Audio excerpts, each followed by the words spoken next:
was a contract between where the hell is the name of the place we used to work now? NBC Sports Washington. Yes, and the team, and none of that exists, and they still made time. It was a cool way for him to do that. So I'm at Capital One Arena, basically. I'm at 6th and H in a suit at 4:30 in the afternoon. Mm-hmm. And I had a paddle tennis match at 6:30. I was aware of that. Mm-hmm. But I got 2 hours to get out there. That's no big deal. And then my boy Papa texted me. He's like, yo, you're on the sheet at 5:30. I was like, no, 6:30. He's like, no, dude, you're playing 5:30 and 6:30. Ooh. How long do you think it took from there to get out past the Beltway on River Road? At what time you left? 4:35. Took you over an hour. Just under an hour. I got out there at like 5:23. Here's my bigger question, though. So I played 2 matches last night, maybe 2 hours around there, something like that. How many years you play in the NFL? 14. 14. And you missed 1 game? Yep. How many injuries did you sustain? Several. What was like the worst thing you played through? Separated shoulders. Had to get my knee drained twice a week for 8 weeks straight. Damn. 7-8 weeks straight. That hurts. Nah, I would do it myself after a while. They just give me the thing, and once they put the little stuff, I stick it through the nivealis right here. And when I hit that little pocket, it starts coming out. Pull it out, unscrew the push the fluid into the receptacle, and then screw it back on and pull some more out. That was really gross. Everything you just described. Well, I asked that because I wonder how I don't know. I'm injured is basically where I'm going with this. Uh-huh. I felt it last night because I'm somewhat of a spaz when I'm out there. I have no there are dudes that are like natural tennis players that have like a good stroke and all this stuff. I don't be stroking, Lamphill. My stroke is a mess. Like I'm all over the place and I just run around. So you're not Clarence Carter. Clarence Carter, I'm Marvin Cease. I be stroking. I'm not that guy. Dude, like the top of my calf, just below the back of my knee. I don't know. How do I stretch that? How do I fix that, B? The what? Like right here. The back of your knee right there? No, below, like my calf. Stand up. Just like a regular wall stretch, like this? No. Put your foot out. The front foot. The one that's hurt? Yeah, the one that's hurt. Pull your toe up. Now, push your butt back. That hurts a lot. See, the reason, I'm going to tell you why you're going to have problems. Mental problems? Not an athlete, Jay. You don't understand certain things. Brian, I don't think anyone's surprised that I'm not. I'm also glad the stream's not up. I'm serious. You're not even in a stretch now position you see the yet. importance of stretching. Damn, dude. Now you see it. I missed one game, dog. I know. I'm not talking to you, B. I'm talking to JP. I who need be to laughing stretch at more. my sex aerobics. Yeah, but it's a method to my madness. Jeff, once upon a time, you were definitely a better athlete than me. Nowadays, I'll go running with you anytime, buddy. Jeff not running. JP, you could beat me at running with any other sport like basketball, golf, paddle tennis. I'll take you anytime. ping pong. I'll whoop you. I'll give you a ride at ping pong. You can play ping pong. I'm with it. I used to be able to play ping pong pretty well. My ping pong game has diminished. We used to have the table at the old office that we played all the time. They have a table at NBC. You say golf? Yes. Let's go. I'll definitely beat you at golf. Jeff got some more clubs now, dog. He got another set. Jeff, clubs aren't really the issue with golf. Hey, JP. All right, we will play golf. Now, Valdez is going to play today. I'm not playing. Valdez when is it's out cold. of his mind. Too damn cold. I do want to play in New Orleans, I think. I land at like 10:30 Saturday morning. We already be on the course. Do you have something that night lined up or what? Have we figured this out? Is this all Saturday fair? night? Yeah. Yeah, I got something, but I don't think it's going to be all night. Okay. Do you have a work thing or just work stuff? All right. We'll figure that out. We got a whole Not week what you're to figure thinking, that. though. Different. Okay. I don't know what that means, but cool. Caps played last night, lost a tough one in OT. But I'm cool with Caps. They're doing their thing. The Wizards played last night. I got to be honest. I did not watch a second of the Wiz last night. Does anybody know if they won or lost last night? Oh, they lost. They were losing with like 2 minutes left, and I think Cleveland had like 113. They had like 80 something or 90 something. Cleveland covered the spread in the first quarter. That's all I'm gonna say. Yeah, but the NBA always comes down to the fourth quarter. Well, believe me, They covered the spread the entire 4 quarters. Actually, here's where I'm at with the Wiz. We know where they are. They're in a rebuild. It's gonna take some time. Damn, they lost by 30. What's the score? What's the score end up in? 118-87. Woo! Cleveland. I guess that wasn't an over. Cleveland's playing some basketball, man. Hell yeah. What I've decided with the Wiz, you know, like the old saying, it's kind of like a kindergarten-y thing, but like if you can't say something nice, don't say anything at all. Uh-huh. The Wiz are in a rebuild. There's going to be some rough stretches. Good luck. Leave it at that. Pete, listen to this. So Cleveland, remember Cleveland started like 15-0, something like that? Didn't Cleveland get to like 13-0? 14-0, something like that. Yeah. Cleveland is now 19-3. Playing some good hoop. Hell yeah. You know what the Wiz record is? 2 and what? 17. Yeah, I know you want to. I think earlier Ahmed said, will we do the bet OV goals against Wizards win? And I took OV goals. Dude, even if OV doesn't play again, and I think he will, but and what's crazy is the Wiz got the 2 wins back-to-back against the Hawks. They haven't won since Halloween. Okay. Good thing is one of the rebuilds in the city is ahead of schedule. One of what? I said good thing one of the rebuilds in the city is ahead of schedule. It's 2 at the same time. Woo. Yeah. Well, and here's what's interesting is Jeff clearly mentioning the Commanders there, who are ahead of schedule. Yo, my little one, Ainsley, now the weather's so cold, like, you know, kids got to put a coat and a hat on to go to school, whatever. She will only wear her Commander's hat with the W facing, that's what I'm talking about. Out. That's the only hat she'll wear. Shelby's wearing a Terps hat. I've been wearing this Caps hat I have. But like Ainsley will throw a fit if we can't find the Commander's hat. It's really convenient, actually. Lev, see if you can track these numbers down. I was listening to Junks this morning. They had a college football guest on at the 9 o'clock hour, I'm guessing.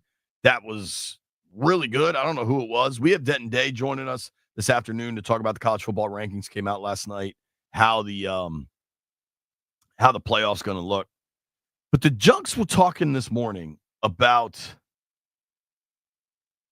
Jaden Daniels' PFF grade from Sunday's game.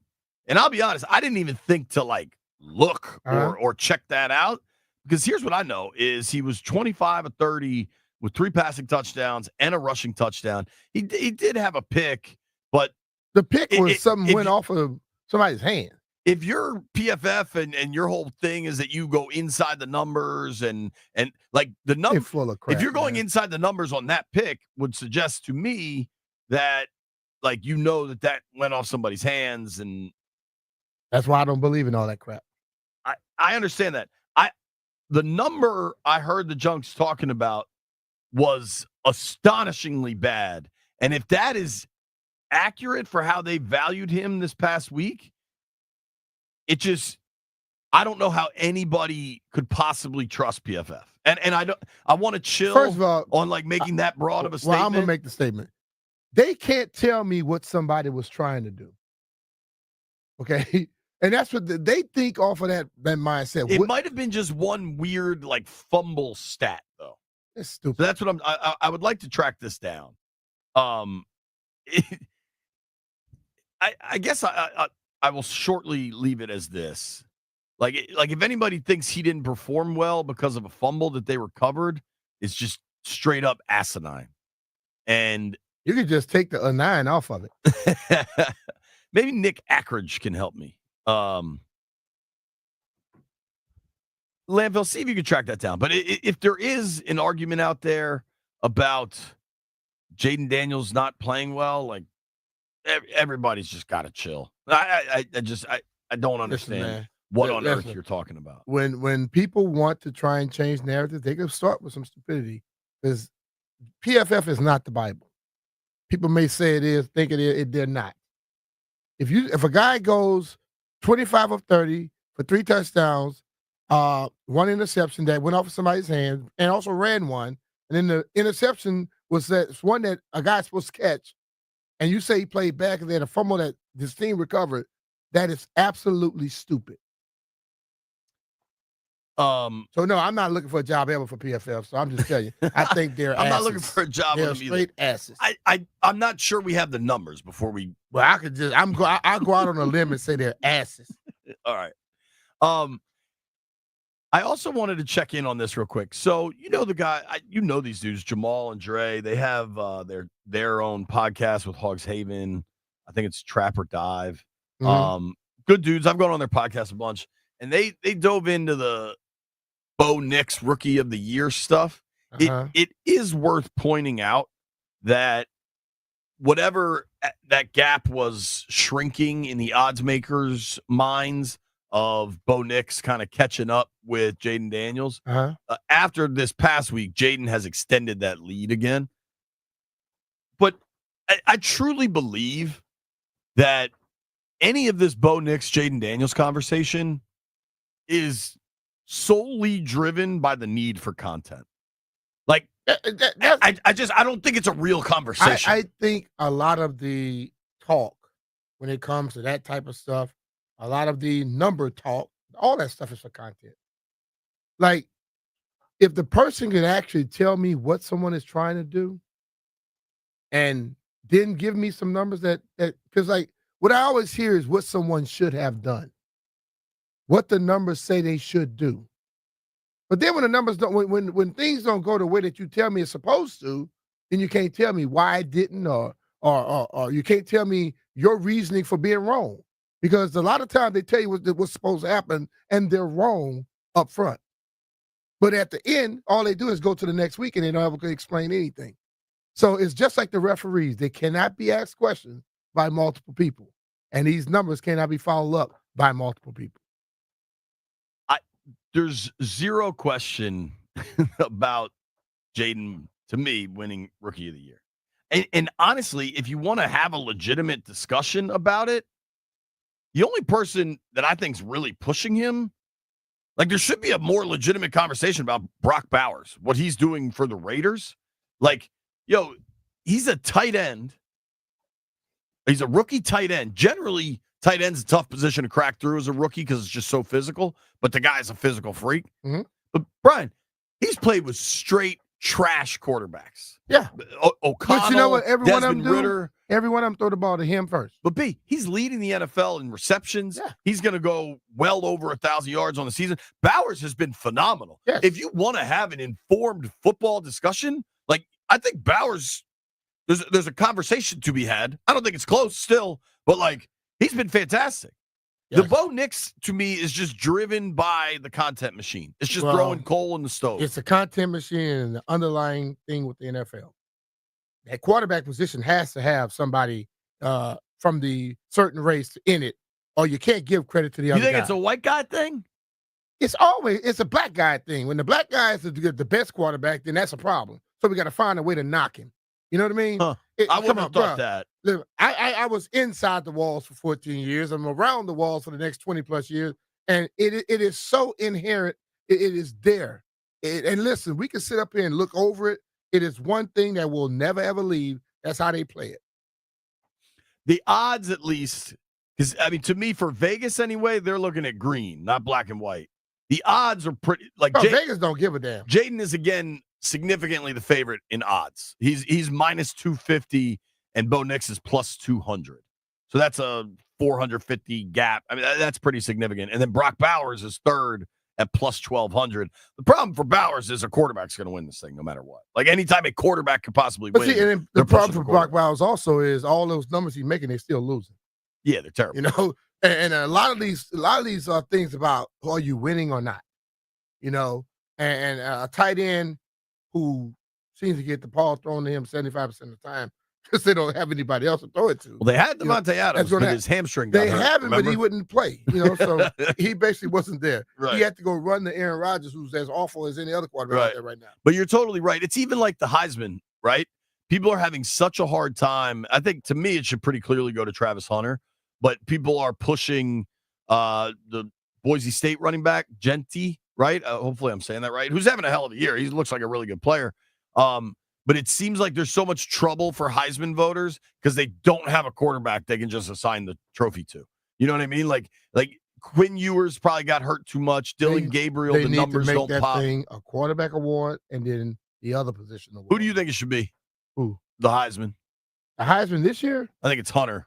I think it's Hunter going away. Hunter's just outrageous. But I've looked at a lot of notes, a lot of reporters around the country who have votes who are hating like hell. They want to push certain people. They're mad because Hunter put the Heisman polls up.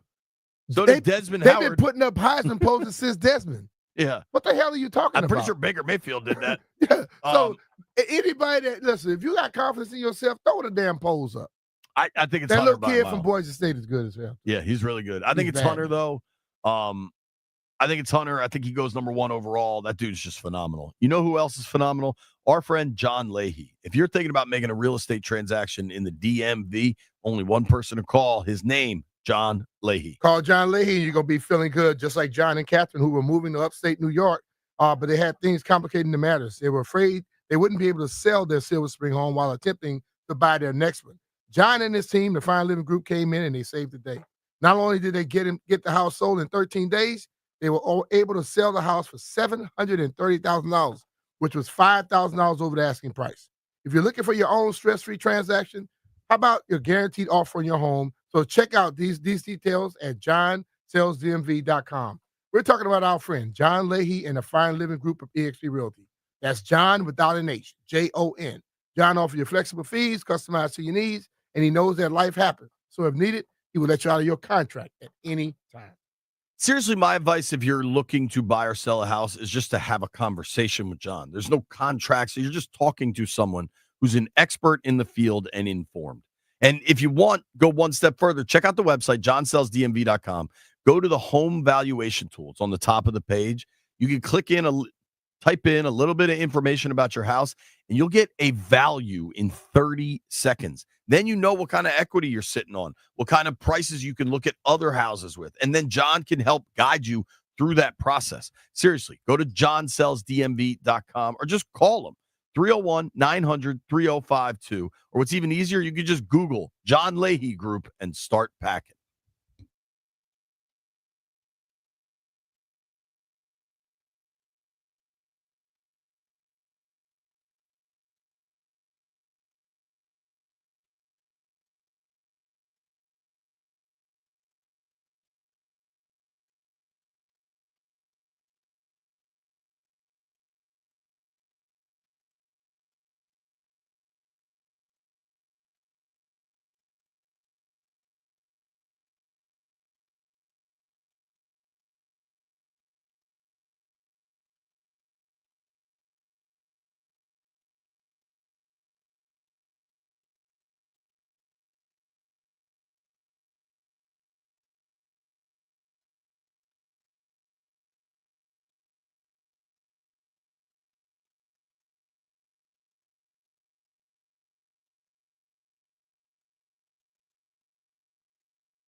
Some RFK Stadium news. Maryland's U.S. senators have openly said they will not vote to approve the transfer of the RFK site to D.C., but now they're changing their tune. They've actually proposed a trade. Now, according to the Washington Post, this proposed swap is D.C. gets Maryland senators not opposing a bill that would allow the district to redevelop the RFK Stadium site and potentially giving the Commanders a new home back in D.C. What does Maryland get out of all this? Well, they want one of D.C.'s 2 Air National Guard squadrons, the one with the fighter jets. They want a public statement from the Commanders about their preferred location for their next stadium and assurances about what would be built in place of Northwest Stadium. From the Crop Medcap 5-Star Sports Desk, Savannah McCann on The Fan.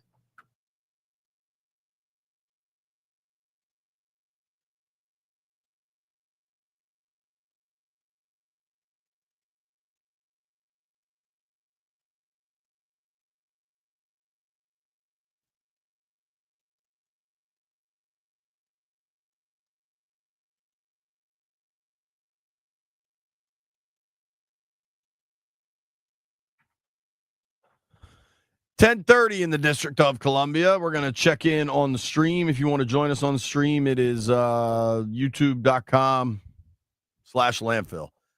Any guesses who's first? I can tell you Jupe is second. All right. So first. I think it's somebody new. I don't know that I know this name. Okay. Well, somebody new, so I don't know who it is. I can't give you the guess. Shout out to Strizzy. 1006. He says, "What's up, fam?" What up, Strizzy? What's up, Strizzy? And Commandante Tequila says B-Mitch owes him a bowl of gumbo. I don't owe you anything.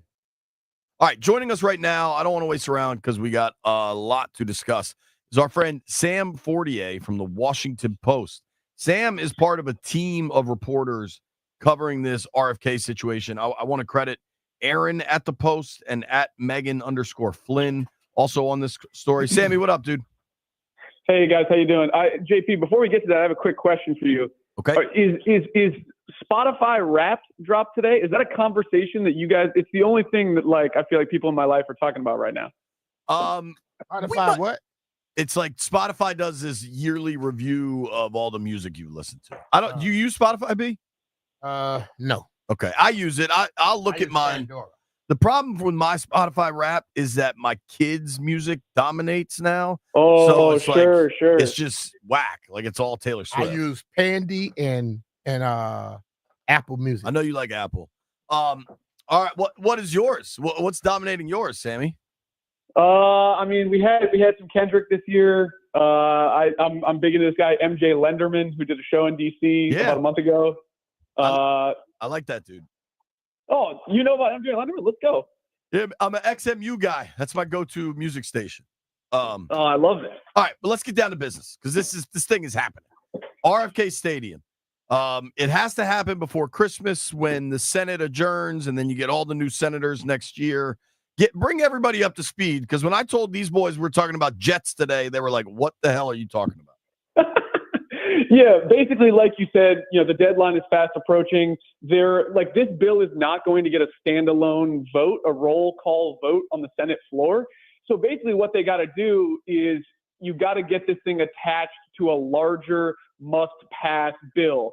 And there's not that many of them left this year. And basically, what political people say is these bigger bills are like Christmas trees, and people are just lobbing crazy unrelated ornaments on them. One of my colleagues told me yesterday that the bill that they're trying to get RFK attached to right now, the National Defense Authorization Act, people are calling it, it's NDAA.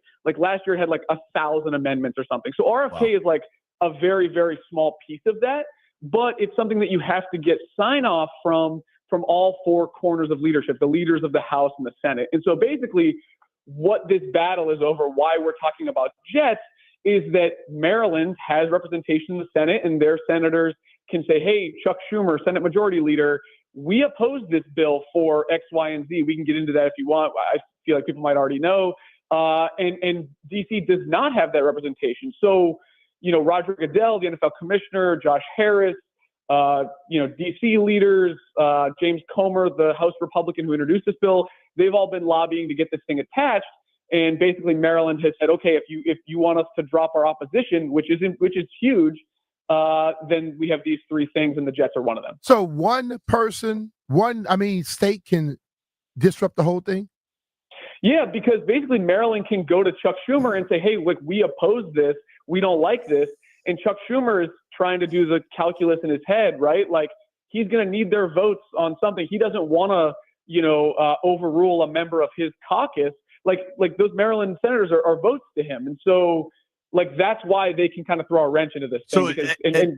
And Maryland's 2 Dems, Schumer's a Dem. He needs them to get this through. But my whole thing, why would you, as any state, want to weaken the defense of D.C.? Well, because Maryland is losing their only fighter squadron. Like, the Air Force in March basically transitioned their squadron to a cyber unit so it basically has ground cyber capabilities. I'm not exactly sure what that is. You'd have to ask our military people. But like, basically they don't have a squadron now, and they're the only state in the country without one. And so Maryland is like, yo, we would like one, and we see DC over there. We would like theirs. This is so nuts. You know what? And what if the government said, okay, DC give it to them, and then they give DC another one? I would think that the United States government would want to make sure that DC has anything to protect itself. Yo, but a more basic question, like the Navy and the Air Force, like what does DC or Maryland need their own jets for? Like you have the Army. Because they just moved the Navy stuff all to cyber, whatever. Like, if anything was to happen here, I don't think we'd be dependent. It sounds like something that a bunch of damn kids would be arguing about. DC, how many jets are we talking, Sammy? A squadron is a few. I don't have the exact number on that. My colleagues were handling that portion of it. But I also want to point out here, the jets are buzzy, and like it's a crazy thing, right? When you start thinking about, like, is this a fantasy football trade where it's like jets for stadium? Like, I get that, but. So Maryland and the Commanders met in the Senate yesterday, and the thing that came out of that meeting, according to our sources, is like the Jets are a part of this. A bigger part of it is what is the Commanders' plan for that land over land where they own 200 acres if they leave. I think Maryland is very focused on. We saw what happened to RFK Stadium. We do not want that to happen to us. And so I think that's a good question. What is that answer? I don't know. I think that's the thing they're talking about right now. I think there's like several options, right? Like, you could say, hey, we'll put the practice facility, we'll put our headquarters and all that, the business ops, which is in College Park right now, we'll put it over there. You could do some other things. Josh Harris owns a lot of youth sports properties right now. Maybe you do, a youth sports complex, something like that. So I think that they're trying to figure out what exactly does that look like right now. That's interesting. So whether or not the trading a stadium for some jets is a real thing, I think is how relatively common is this in the political space when how big is this budget they're trying to pass? We're talking trillions of dollars, right? So my understanding, it's technically not spending. This bill is like a policy bill that kind of like lays out things, but I'm getting over my head when we talk about what exactly. Yeah, you and I talk about football. This is asinine. This is not our part of the world. You know what I mean? Right. And my colleague Paul Kane, who covers Congress, is like, he's an ace at this stuff, and he was explaining yesterday to me, like, look, like, the way that the senators are doing this is not uncommon. Like, this happens all the time over everything, and like. This is just kind of standard horse trading, right? Right. Yeah, that's what it seems like to me. But like this, he was like, look, people on the Hill like do not care about the RFK bill. They are not thinking about the RFK bill. It's just that like when you start throwing fighter jets and NFL and Roger Goodell and billionaires like Josh Harris in the mix, like it gets a little bit more attention. But this is not like a thing that like people are locked in on the Hill otherwise. Yeah. Okay. How likely, despite like the sensationalism of jets and stadiums and Roger Goodell, like does this seem like it's going to happen? I mean, it's really tough, right? Because like the 4 corners of leadership that we're talking about here, like they can pretty much object to this thing up until 12:01 a.m. on the deadline that we're talking about, and the deadline's kind of unclear, but whenever that is, like. Last minute, they could put it in, take it out. And so it's hard to handicap where we're at. But if Maryland and the Commanders are meeting and they're talking about, hey, here are the steps. Like, that's a positive sign. If you have Roger Goodell and Josh Harris going on the Hill and taking, and those four corners of leadership all taking those meetings, like, that's a pretty good sign, but it's really hard to rubber stamp it, Yeah. Sure. Here's so weird-ish, man. It's definitely weird-ish. We're all so focused on getting it through Capitol Hill and the Senate and everything. And I understand why, especially right now, you're kind of at the deadline here, right? Like it's first to goal from the 5, but you only got 30 seconds on the clock. It's kind of how it feels right now. How smooth is it going to go through the city? Because who's going to pay? Because I know a lot of people in the city are going to be like, yo, we're not paying for that. To me, like, they said they wouldn't go pay for the $500 million they gave to Wichita too, right? I know. I think they'll come up with it, but like somebody's going to fight about it. Well, I think the difference there probably is like, I would expect it not to be a direct subsidy where it like comes out of the state, comes out of the coffers of the city. I would expect it to be more of like what they did at Audi Field, which is, the city does, the quote unquote horizontal work. They prepare the land, they do some infrastructure stuff, maybe tax breaks, things like that. And so that's how you like get that done when it's not just a cash sort of deal. But I mean, that's, I think, besides the point right now, right? Like, the city council is going to be divided on this. Charles Allen has always said, like, and Phil Mendelson, the chairman, have said, like, we don't support taxpayer funds for a football stadium. But they do support this thing passing in Congress because they're like, hey, look, like, we as DC should have a fight over what we want to do with this land, but we need the land first. Right. Gotcha. Yeah, that fight's coming, but they don't need to do it yet. All right, Sammy. You keep working the hill, buddy. Good luck over there. Figure out maybe someone says 12 to 24 jets in a squadron. Put the jets where Northwest Stadium is. Make a jet compound right there. Bang! I solved all the issues. Where are they gonna take off at? They got space. All those parking lots. I don't know if that's enough. I don't know. I mean, here's the thing. Those Jets are already headquartered at Joint Base Andrews, which is in Maryland. So, like, hold on. The Jets are already in Maryland. They just want to move them to their own parking lot. No, they just want to take ownership has of it. Control over them. They're just headquartered there. I think this is a bunch of. They just want to change the paint job from DC to Maryland. This is a bunch of chewed up flag, baby. This is a bunch of chewed up grass that a bull eats. Going to put that stupid crab with the Maryland flag all over them. That's like what they Old want. Bay logo. Yo, I'm a Marylander. Please chill. Stop talking about that Maryland flag, all right? You got Maryland pride, Jeff? For sure. Hold on. Did you guys remember Louise Lucas, the state senator who was getting all the memes off about Monumental? She shut it all down. Norfolk lady, right? Yeah, exactly. Did you see her tweet yesterday when our story broke? No, she's funny on Twitter though. What was it? Yeah, she was like, look, we can, you can say whatever you want about that bill, but the last thing we need is Maryland drivers in the skies. Oh boy! All right, Louise, you're right, baby. Take it easy. Home run. You ever driven around 7 Corners, Eden Center? It's the worst driving in the universe. Hey man, that's the Maryland and you're talking, man. just get on 270. All right, Sam. Last one. I'm going to ask you one football question. It's our friend Sam Fortier from the Washington Post. Are you aware that Pro Football Focus rated Jaden Daniels 23rd based on Week 13, the win against Tennessee? 23rd ranking for Jaden Daniels, 2 slots below Will Levis, his counterpart in that game.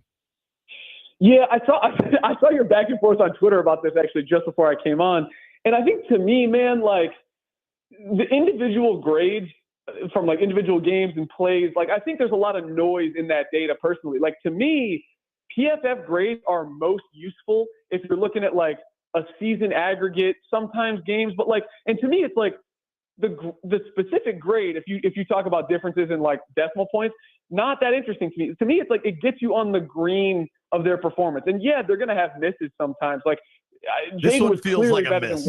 Like if a guy was 12 of 24, threw 2 touchdowns and 2 interceptions for only 109 yards, you think that'll be better than what Jaden did the other day? No, I'm not saying but that. But it is based off of their BS. I don't know how the methodology works over there. They don't know how it works. Y'all how I use it. I hear what you're saying. There is value to PFF. I'm not trying to throw it out. I'm not. What is it? The baby with the bathwater. I'm Whatever gonna throw that out phrase is. I think PFF is toilet tissue, throwing it out with the flush. Yeah, dude. I don't know. Sammy, thank you for making time. I know it was last minute. Good luck.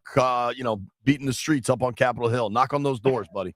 Thanks, guys. I always appreciate you. All right, Sam Fortier. You can give him a follow at Sam4TR. You know who's going to be a good person to talk to about this PFF thing is Greenberg. He's on the show at 11. B-Mitch here. Big changes are happening in the DMV, and just like our upgraded football team, now's the time to upgrade the comfort in your home with a Rude HVAC system. I did, and the difference is night and day. My family and I felt the change instantly. And if you don't have a Rude system yet, you're missing out. Plus, there are tax-eligible options for you in the DMV, and if you're in Maryland, you might score some utility rebates. So head over to Rude.com, find a local pro partner, and get ready for winter. Always remember, if it ain't Rude, it ain't right.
All right, folks, let's send the Jets to Maryland and get a new stadium. I am far more bothered by this PFF grade than I am the Jet trading. What bothers you more, the PFF grade or the Jet trading? The PFF grade, because I can't understand how you can explain to me that a guy went 50% or 48.6%. So let me explain. So in this past week, Pro Football Focus rated Jaden Daniels as the 23rd best quarterback in the NFL. And I understand that the PFF people will say, oh, don't think of it as that. Just think of it as the level of play. But you literally listed them with a ranking 1 through 25. So I'm going to think of it that way. Number 4 on this list is Anthony Richardson, Colts quarterback, who in their game, a really exciting 25-24 last-second win over the New England Patriots. Anthony Richardson completed 12 of 24 passes for 109 yards, 2 touchdowns, and 2 interceptions. He also ran 9 times for 48 yards with a touchdown. Okay. They have him rated as the fourth best passer from this past weekend. And Jaden Daniels, who completed 25 of 30 for 3 touchdowns, 206 yards, had a pick, ran for another one, is go right below him. 23rd. Go below who? Anthony Richardson. Bryce Young. Okay. Then Goff, Russ, Jordan Love, Sam Darnold, Aiden O'Connell. Bo Nix significantly higher on this list. Mac Jones, Jaguars quarterback, significantly higher on this list. And it's weird that, like, the information exists. You ranked them this way. Yeah. And they're like, but don't worry about the ranking. Nah. It's your numbers. It's your system. Total stupidity. I like PFF. I think it's a useful tool. But when the analytics... I think it's a tool. When the analytics and the metrics are that freaking far away from the eye test, something's flawed. How about Mr. Mayonnaise Man is ranked higher than Jaden? 2 slots higher, yes. Yeah. Did they watch Will Levis in the first half? Did they even watch the football game? Dude, the throw he made to get the touchdown before halftime was a beaut. That was a beaut. Ooh. But he had some awful stuff before that. That's what I'm saying, though. Just the good stuff counts? This is my question. I would ask anybody this question that does numbers. Do you actually watch the game, or do you just put in numbers? Because if you're just putting in numbers, then maybe I'll understand how you come up with some of your stuff, and then I give you a pass. But if you actually watch the game while putting in those numbers and you come up with this crap, I think you should just throw all that stuff in the trash. Again, I think PFF is a valuable tool. What they're really good at for me is the quantifiable information, snap counts, formations, like all that stuff that is definitive, right? Like, you can tell, like, you can be really good at snap counts because you can tell exactly how many snaps this guy played, out of what formation, what types of formation they run on third downs, all these things, right? Like, that has real value. The grading, I think, is pretty situational, and I don't want to knock an entire organization based on one thing, but that's what promote them. They're grading. Well, what I've always said, if they want you to think that they're different than anybody else, then they need to be a lot better than what the hell they are. This one's laughable, and I don't think it's an accident that you're seeing the rise of these other analytical companies. I think Summer Sports is one of them. Hopefully I got that right. I know True Media. I know that for people in the media, True Media has kind of completely taken over. This is a joke, and I applaud what they want to do, and I appreciate Nick trying to go back and forth with me. If you can't understand, well, first off, don't think of it as a ranking when it literally the first thing on the information says rank. Like it's a ranking because you don't listen to what I'm saying. Like it's like the Wizard of Oz behind the curtain. Like it says rank, and you've got him 23rd. Here's what I say specifically about the statistics. If you're going to knock a dude for a fumble that was recovered, right? Like it wasn't even a turnover. By himself or by his own team? How is there not an efficiency quotient in this? Because that offense, that performance was so damn efficient. Like if you want to grade big time throws, cool. If you want to knock people for fumbles or turnover worthy throws, like I get that. I'm with that. A 1 yard pass late in the game to a guy over somebody's hand in the back of the end zone is far better then a portion just throw a ball for grabs and a dude luckily catch it. So that's a big time throw. So you can't tell me what a big time throw is. It's a big time throw comes according to what the situation is. And do they put that in their numbers? Do they put it in calculations? I doubt it seriously. The efficiency has to matter. And to I understand a lot of stuff's near the line of scrimmage. When you're running the ball like that, like football folks, start pushing back on some of these geeks. It was 28-0, man. It was 28-0 early in the second quarter. They took advantage of every turnover. Like there's got to be more to it. And don't tell me it's not a ranking when it literally says rank. Neil Greenberg joins us next.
This sports update is brought to you by PVI Office Furniture.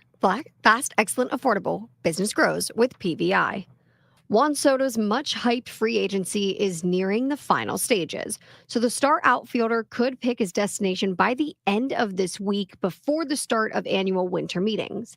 Now, Scott Boras, who's Soto's agent, has declined to offer a definitive timetable, but for sure this will be all done before the end of winter meetings, which is next week. Those are famous last words, though.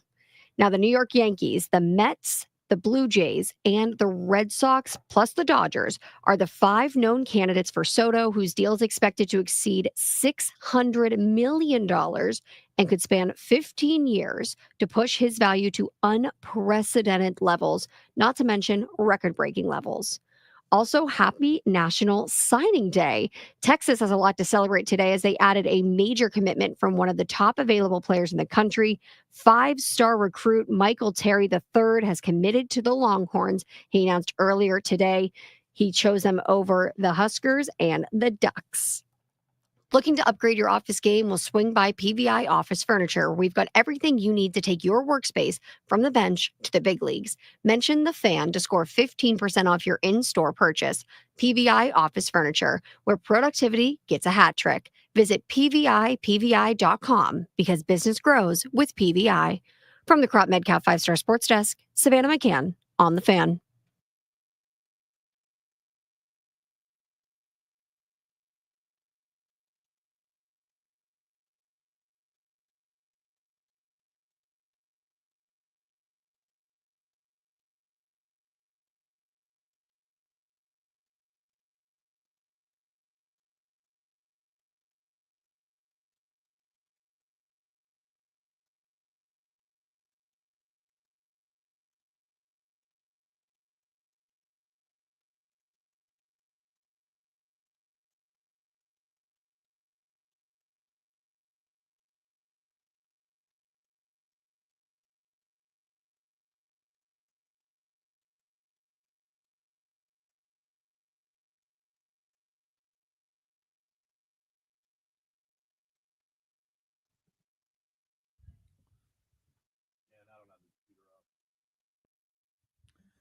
B. Mitch and Finley, when you hear Ozzy, means it's Greenberg time. Our friend, Mr. Neil Greenberg. And I'm going to say this seriously.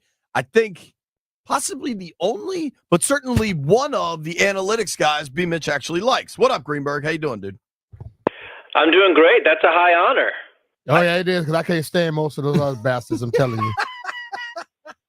This is what I got to say, Neil. Why now?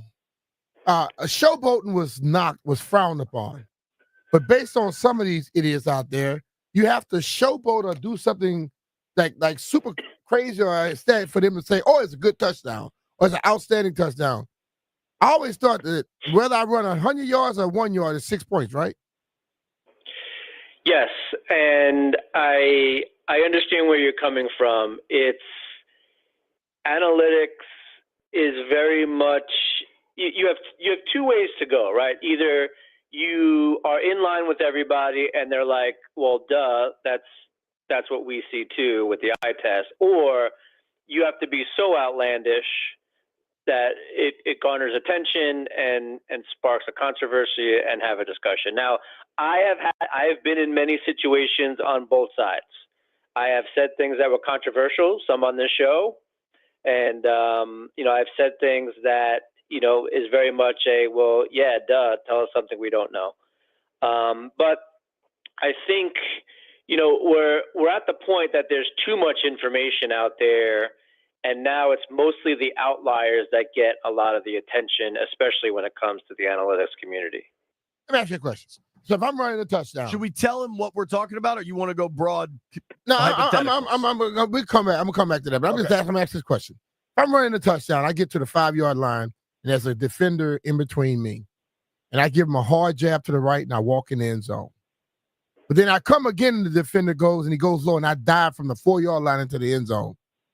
Based off of what I'm just reading on this PFF thing, those would be 2 different grades. I don't think it should be 2 different grades. Well, I agree with you, and that's why it's subjective, right? There's a lot of challenges with the Pro Football Focus grading system. Now, I think they do a lot of great work. They give us access to a lot of information that we wouldn't otherwise have. I agree. I agree with you. But again, they're subjective ratings, right? It's just like you have the opinion that one of those runs is either better, worse, or the same. Someone making these grades has the same agency, right? Like they can grade it the way that they want to. And the consistency of it is what really is important. And I'll bring it back to like the strike zone in baseball, right? Like the umpire has the ability to interpret the strike zone the way that he wants to, even though it is clearly defined in the rule book. And at this point, what we want is consistency, right? If a pitcher is painting the corner and it's being called a ball all the time, well, it should be called a ball for both sides, for all hitters, etc. Mm-hmm.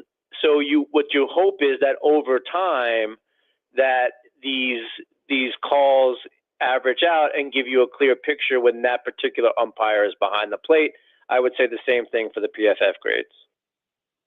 So specifically on this one, what is driving Brian and I crazy, I would say, is their grades from this past weekend. I don't know if you've seen this. I know you like a little social media in your life, but I want to credit Bickle.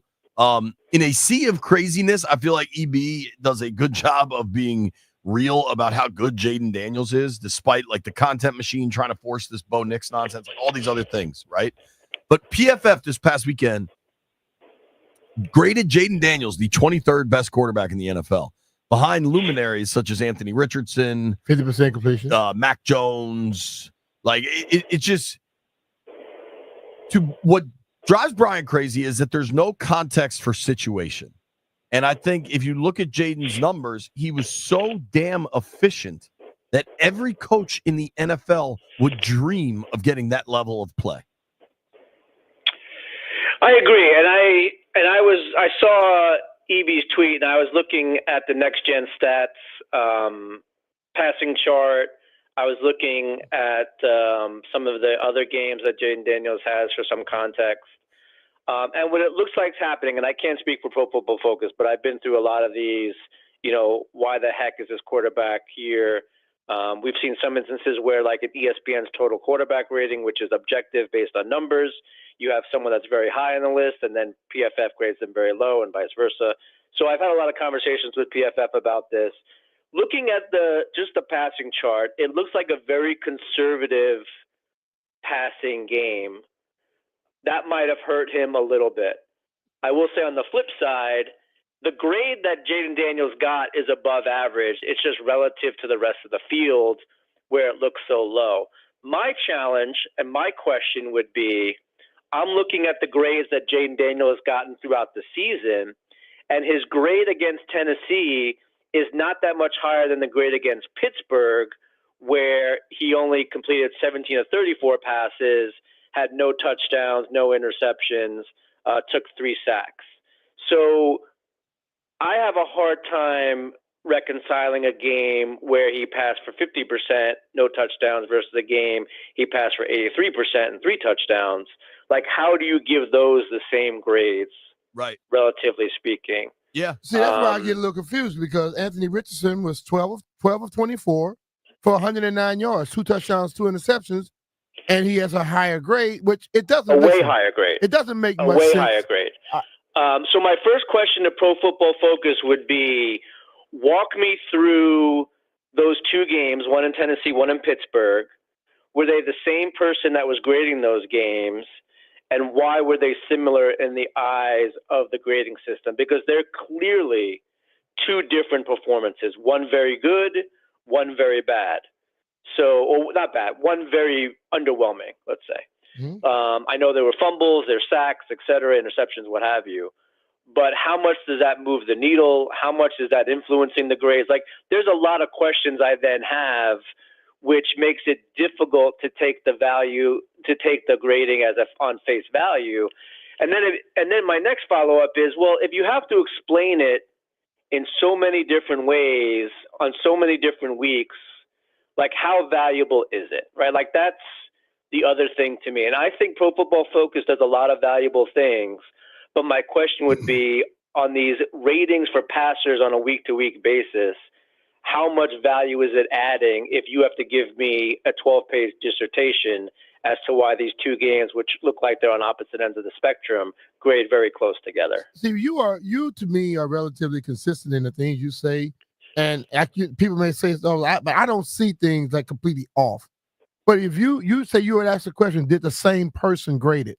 If one person grades it to one point, watching the same game, if they have a standard and another person grades it, it should come out to the damn same thing. If they come out differently, then you know what? It's a bunch of crap in my mind.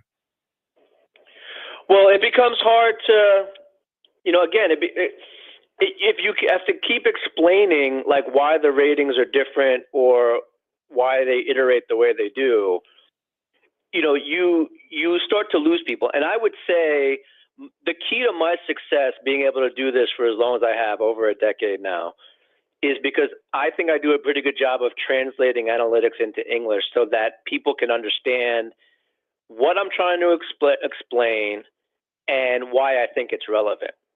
But again, if we have to go into this every week, or we need to have a specialist on the show to explain their stuff, I just think it loses the utilitarian aspect of it, and it becomes just harder to do.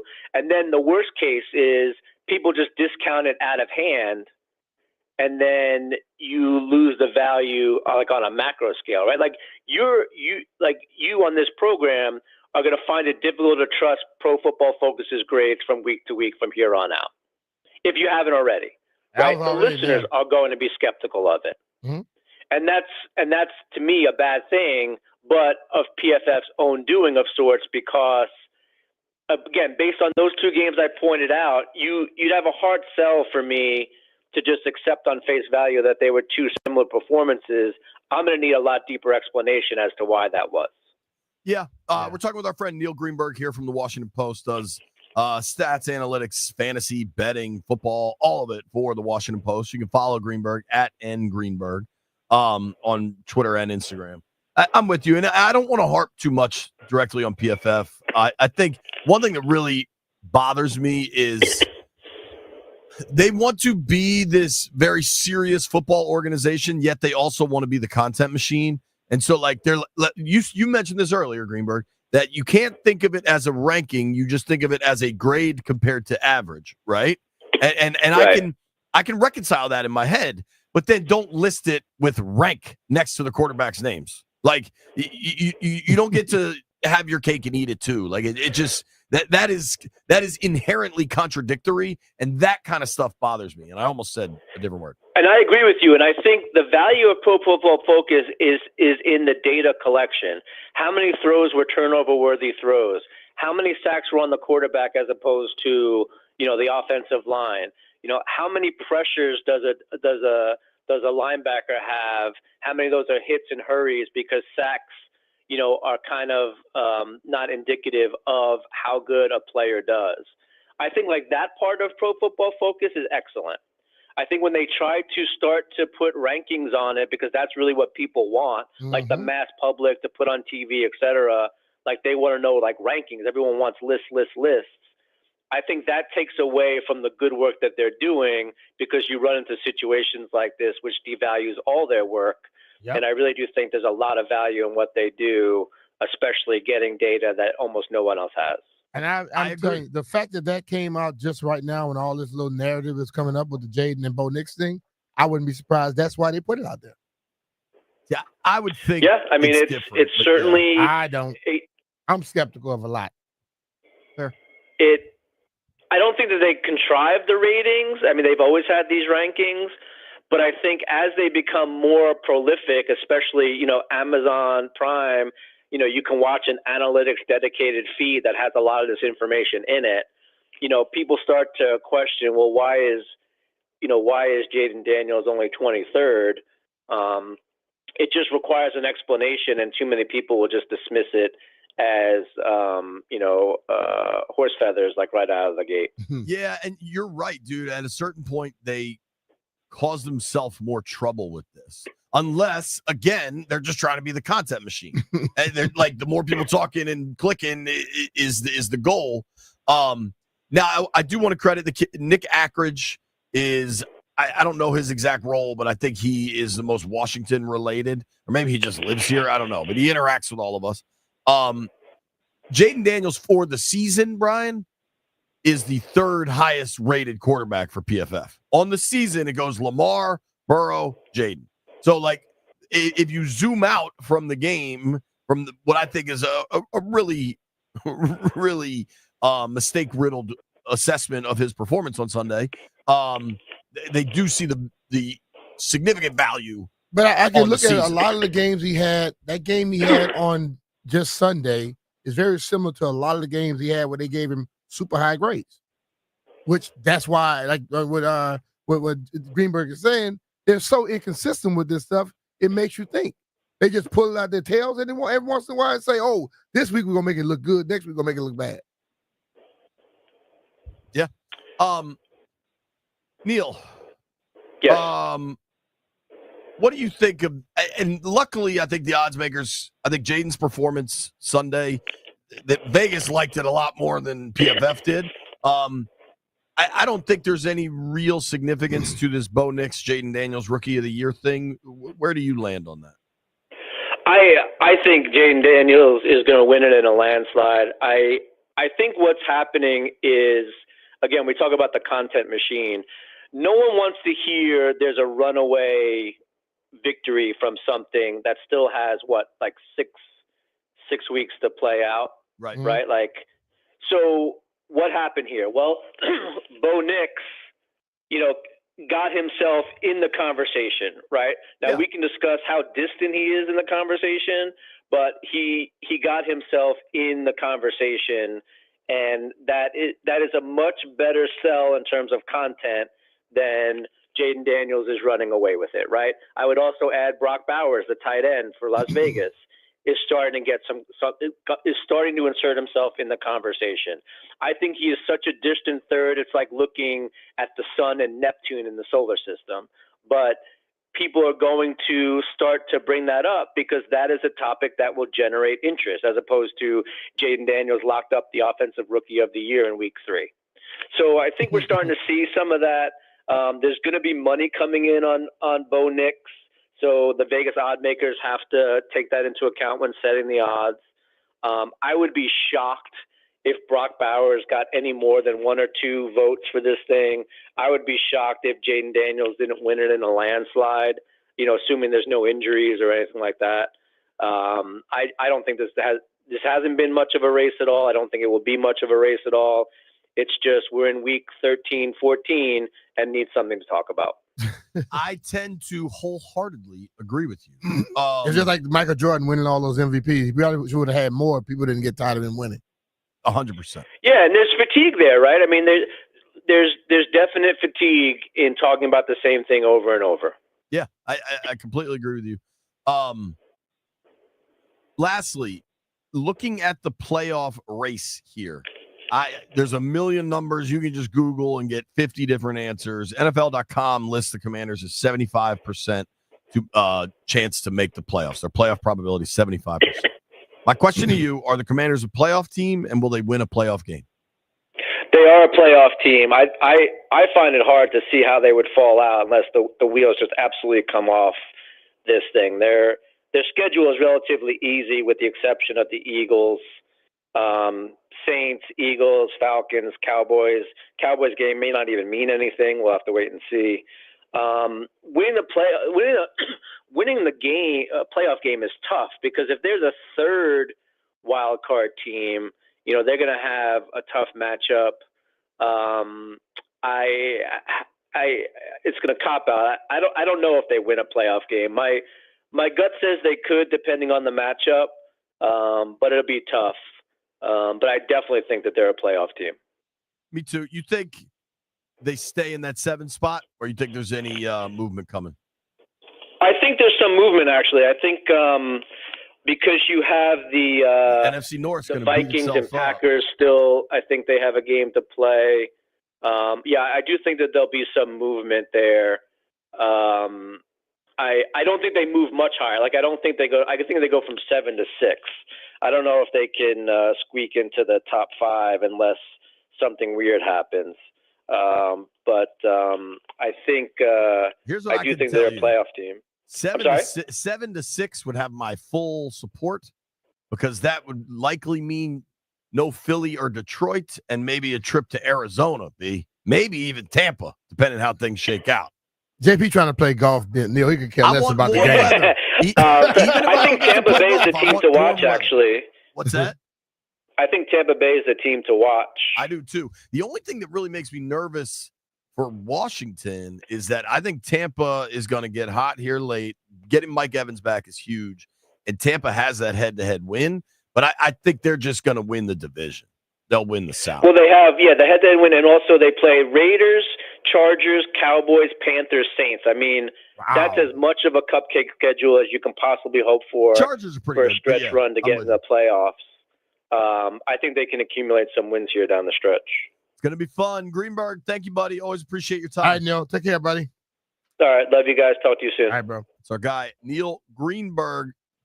Literally, he should put on his Twitter bio, Brian Mitchell's favorite analytics person. He should. When we come back, let's get off of analytics and talk defense. Defense.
The sports update is brought to you by Baldino's Lock and Key, your one-stop shop for auto keys and fobs. The release of the college football playoff rankings, the last installment leading up to the finale on Sunday, was not favorable to the Miami Hurricanes or anyone that hates Alabama because the Tide snuck into the coveted number 11 spot. Miami fell to number 12.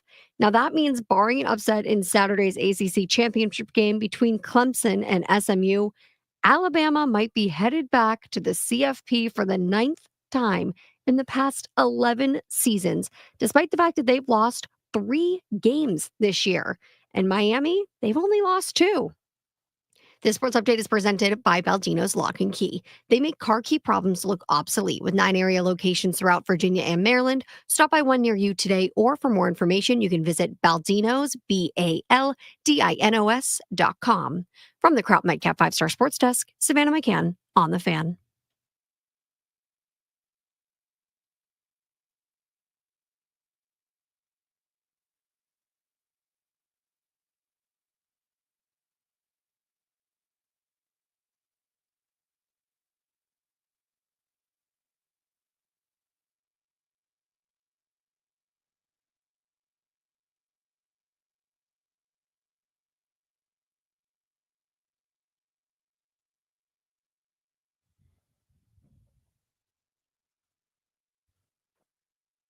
B. Mitch and Finley 1067, The Fan.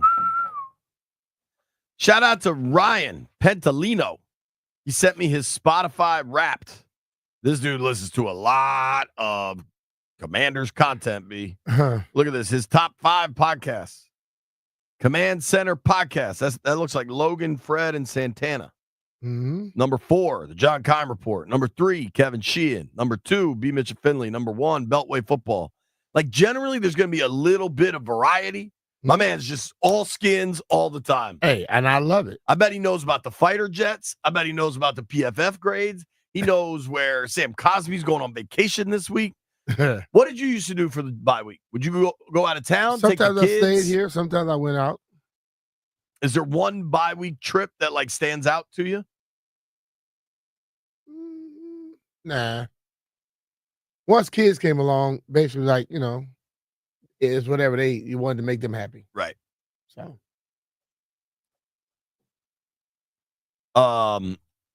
it's going to be fun.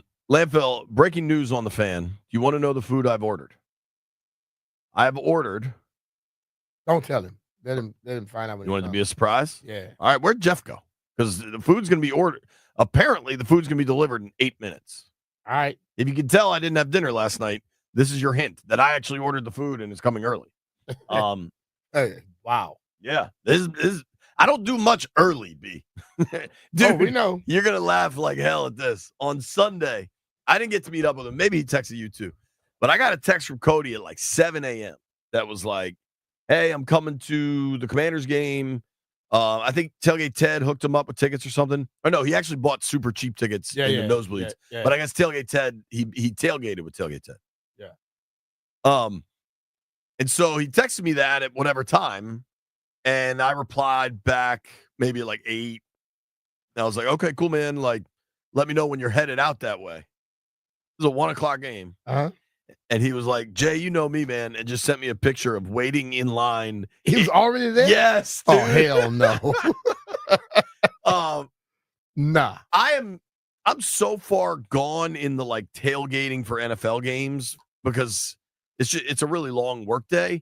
What do you think is the right time to begin a tailgate for a 1:00 game? A right time to you actually pregame before you leave the house. Then when you get to the tail, you want to be there when the gates open. If you're tailgating, you want to really hang. You gonna be there 3-4 hours after the game. You don't want to be there that early. I'm not saying me in a work capacity. I'm saying like we're going to a game to have fun. We're just going to the game. Well, what time are you getting there? If the game's at 1, I'll get there around 9:30. Not at 8. But I'll say this. I told you before when I was in Philly, I was leaving the hotel at 7-something in the morning to go back to my place. It was a Monday night game, and they were already in the parking lot. Bro, when I when we were in Philly for the Thursday nighter a couple weeks ago, last month, whenever that was, I had to go. So we got off the air at 2, and I basically had to shower and get over there right away because I had a live hit at the top of the 4 o'clock news. And so, the traffic and everything, say by the time I'm getting past where a lot of those lots are, because when you come in that early, you got to come in the loading dock side. The parking lots were packed, and it was like 2:45, 3 o'clock. All right, so you're saying 9. Here's the question. But a lot of guys go park their cars, Uber back home, then they come back. That's crazy. What? All right, 1 o'clock game. What time do you want to be in the parking lot, beer open, starting the grill? 9:30, 5 o'clock somewhere. Okay. Jeffrey, what's your answer? I'm there as soon as the gates open. I'm probably one of the first people. Actually, like when I get older and like retire and things, like that's what I want my Sundays to be spent like during football season.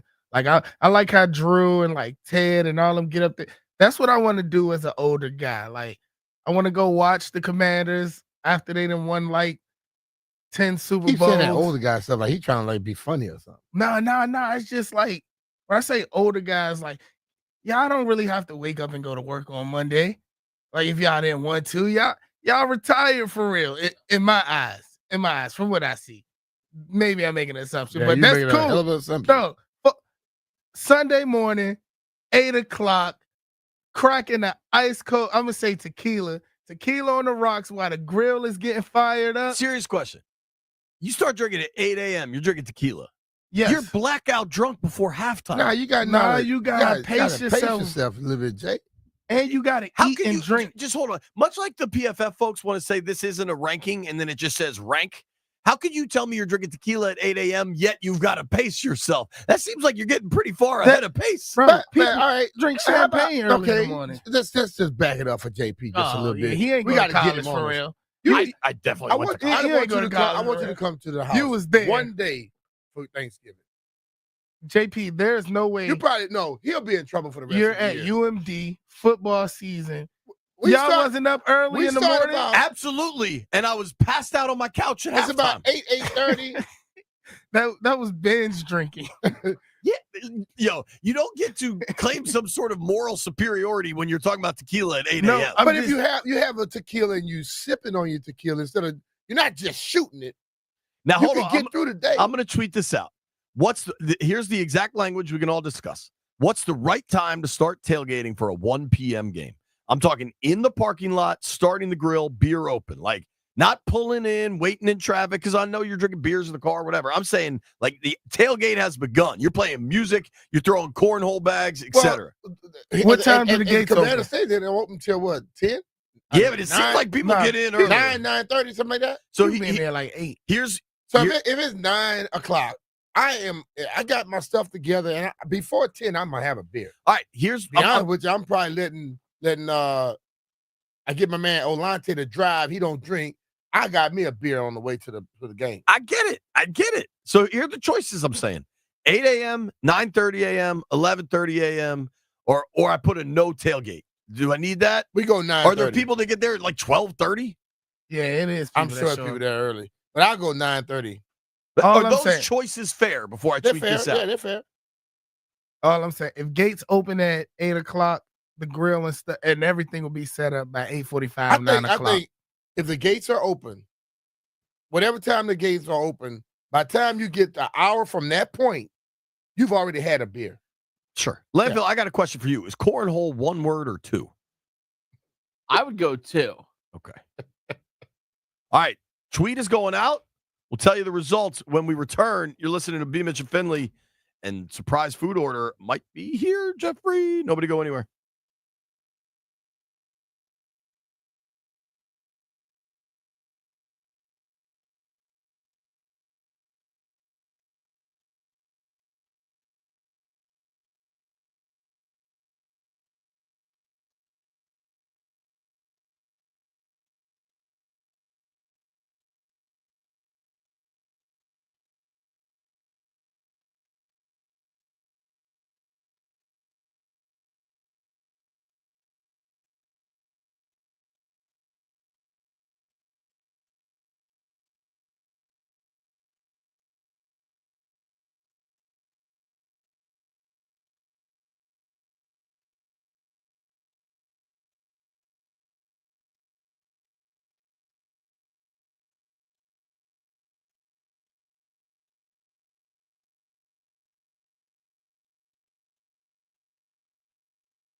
over the limit. I think I just call it a day. Pour me something tall and strong. Make me a hurricane. I don't know how we stumbled upon this, but you start talking tailgate, people got opinions. So I don't care. I tweeted out somewhere. What a tune. Makes me think of cousin John from Scotland, my cousin Ainsley. They love that song. All right, Brian. I tweeted out what's the right time to start tailgating for a 1:00 game. And I mean really doing it. Parking lot, grill, beer, all of it, right? Yep. The options I gave out were 8 a.m., 9:30 a.m., 11:30 a.m., or no tailgate. All right. The overwhelming answer right now, 65% of the vote is 9:30, and then another 25% are saying 8 a.m. Barely anybody says no tailgate. About 6% say 11:30. Yeah. Shout out to this dude. Yeah, I mean, this dude's got it figured out. Connor Paul replied to me, said, leave Richmond by 7:30, park by 9:20, grill set up and preheating by 9:30, and have a great day ahead. I like it. That dude's moving to get from Richmond to the parking lot by 9:20. Nah, man. I guess that time That's of the early. morning, Nobody no really traffic. rolling. Yeah. And he rides from Richmond to D.C. like I ride from D.C. to Richmond. I've seen it operationally. I had to send him pictures, Jeff. I said, listen, I'll be there. He's like, nah, man. I sent him the picture at the hotel, right? This dude, John Lee, replied, what time does the lot open? 5 minutes after that. Which means his car hadn't even parked yet. Right. Dom Cheryl's son said, definitely getting there around 8, grill hot by 8:45 or 9, music hooked up and playing by 9:15. He's a DJ, Jeff. And he said, wow, the music is getting set up. You already have a drink in your hand. we on cruise control until kickoff, baby. Here's what this dude, Kentucky Krog, responded, be there at 8, set up by 9:30. How elaborate is your setup that it requires 90 minutes? Right? Like, I've seen some of these tailgates that are pretty elaborate. Yeah. I don't know. That seems like a lot of work, honestly. I personally, I'm not like the biggest morning guy. I like to kind of chill and ease into the day. Like, if it's a 1:00 game and I'm just going to have fun, I would probably leave my house 10:30-ish. So you're going to get in a lot around 11:30 or so. Maybe later. What I'd like to do is get there when I want to and then go to someone's tailgate that's taking care of everything, and I just get to eat and drink and then go to the ball game. Like, I would go to Drew's tailgate or tailgate Ted, my Serbian boys. But the question you asked I got was options. if the person was doing it. So you can't be coming in like you're going to just show up at somebody else's tailgate. Right. I'm saying that's what I would do is make plans. But I'm with saying, someone. what if you are the one doing the tailgate?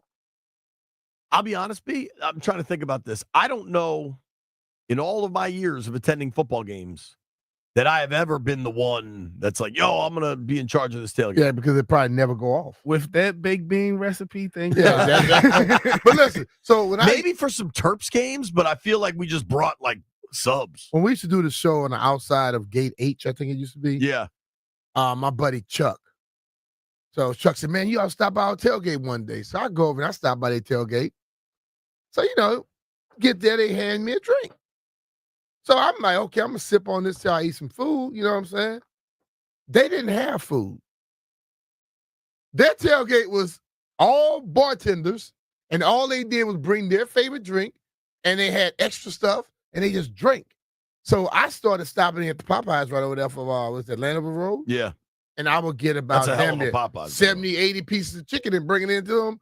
And they were like, oh, man, we didn't think of that.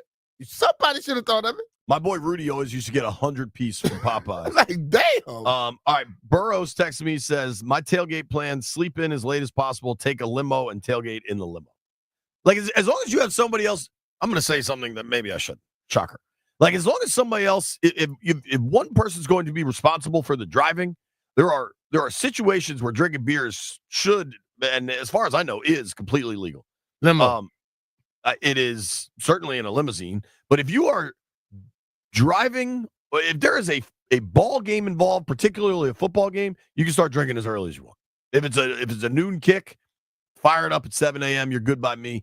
Airports, also similar rules. Also, when you finish shoveling snow, no matter what time of day that is, you're allowed to crank a beer right there. So did I show you the picture when we had that big snow? Maybe I forgot how many years ago it was. It was huge, and I went out and I shoveled that area in between my two garages. Yeah.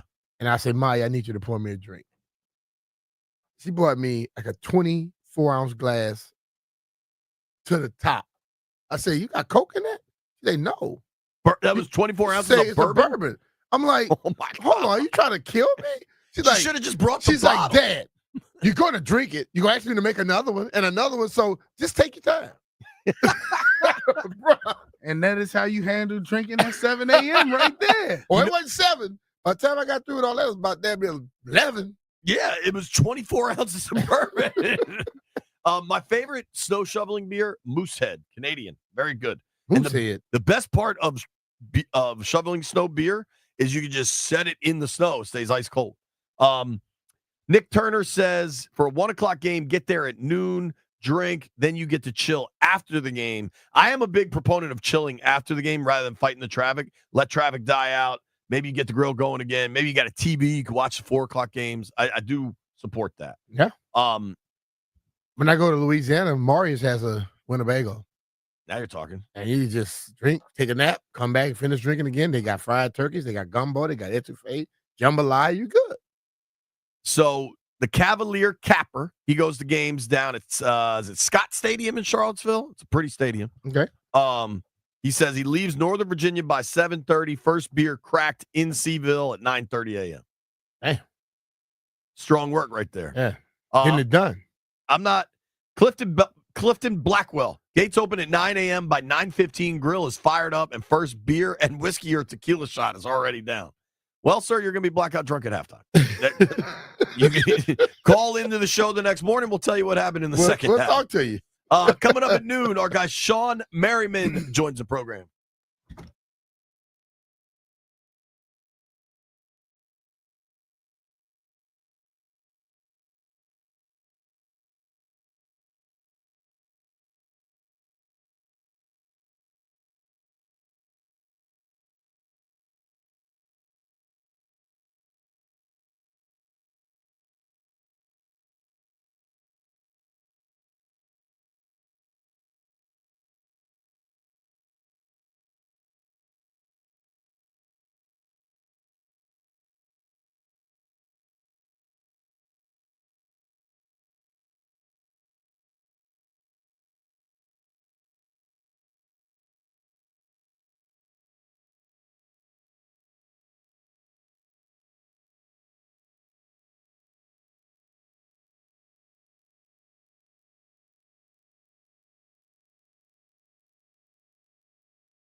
This sports update is brought to you by Reynolds and Power Home Team.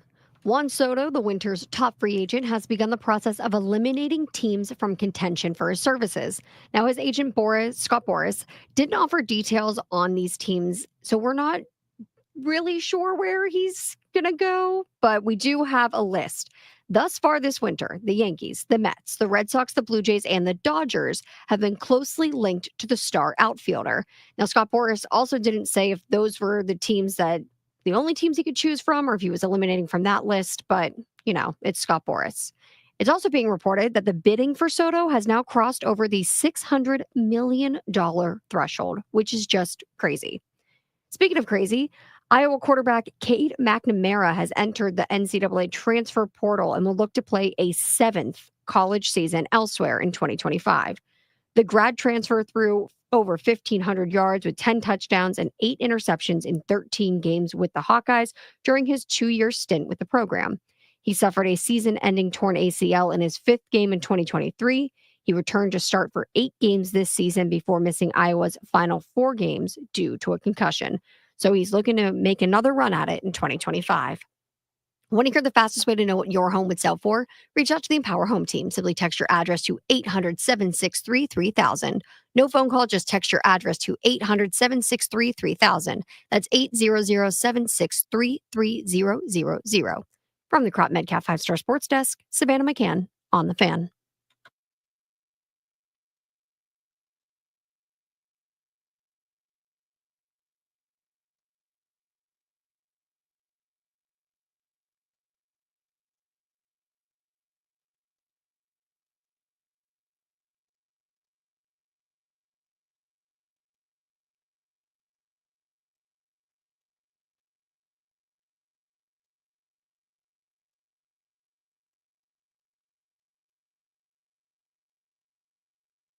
Check out the oil my Cadillac spills.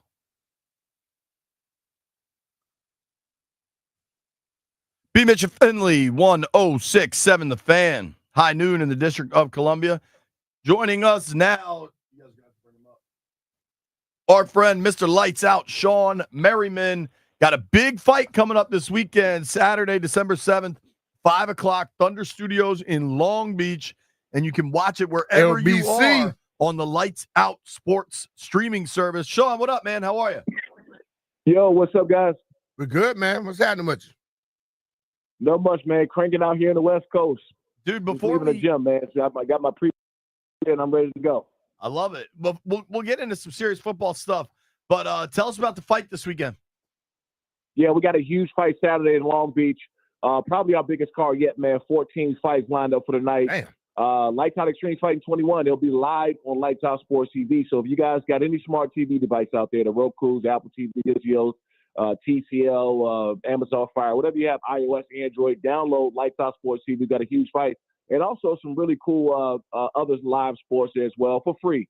100% for free, man. So this one you don't want to miss, and got a lot of cool stuff in the app. Just got to Real Madrid actually yesterday. We launched with Real Madrid, so it was a good deal. That's really cool. Big time, dog. Dude, I was reading something that the fastest growing segment of sports betting is UFC. And I know UFC is its own league, but I guess combat sports would be like the sport there. Do you get your stuff? Like, can people bet on your stuff on DraftKings or FanDuel or whatever? Yeah, we're legal in 7 states. Right now, our partner is Bet Online, and they've been great, man. So you can go to Bet Online and bet on Lights Out. And so I know it's such a big part of the sport, regardless of whether we want to talk about it or not. We know the people out there bet. So Bet Online has been a good partner of ours. That's great, man. They're going to bet. If it's sports, they will bet. Yeah, totally. All right, let's switch over to football, if you don't mind, sir. Commanders finally have their bye week. They are 8-5. Jaden Daniels, to me, has certified himself as a very legitimate NFL starter. When you and I talked back in June or August or July, if I had said, they're going to be 8-5 and Jaden's the truth, how big of a win is this season so far for Washington? I think we talked about it earlier before the season started. I always felt this. Caleb Williams was of dials on things he's capable of doing. But the most NFL-ready quarterback was Jaden Daniels, and I said this before the season started. And I'll take it a step further, man. There's a couple of passes he had, even not that he can throw the ball, is where his placement of the ball was. And that stuff you don't learn until, later on in your career, your second year, you start watching film, you get a little bit more comfortable. And as you said, this bye week for them, I think what they play like 13, 14 weeks straight. 13 straight, yeah. I mean, so I just want to remind everybody, when you're a rookie, you got no time off. You go straight from college, straight to, working out for the combine, getting ready for the draft, straight to rookie OTAs, and training camp. You have no time off. So that's why a lot of these guys hit the wall. So I can only imagine after this downtime and those guys get healthy, get this first break to kind of, to level up again and just get an anchor and get his feet under him, get healthy again. He's going to come out firing these last couple games, man, because you don't have any time off as a rookie. So that's important that these guys get the time off right now. Dante Fowler is having a big year right now, showing pass rushing and things of that nature. I think one of his best he's had at this point thus far. As you get older in the league, do you, just figure things out a little better where you can, not just have to use your athleticism, but you can understand and think the pass rush more? Oh yeah, you get a lot smarter, man. When that explosion started to slip away a little bit, and you're not as fast coming out your stands and changing directions, it isn't as fast. What you start doing, man, you start getting really into film and down and distance, placement of the ball, and which hash marker, what play do they like to run in this far set over here. That way you can kind of pin your ears back and go. And those are the things you pick up, after the first couple of years. Because when you come in the league, and I'm speaking from experience, you pass anybody. You come off the line of scrimmage, you're bigger, faster, and stronger. And then when you get later on in your career, you might have had some injuries. You become a student of the game and you learn how to win differently. It's no different than, a NBA player that is athletic his first 10, 12 years, and then he started to learn how to back people down and turn his back to the basket and become smarter. Same thing with pass rushers or anybody at that explosive position. Talking with Sean Merriman here. Of course, Sean, 3-time Pro Bowler, NFL Defensive Rookie of the Year. The accolades go on and on. Specific to Fowler, Sean, did you get to see much, if any, of the Commanders Titans game over the weekend? It's okay if you didn't, but there was one play that I'm really curious. Will Levis is the Titans quarterback. I thought Fowler had what was a very clear sack, and it got scored as a tackle for loss because they claimed Levis was a runner on that play. When you're a player and you think you get a sack, and then the scorers don't put it that way and kind of come up with a different way to score it, how much does that piss you off? Oh yeah, I turn it into the NFL. I take that play. Oh, no doubt. I'm going to the coaches, and it's happened before. In the same type of situations where they try to label a guy as running, but ultimately, you turn it into the NFL and see if you can get it overturned. Right. I think hopefully they're trying that. Maybe people think he was clearly a runner in that situation, but I've heard guys and I've heard agents talk about, sacks are worth $1 million, $1.5 million, $2 million in free agency. I am fighting for that. Like per sack. You know what I mean? Yeah, because it's a lot, especially when you got those incentives and you got certain things that's going on. You want to get as much as possible. I mean, it starts during the offseason when you got workout bonuses. You're trying to hit every escalator, every level that you possibly can. And I remember one year, I started off, I think it was $500,000 per, like after 6 sacks, it was $150,000 per sack after the 7th or 8th sack that I got. So, in 2006, when I end up, having 17 sacks, that's a lot of money. That's a lot of money, right? Yeah. You're not going out there and letting anything slide. Of course, you're gonna go and turn those plays in. But I think about it, I don't see how the person scoring knows that he was going to throw it or not, because a running quarterback can throw the ball all the way up to the line of scrimmage. That's what I thought. With all the RPO. So if you get tackled on the line of scrimmage, it's a tackle. Because if I drop back for a quarterback draw and they hit me, it's a sack. They don't know I was going to be running the ball anyway. I was going to run it anyway. And to add on to your point, that it's called a run pass option, right? Yes. And so if he's in the backfield, he got a chance to pull that ball out and throw it down the field. I don't care what his motions was. Maybe he was trying to get away from the sack, and then ended up running, but it was still a throw and play. So, that's why you take those plays, you turn them into the NFL and see if you can get them overturned. Sean, for a guy like you that played, about a decade in the league, when you see these guys that will just punt on, you talk about the workout bonuses, all the escalators.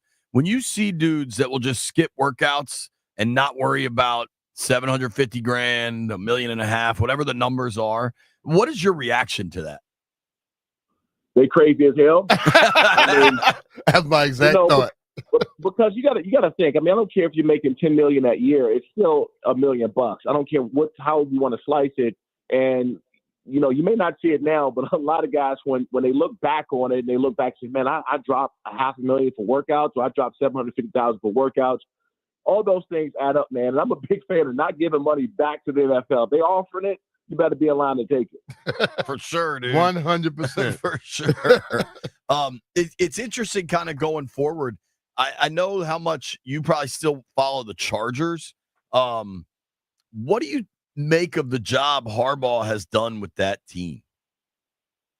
It was everything that I thought was going to happen. And I say this because I met, before the season started, I was around the facility. I was around the team. I got a chance to meet the strength and conditioning coach, the coordinators. And it was like, they believe in this guy, in Jim Harbaugh, more than you can ever imagine. Like, they just follow him. They believe that this dude eats, sleep, and do everything involved in football. And he had everybody in there believing. So you knew that a culture change was coming, but you didn't know it was going to be this fast. Yeah. Right. No one saw them, turn things around. This running mentality, protecting Justin Herbert, that defense playing the way they are under the defense coordinator mentor. And so they've turned this thing around, and everybody thought, hey, these guys got a chance in 2 or 3 years. No, they got a chance this year. They really do. And, some of the games that they dropped this year, they could have won. They should have beat the Steelers. They should have had an opportunity to beat KC. And I know they're going to see them again this week. But don't be surprised. They're the wild card race right now. But don't be surprised if these guys got an opportunity to go deep in the playoffs, because they're playing a brand of football that you don't want to play. I mean, defense, you know how it is, man. When you're running the ball and you're playing great defense, it is demoralizing to people to play teams like that, because you can't stop them. And once you start to pay too much into the run, then it opens up a play for Justin Herbert, who we know can get the ball deep down the field. Totally.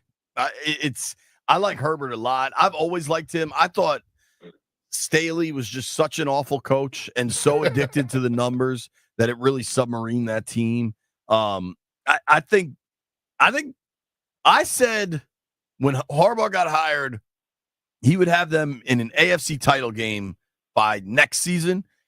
I won't be shocked if they pull some upsets, to Sean's point, this season in the playoffs. I mean, the thing about it, once you get a coach, and Sean, what was it that you look for in a coach where you just didn't question anything, you followed him? His ability to take responsibility. You guys just talked about Brandon Staley. I think that we saw at the end of his tenure with the Chargers, his press conferences, which were god awful, and he had problems answering questions. He was firing back at reporters. So that's a sign to me that the leadership was just not there. And it was they played a side by side, which is really funny. Brandon Staley was asked a question about the fans. He said, "Hey, we can't worry about the fans or anybody else. We got to worry about what's going on here." And Jim Harbaugh was asked the same exact question. He said, "Hey, these fans come out and watch us. They're the reason why we play this game. It's a difference in the culture that was built there." And I was talking to Derwin James. I think it was the first game of the year when they played the Raiders. Derwin told me that they had a day in practice where they had 2 periods where they were full go live, take to the ground. And I asked him, I said, hold on, what do you mean as in full go? Because this is Marty Schottenheimer talking here. Like, this is, something that Marty would do. And he said, no, we have full go practices where we were taking each other to the ground, not thudding, not fitting up or wrapping up. We took each other to the ground. And I said, okay, this was the mentality that he installed and instilled against these guys early on in the season, and it's showing now. Yeah, that's what Detroit does, and I know what the rules are these days, but it's teams that get 10 to 14 days to be in full gear. Some of them don't reach 10 days. Detroit, they do 14. We know they might do 16, 17. You just don't know. Sean, speaking of the Chargers and going full go, you see Leonard Williams and that the big fella going I think he went 99 for Seattle as a 30-year-old, 300-pound DN. Did you see that pick six he had? I did, man. And I was hoping that somebody get him some oxygen at the end of that thing because, you know, you can practice. You do in the off season, right? A lot of things that we do as football players is short bursts, change the direction, getting in and out of breaks. But everything is within 20 yards that we do it during the off season, within 20, 30 yards max. So somebody running that long is out of his body and character to even experience something like that. And I was thinking, I was like, oh boy, somebody got to get him some oxygen ASAP. He got up over 20, miles an hour. Wait, big man? Yes, dude. Bruh. It was crazy. So we see these dudes like what? 195, 200, getting up to 21. Big man got over 20. Pretty impressive. Come on, they man. got to go a little faster then. We were talking with Sean Merriman. Make sure you check out his latest fight this Saturday, December 7th, 5 o'clock, live in Long Beach, California. You can stream it anywhere you have streaming service on the Lights Out Sports TV streaming service. The fights are going to be dope. Hey, let me ask you this one. Trevor Lawrence goes in for a late slide, gets blasted in the head. I think the hit was dirty, but it has created a conversation where sliding for quarterbacks when they're in heavy traffic isn't necessarily the safest route. What do you make as a former DN? Well, first off, it was 100% a dirty hit. I don't care what anyone says. Not been in that situation before. When you're one-on-one with a quarterback out in the open field that he's going to slide or try to figure it out, right? And for him to go in there with his forearms, as in a forearm shiver, he had intent to hit him no matter what he did. Now, I wasn't as mad at what happened. I was more mad at the reaction by him, and wanting to fight after. It's like, okay, cool. You made a mistake. You didn't think it was wrong, but then now you're putting your teammates in position to have to stick up for you and cause some big fights. There's going to be all kind of FedEx fines in these guys' lockers the following week because NFL, what they do is they get together with that film. Everybody who threw a punch, everybody who did something excessive will be getting a fine. And that's what you bring your teammates in that when you keep carrying on. So even if you thought you wasn't wrong at the time, your reaction to escalate that thing and make it a lot bigger deal, put your teammates in a bad situation, that's a problem that I had. It was a dirty hit, but the reaction got me more than anything else. Yeah, I think they need to work on the quarterbacks going there. If you're going to slide. Because Pat Mahomes does it all the time. Run towards the sideline, slow down. You slow down, he cut up the field. And if they hit him, they're going to call a flag. So if the quarterbacks can't be hit, they need to take their asses down and run right out of bounds. Yeah, you know what? Guess who gets the most flags, right? When he does get hit, it's Patrick Mahomes. And so Yes. I think there is a level of they need to start sending out warnings to these guys. Or do this. I just talked about sending film into the NFL to have them look at it. I'm sure they probably got 15 to 20 clips with Patrick Mahomes trying to get extra 3 or 4 yards and not going out of bounds. You turn that in and they don't do anything about it. Well, it should be fair game. We should be able to hit him if he's going to continue to go out there and do that and make it fair. There you go. I'm with you, man. I'm with you. Hey, last question, and I'm not sure how simple this is, but who's the best team in the NFL? I like the Lions, man. Lions are Bills. And I want to take anything away from KC and their record, but I'm not a fan of how they've been winning lately. For block field goal. And look, you'll take it. You'll take any wins in the NFL, no matter what. But how they've been winning their last couple of games in the box snap against the Raiders. When you go into the playoffs, you need to be hitting a momentum switch. You need to be going upwards, not creeping in by winning games that way. So I love the Bills right now, and I love Detroit. What do you think about Philly? Philly, look, it's like Philly plays well when they're clicking on all cylinders, right? Like they're going to win a lot of games when Saquon Barkley is going out there and doing anything. But what can you do when he's stopped? If he just so happened to get stopped, if they want to put 8, 9 in the box and just say, you know what, this is not happening. We're going to stick some corners press and we're going to blitz. Can Jalen Hurts overcome that, right? So that's what I'm waiting to see. But as long as Saquon Barkley is running the ball the way he is, they always going to have a shot. And then Brandon Graham just went down for the year, right? He had torn triceps. So they got some holes to fill.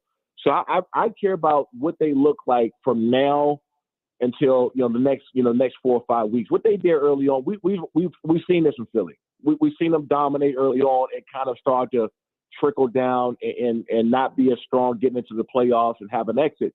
So what I care about, because we already know what Jalen Hurts can do, we know what A.J. Brown can do, we know what these guys can do. What do they look like from now until the rest of the season going into the playoffs? It's going to be fun. Last one. Check it out. What do you make of the Ravens, dude? They keep losing games. I think with a lot of the Ravens, they're not the same physical team, especially against the run that we normally see them. And there's a lot of people, in my opinion, standing around kind of watching Lamar make miracles happen. Mm-hmm. And that works for a certain period of time. But as you get into, these December, January, when you start getting later on in the season and the talent picks up and the speed, and I talk to a lot of guys younger, right? So when you come from college, you get to the preseason, you're like, damn, these guys are fast. You get to the season, like, man, these guys are really fast.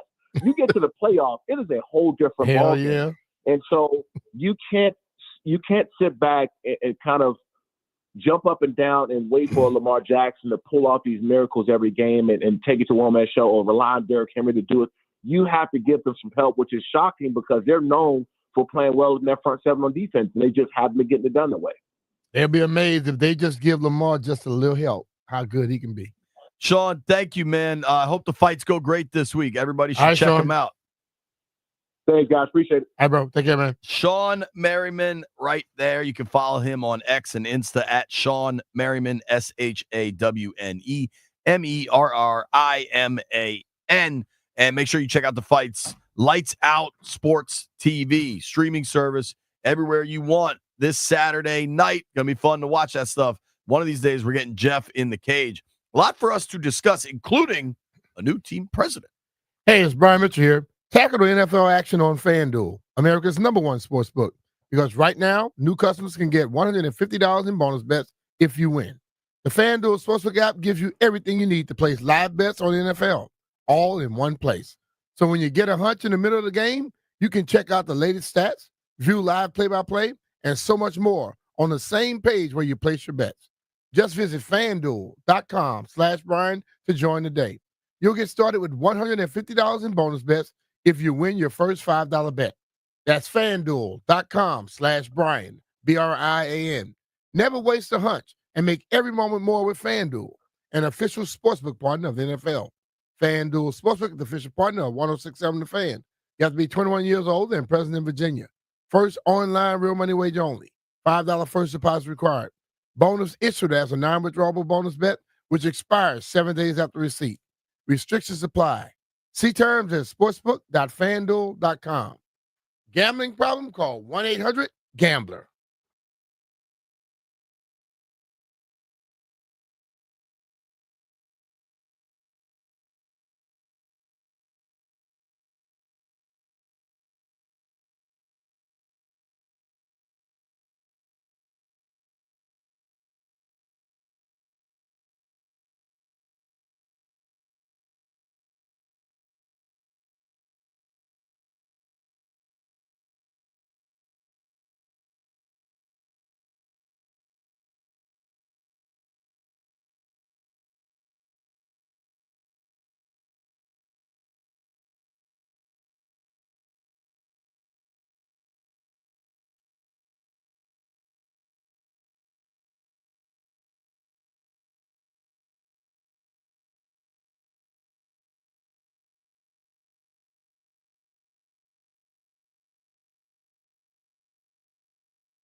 Men's college basketball tonight. Maryland taking on Ohio State at 6 p.m. in the Big Ten opener on Team 980. Deshaun Harris-Smith on his role with the second unit. Coach Willard just told me, like, when I start coming off the bench, he's looking for me to be more aggressive and stuff, like come out and be a spark for our team. So, I mean, that's why I'm just trying to come out to do, still coming out there just to play my hardest, play defense and stuff like that, do all the little things, go on offense, and just be a little bit more aggressive because I'm out there, like, with the second group. Virginia Tech against Vanderbilt at 8:30 live on the Fan. George Washington's at American at 7. Virginia at number 13, Florida also 7 p.m. NHL Sharks beat the Capitals 2-1 in overtime. The Capitals are at the Toronto Maple Leafs Friday night. Former national superstar Juan Soto looked like he's getting close to a decision on a free agency team for next season. The Yankees, the Mets, the Blue Jays, the Red Sox, and the Dodgers appear to be the front runners, and it could be a deal exceeding $600 million and could span 15 years. The deal might happen before the winter meetings in Dallas at the end of the week.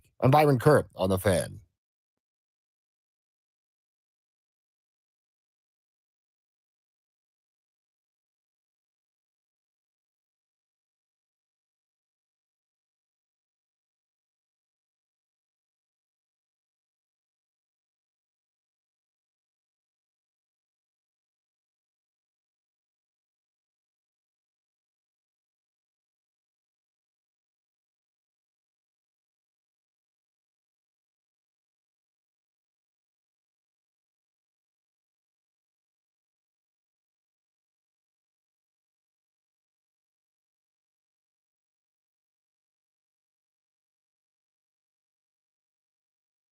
Why, man?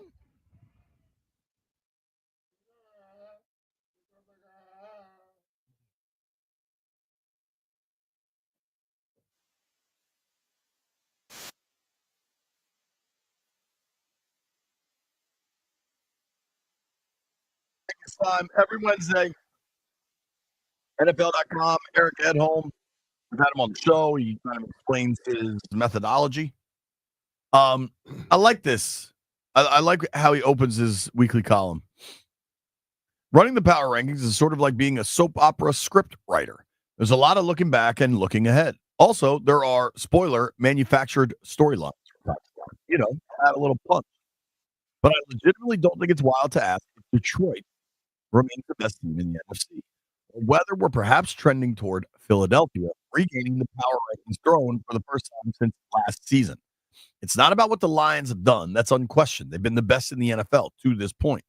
But with injuries mounting on defense, it's putting pressure on the Lions' prolific offense to be even better. And they have some tough games remaining. I'm not ready to make the switch yet. Number one team in the NFL, Brian. Detroit. Mm-hmm. All right, that's what he's got. Who's two? Buffalo. I haven't looked. B says Buffalo. Jeffrey, number two, best team, second best team in the NFL is who? Oh, the Chiefs. Jeff says the Chiefs. They won on Black Friday. They've been dropping the Chiefs lately, so that's why I went with, because Buffalo ended up winning in the snow, so you know they're gonna get extra little. Detroit. Well, I don't. You don't have to pick what he's going to pick. What do you say? Who do you think is second best? I think Buffalo is, but I'm just saying I now am going with it. But I think the Chiefs are. I know Sean said, "Oh, they I don't like how they're playing." Hell, they still winning. Yeah. And if they mess around and that light bulb go off when they hit the playoffs, people in trouble. Landfill, who's your second best team? Assuming you have Detroit one. If that's not the case, let me know. It's either the Eagles or the Bills. I'm gonna go with the Eagles. Yeah, I kind of hate it, but I think it's the Eagles too, man. I think they're just playing so well right now. Maybe it's the Bills though. But you start looking at the injuries now happening to the defense of the Eagles. Will that come back to haunt them? It might. Down the Losing stretch. Graham's a big deal, but they have some depth, man. All right, so NFL.com goes Detroit, then Buffalo. Entirely fair. The fact that after that snow game Sunday night, when they were handing out AFC East champs hats, I was like, damn, how bad is the AFC East that they decided this thing in week 13? Well, AFC East. I Not mean, very good right now. well, Miami was supposed to be good, and then you get some injuries. Yeah, they don't want to go to the snow. I mean, I sent y'all the thing on the guys from Tennessee talking about how the cold got to people. I mean, that was just asinine. stupid. Also, I recognize Nashville's further south. Every time I've ever been there, it's always cold as hell. Yeah, it's cold a lot. Mountains. Those mountains right there, man. Right. That stuff come across the mountains like, hey, what's up, dog? All right, they go 1 Lions, 2 Bills, 3 Eagles. I'm going to read about the Eagles here. The Eagles' gritty victory over the Ravens was led by a defense that contained Lamar Jackson and Derrick Henry to a degree that most other NFL defenses can't achieve. Philly's D has come a long way since last season, and heck, even since the team's Week 5 bye. Vic Fangio has been a massive upgrade at coordinator, and he proved that Sunday with his in-season capstone. And where would the Eagles be without off-season signee Zach Bond? He was great against Washington. Mm-hmm. His success at linebacker and the play of additions in the secondary, C.J. Gardner-Johnson, Quinyon Mitchell, and Cooper DeJean, have been absolutely vital developments, along with defensive tackle Jalen Carter becoming one of the toughest players in the league to block. When the offense was stopped early, there was no panic. That's almost a weekly plot line now. Eventually, Saquon and A.J. Brown did what they do, finishing off the Ravens. The Eagles are a seasoned, dangerous team that can win pretty or, like against Baltimore, ugly. I tend to agree with most of that.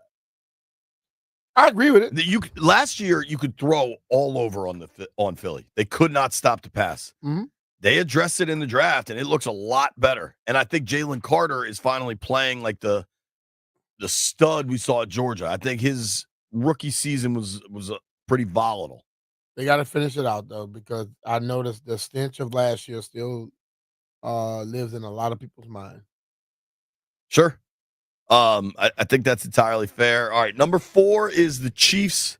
Can't imagine anybody's going to argue with that. Nope. This is a team. The Vikings can clinch the playoffs this weekend. The Vikings are 10-2.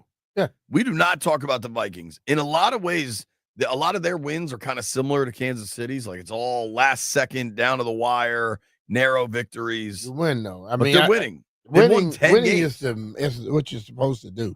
And we've now made it to where, if they don't win pretty or win by going away, they're not that good. They win. I get it. But with Kansas City, they have the track record of winning all the Super Bowls ever. And they have Mahomes and Kelsey. With Minnesota, do you trust it the same way you do with Kansas City? They're stacking up wins. Dude, Minnesota? Yeah. No, I don't trust them like I do Kansas City. Kansas City has proven it to me. Sam Darnold hasn't proven a damn thing to me. Listen to how dumb this is. The NFC South, somebody out of this division is going to get to host a playoff game. Through whatever combination of tiebreakers, right now, the Atlanta Falcons are in first place in the NFC South. Okay? Yeah. Sit up to be sure I got this correct. Do you know what their point differential is in first place in the NFC South? Falcons? Yeah. I don't know, Jay. We had somebody yesterday that was 7. 15. Minus 34. They are losing? Well, when they lose, they lose. The only when they win, they squeak. When they lose, they get their tails kicked. Jeff, see if you can find odds on Tampa to win the NFC South. I bet Tampa's actually the favorite right now, even though Atlanta is technically in first. Both Tampa and Atlanta are 6-6. The Falcons' point differential is minus 34. Tampa's is plus 39. I think getting Mike Evans back for Tampa is a true game changer. Sorry, that was an aside. If you had to guess, if Washington's going to be able to move up out of the 7 seed into the, what was it? What is Atlanta? Atlanta is minus 140. Bucks are plus 110. Your boy might have to make numbers from. It's from FanDuel, NFC South winner 2000. Oh, to win it. Winner, yeah. To win the NFC South. I might have to take Tampa, dude. Take the plus money. So on the power rankings, they go Vikings 5, Packers 6. That's also coincidentally the seeding in the NFC playoff picture right now. Mhm. You got the 4 division winners in the Vikings 5, Packers 6, Washington 7. If there is to be a team that slips up down the stretch here, and they all play each other, Lions, Vikings, and Packers all have a bunch of division games coming up. Who do you think it is? If all 3 of those teams have to play each other around, how many of those home games for Green Bay? We can say Minnesota all we want, but you know what? They play in a dome. I think in Detroit they play in a dome too. Yeah. Green Bay plays outside. Green Bay's remaining games, 3 of the 5 are on the road, at Detroit, at Seattle, which is more bad weather, New Orleans at home, at the Vikings, and then they close with the Bears. The Bears seem a little pesky now that they got rid of Eberflus. The Bears arguably should have won that game in Detroit on Thanksgiving, or at least tied it.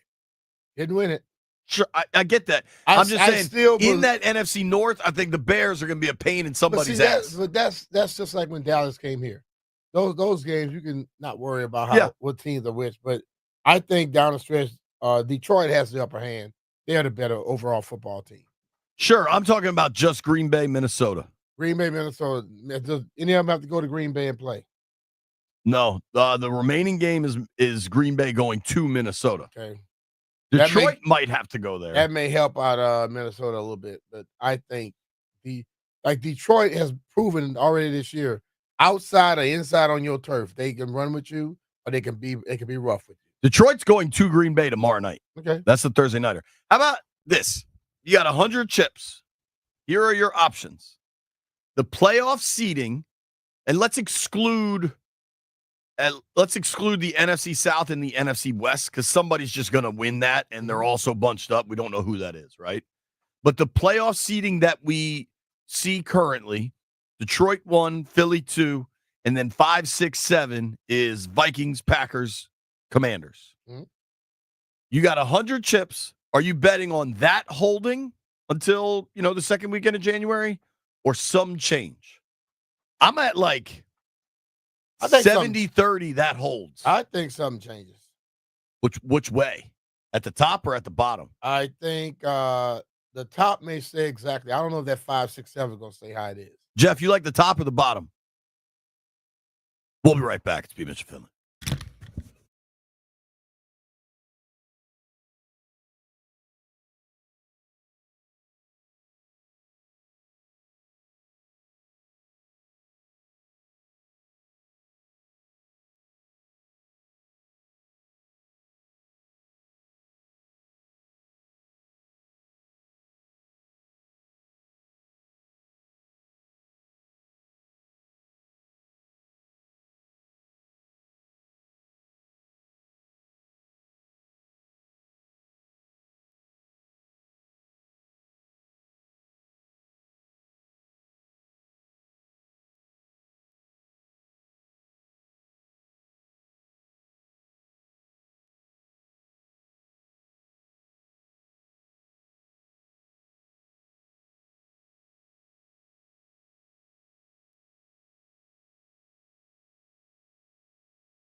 Better days. B. Mitch and Fenley, 1067 The Fan. I believe the world famous Denton Day is going to join us at 1 o'clock, talking a little college football playoffs rankings are out. Denton Day, baby. Shout out to my man Bazad at Cap Grill, Chevy Chase. Calling me back, trying to make stuff work. Appreciate you. Landini, do I need to give the people what they want here? Yeah. Oh, boy. Give them what they need. Jeff, you better get ready, dog. You're going to have to work. Jeff, get your headphones on and answer this question before I give the people what they want. That's right. We're about to give away some Globetrotters tickets. Jeff, right now, the top of the NFC goes Lions, Eagles. The bottom 5, 6, 7 is Vikings, Packers, Commanders. Do you see that holding or changing? And what is the percentage you feel? For us, I'm gonna talk from the Commanders' perspective. If it do change, I think we probably go to 6. I don't really seeing us hit the top 5 mark. Which I think getting to 6 is huge. Because then you're not talking Philly or Detroit. You're talking Atlanta or the Rams. Like, and it's that gives us a chance. Totally different. They got a chance, whoever it is, but it's a very different ballgame. Yeah. And for real, JP, I don't see a lot. I'm just trying to think of schedules and things. I don't see a lot changing. I don't. Really I'm not sure I do either. Well, Green Bay going to Detroit tomorrow. Detroit beat them. They will be what? Detroit will then be 12-1. I think. I'm about Green Bay. Okay. Right now, Green Bay is 9-3. Lions are 11-1. They're gonna be 9-4 after tomorrow. And Washington has a bye. And then they'll be 8-5. So they're still a game behind. Yeah. So they have it'd be 9-4, 8-5. They have a game behind. But what if Washington comes out and take care of the Saints, and Detroit got to play Minnesota again too, right? Yep. At Minnesota. Green Bay does. Yeah, Green Bay, yeah. It's a possibility Washington can move up to 6. Landini, what say you? Holden? Yeah, Holden. It's going to be fascinating to watch, man. Got know when to hold them, Landfill. Know when to fold them. I mean, if getting a know when 6, to walk away, know when to run. Never count your money when you're sitting at the table. If you're looking at the Packers, honestly, I think Washington fans should be rooting for whoever's playing the Packers. It's going to be a hell of a lot easier to catch a team that's only 1 win ahead of you rather than the one that's 2 wins ahead of you in Minnesota. Possibly. And, dude, the Packers' schedule down the stretch here is tough. At Detroit, at Seattle, home for the Saints, at Minnesota, Bears at home. That Seattle thing is tough, bro. Dude, what's the line for tomorrow night? Detroit's got to be favored. What do we think it is? 4.5? I would give Detroit. I would say 5.5. It's only 3.5. Only 3.5? Lions are favored by 3.5. What is it that they're trying to perpetuate here? I don't think it's perpetuating anything. Detroit just barely beat Chicago on Thanksgiving. That's one game, dude. Yeah. And that's one game. All right, so clearly you'll be laying the points. If they're 3.5, I'm damn sure gonna I'll take Detroit. The Lions, prior to the tight game against the Bears, the Lions beat the hell out of the Colts and they beat the hell out of the Jaguars. And then in their first meeting against Green Bay, they won 24-14 in Lambeau. So, dude, if you're rooting for the Commanders in this thing, and if you're listening to our show, you probably are. It's not crazy to think Green Bay right now is 9-3. That at Detroit's an L, 9-4. At Seattle's no joke, man. It's gonna be tough for them. 9-5. That trip, man. They're gonna beat the Saints at home. New Orleans and Lambeau after they fire their coach. Good luck with that. So then that's 10-5. At Minnesota, it's weird. I have a lot more faith in the Packers. I think the Packers are a better team, but Minnesota has a game in hand. O'Connell's a great coach, but the Vikings, man, you look at their DVOA, you look at any of these advanced numbers, it seems smoke and mirrors-esque. They keep winning. They do keep winning. All right. Brian, where do you think Washington lands in the latest power ranks? Remember, they slipped a lot in the week after the Dallas loss. 21 last time? I don't think it was 17. that? 17. I I'm think going to say Washington is fitting. B's got him 15. I'm going to say like 11. Jeffrey? Yeah, I'm gonna go with, let's say, 13. Landfill, I'm guessing you looked already? Landfill looked already. All right. 5 Minnesota, 6 Green Bay, 7 the Steelers. We're going through the NFL.com power rankings after week 13. 8 Ravens, who slipped 3 spots after that loss to Philly. And you can say whatever you want about the Ravens. They got real problems at kicker. That's real. Oh, it's real now. And At first, I thought he can just overcome it, but he seems to be really, really having what you call it, putting with it. The yips? Yes, the yips. I think it might just be Father Time. I think it's yips. He has distance. He just don't have accuracy. 9 Chargers. So Commanders are at least double digits. Here we go. 10 Denver Broncos. What? They're 8-5. They've got Denver, Washington, and Baltimore all have the same record. Mm. You know, as Bill Parcells famously said, you are what your record is. And I think I nailed this. Didn't I say 11? Washington Commanders, 11. Thank you, Pete. I read now from NFL.com. The Commanders arrived at their bye on a high note, ending their 3-game losing streak with a resounding victory that had to be good for their souls. I add parenthetically, it was good for ours. After their recent offensive struggles, this kind of outing, even against the 3-win Titans, was badly needed. Tennessee's defense still ranks in the top 10 in several major defensive categories, adding a layer of impressiveness to what Washington accomplished. In the 3-game losing streak, the Commanders recorded just 7 total runs of 10 yards or longer, the same number they put up on Sunday alone. Mm-hmm. Good things happen when Jaden Daniels and Brian Robinson are running well and Terry McLaurin is getting involved early. Washington can now rest up and prepare for the stretch run.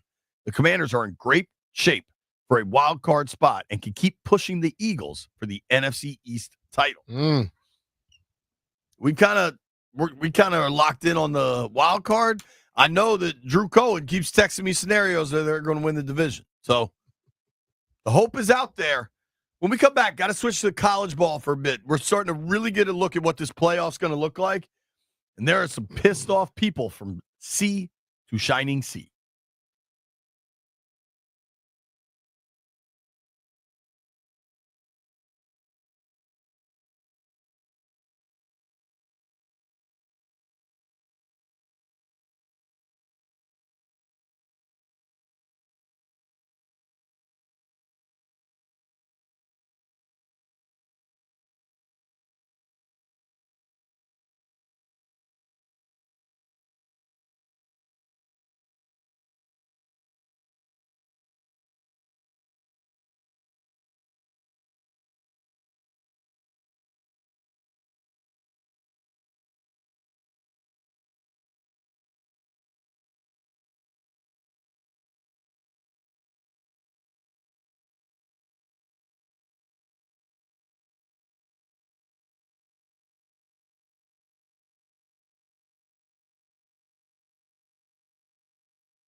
It was a tough one last night for the Capitals, falling to the San Jose Sharks 2-1 in overtime. Left wing Connor McMichael said the Caps didn't play well. I think we got away from everything that we've been doing in this whole season. We just weren't smart with the puck. We weren't making easy plays. We were trying to do too much. So it's one we want to put behind us. The Capitals at Toronto Maple Leafs Friday night. The Wizards come home tomorrow night against the Dallas Mavericks and Denver on Saturday. Men's college basketball center stage tonight in the Big Ten, Maryland versus Ohio State. Terps looking for their first win over the Buckeyes since 2016. Live play-by-play on Team 980. Sophomore guard Deshaun Harris-Smith from Woodbridge, Virginia. Why coming off the bench helps. I mean, I feel like coming off the bench, you kind of get an advantage just because, like, the first 3-4 minutes, I can see how the other team's playing, like, what I need to come in and bring the game, if it's rebounding, like, getting other guys involved, pushing the tempo and stuff like that. So you kind of just get, like, a little cheat sheet before the game just because you can sit back and watch for a little minute before, like, I got something. Virginia Tech play-by-play against Vanderbilt tonight, 8:30 on the Fan. George Washington at Bender Arena against American at 7. Virginia key matchup at number 13 Florida at 7. Buffalo Bills have re-signed veteran safety Micah Hyde to the practice squad. In LPGA news, players must be assigned female at birth or have transitioned to female before going through male puberty to compete in LPGA tournaments or the 8 USGA championships for women under new gender policies published today. I'm Byron Kerr on The Fan.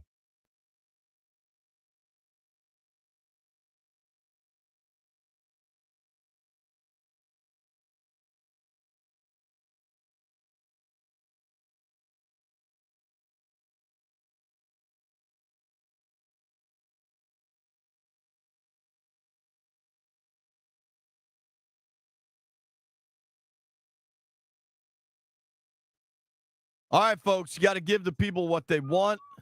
Besides this dope-ass song that introduces Denton Day, we're also going to give away some tickets. Caller number 10 right now, 800-636-1067. You win a four-pack of tickets to see the Harlem Globetrotters Friday, March 7th at Eagle Bank Arena. Tickets are on sale now. For tickets and more event information, visit thefandc.com/events. Landfill, give me that chorus one more time.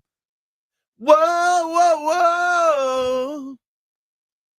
You'll be stunned to know this did not make my Spotify Wrapped, unfortunately. I don't know. This song's a banger, man.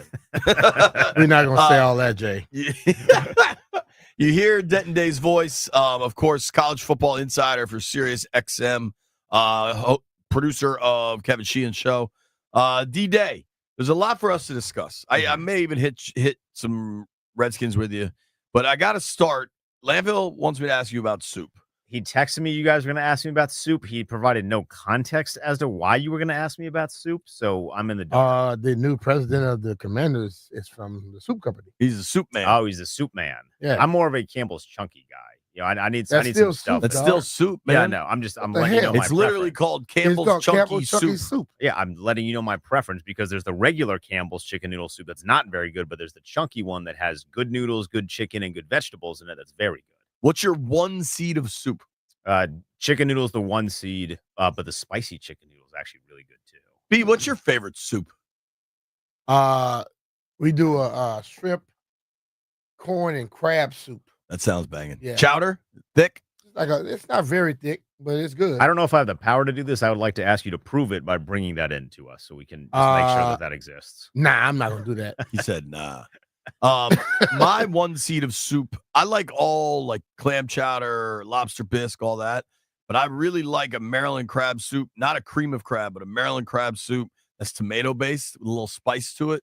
That's my one seed. Landfill, your one seed of soup. Pho. Oh, very, very Is that the fish soup? international. No, the Vietnamese soup. Okay. It sounded like he had to press the dump button. I didn't hear him properly. I was like, did he just do that on air? Jeff, soup one seed. Ramen, especially from Jinya. I didn't know ramen was counting as soup in this conversation. That's a Ramen soup. is that's the top What seed. would you? What would you call ramen if it's not soup? I would just call it noodles. Yeah. I kind of think That's ramen, what chicken noodle soup is, just like the damn ramen. I kind of think ramen and pho are their own category. Yeah, but I think guess they're their own category. Technically, it's a liquid in a bowl. That's a meal. Because if I can count ramen, ramen's my top seed. Ramen is All right, if you want to exclude the pho, then I'll say tomato. Tomato. Just you go from a very international dish with lots of different variants to tomato. I'm starting to realize we think everybody else weird. Landfill's weird. Landfill's definitely weird. Yeah, I'm not eating no tomato soup. I like tomato soup, but it's not that high on my list. Tastes You have like to a have warm grilled cheese V8 with to tomato. me. You can't just raw dog. Yeah, it's got to be with a grilled cheese. Wait, definitely raw You dog doing tomato what? soup. Yo, you know what soup is good? Cream of mushroom.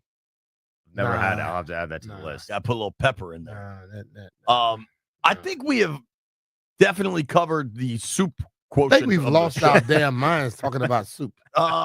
Listen, Landville's the executive producer. I just do what I'm told all the time. Denton. College football rankings come out last night. These ones really matter because we're about to the playoff line here. What do you make of the committee's decisions? I was stunned that Alabama got in. I don't think Alabama should have gotten into those final rankings because it doesn't solidify their spot 100% based on where they fell in the rankings, but it's probably like a 75-80% chance that Alabama is getting in. I thought Ole Miss deserved that spot What did I more. tell y'all a few years ago? It's the brand. They want the people that's going to bring the most people so they can make the most money. That's all they care about. And they did that with the Bama thing. It's gonna be a big. Wait till Didn't the they top basically 12 come go up. to 12 because it was like 2 years ago Bama didn't get in? I mean, they expanded it. Wait and till they it's- get to the final 12. You're gonna be shocked again. It's funny because on Friday at, I would say, 11 p.m. at night, it felt like there was a chance that you would get no Georgia, no Bama, and no Clemson. And now there's a chance you get all three of those teams in the 12-team playoff. What did the coach say to Dabo after they beat? He said, "You're welcome." He said, you're welcome. We got you in. Well, we got you in. And then they got in, right? We'll see if they stay, though. So I understand why people are mad at Bama, and I'm a little biased. I like Bama. Bama has how many losses? Three. Three? Shouldn't be in. They've got good wins, though, and probably They got better 3 wins losses. than most teams. They have better wins than most teams. Although, I mean, if you follow Lane Kiffin on Twitter, I don't like the pandering necessarily that he was doing, but he did bring up some points. They beat Georgia better than Alabama beat Georgia. Really, the problem I have with Bama is 2 weeks ago, we saw them score 3 points in a game. Yeah, the Oklahoma game. The Oklahoma game. And Oklahoma has a mean defense. Like, that's what some Brett Venables has done a really good job of. But the fact that they scored 3 points in a game in November is a little off-putting to me. And now they're in. What's wrong with the Caleb DeBoer, man? What's happening? I don't think anything's necessarily wrong with him. I think you're realizing that Jalen Milroe is a little bit more of a project than people thought he was going He's to be. just not a refined passer. He's not a refined passer. If you take his legs away, that's what Oklahoma did, Yeah. and he couldn't do anything. Oklahoma's You got to have DNs something off of that. Oklahoma's DNs were really good in that game. Here's my question: if you want to be mad at Bama, let's go through the top 5. I think we could all agree about this: Oregon, Texas, Penn State, Notre Dame, Georgia, in some order. But that's the top 5. We got no beef there, right? Not a ton. Georgia's your first 2-loss team that enters into the equation. Which of those top 5 don't remain there? After this weekend? Either Georgia or Texas is going to fall in some capacity because they Well, they play playing each other in the SEC championship. Your And then ne- Penn State and Oregon will too. Your next batch of teams: Ohio State, Tennessee. Tennessee is extremely offensively flawed. They play hella defense, but like a Tennessee SMU game would actually be pretty fascinating because SMU is just up-tempo. SMU has offense for days. There's not a team I've lost more money on betting this year than SMU. SMU. But dude, if you want to be mad at Bama, I Stop understand. listening to JB when he give you betting tips. If you want to be mad at Bama, I understand it because they're 9-3. They'd be the one team. They'd be the only 3-loss team that gets in, right? 3-loss team with a hell of a following. But B, if Georgia loses this weekend to Texas, they're going to have 3 losses. They're still getting in. Yeah. You think? Oh, definitely. Definitely. The loser of the SEC and the Big Ten are getting in. Now, the loser But of the they're playing ACC. for the championship also. But that's agreed. So that's, I think if you're Alabama better is off- not playing for the championship. So B, they I shouldn't almost be think there. you're better off not getting into the championship games. you are. In the SEC, You are. won't Like, get a bye, but yeah, but honestly, I don't know. Teams, I don't think necessarily want buys because as long as you get a home game, you're getting millions of dollars with a gate that's going to come in for that. sure. But here's the junk of this. Here's my point. You want to be mad about Bama, that's fine. But if we're going to make this a true meritocracy, then like Boise, what would the line be if Bama was playing Boise? Even if they had to go to Boise. It'd be a lot. 17-point favorite? I'd say 14.5. It might be, but I don't. What would the I'm line saying be if Boise Bama- this year with that running back might fool some people. All right, B. Bama's going to Bloomington, Indiana to play the Hoosiers. Who you got? That'd be another. Jimmy Chitwood ain't shooting from the free throw line here. Yeah. We're talking football. Well, that's Indiana also. That's what I'm saying. Like, I think the fallacy of forcing in the conference ties and all this, like, I kind of get it. But if you want, the teams to me that have a right to be mad would be Ole Miss and South Carolina. Oh, South Carolina. South Carolina is lost to playing Bama. So good. Dude, South Carolina got so extremely screwed by the refs in that LSU game. Mhm. I think South Carolina's D-line. What's fascinating is I think South Carolina, Ole Miss, and Tennessee are all D-line driven. Ole Miss can score. Ole Miss can score. The thing that I was upset about as far as South Carolina relates, they lose to Alabama early in the season because their quarterback threw the ball 2 feet too high. Like, he throws that ball on a 2-point conversion where it's supposed to be. It's open. You go to overtime. Who knows what happens? But I was hoping that in the 12-team playoff, you would really incentivize teams that are playing well at the end of the season. Because I don't know that there's anybody in the SEC outside of maybe Texas that's been playing better, more consistently for the second half of the year than South Carolina. You know who it might be? Florida. Florida. Really good in the second Florida half was of a the year. buzzsaw. They kicked Ole Miss out of the playoff. Florida had to play. Got our guy Denton Day They're about joining to us. get my man fired. Serious XMU college football insider. I'll be honest. I don't know if that's your title. I'm just kind of going with it. You seem cool with it. Well, I'll just go with it. Yeah. Okay. Who am I to tell you? Dude, the ACC title game this weekend is SMU Clemson. Is that right? Yep. Does it even matter? Short line. Yo, but Miami is in ahead of Clemson right now at 10-2. They're not, because the Big 12 gets a team in there. But I'm looking at the ranking. You're looking at just the 12, yes. Right.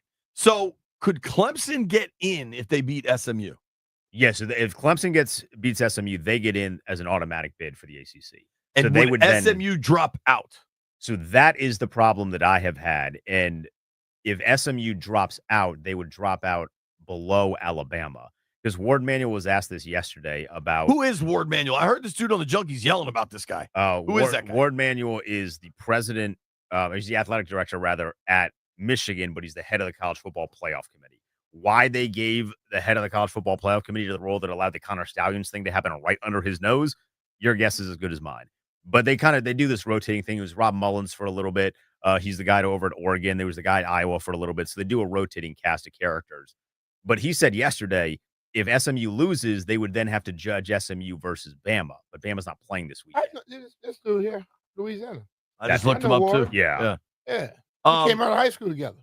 Same year. Really? So you know Ward Manuel? Yeah, but he was at the All-Star game with me. He looked way older than I do. He does. He does look way older than you do. His face looks like he just got stung by a bunch of bumblebees. He looks kind of swollen. All right. So if Clemson wins, SMU's out. Potentially. I think SMU should still be in, but potentially they fall out. What are the potential ramifications of this weekend? The loser of Texas, Georgia is still in. The loser of Oregon, Ohio State. If Ohio State drops the 3-loss. Oregon, Penn State. Penn State. That's right. Yeah. Okay. James Franklin, a big game, baby. Sign up for that one. The winner of that gets the Big Ten and the bye. He has a Big Ten and the bye. Yeah. And they'd likely be the ones. If Oregon wins, they're definitively the 1 seed. You might be able to argue that if Let's Penn just call State this what we wanted beats to be. Oregon, What we wanted to they be. get the 1 seed. They're getting the people they want. So what by this time next week, who are the teams that are in? Because the Big 12, unless I'm forgetting somebody here, the Big 12 doesn't even have a top 12 ranked team, and Correct. One of them's getting in. One of them's getting in. They Is got that Arizona State, Iowa State. But see, I don't like that. Me either. If you're not in the top 12, you shouldn't be playing. Well, so what's going to happen is if Arizona State beats Iowa State, they're going to jump up. They're going to surpass Boise, and they would get the bye. What if they don't? And then then Iowa State's going to jump up, and they're going to surpass Boise. I can't see a scenario where Boise, unless they dominate UNLV, is going to be on the receiving end of a bye. Boise's getting a bye? Right now, they're lined up to get a bye. Well, I tell you, people want to see that running back. Yeah, they want to see Ashton Jennings. He's like Michael Dude can Myers play, back man. there. He can play. All right, so the projections right now, and you're telling me these are going to change, right? Yeah, that list is not up to date at all. Clearly, yeah. They got Mizzou on there and Utah. Yeah.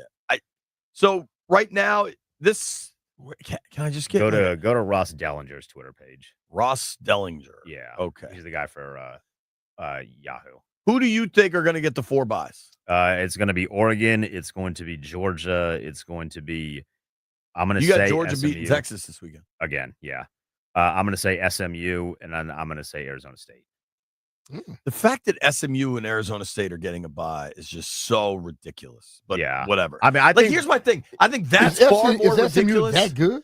than if Bama gets in. Yeah, I would be much more in favor of getting the conference champions in, but not giving them a bye. Like, I think you should get in and then seed them 1 through 12, rather than, oh, you are the conference champ, we have to have buys, so you get to get a bye. Because I don't believe that some of these teams are deserving of buys. So I'm with you on that. I do agree with that. So what's the bottom of this thing look like? It's going to be by next weekend. It's probably going to be Boise State in the bottom. Bama is going to be in the bottom, and then Indiana. Those are going to be your 3 lowest seeds. So this was the first time they came out with the top 12? Yeah. And how many more weeks before they just go with it? So they started doing this in the second week in November. So we've had like some bit of an idea. This was the penultimate one, and then after this weekend, Sunday will be the final. We know? Okay. Yeah, cool. that'll be the Sunday's final, and then we're talking playoffs. And then we're talking playoffs. That's when 20. do they start?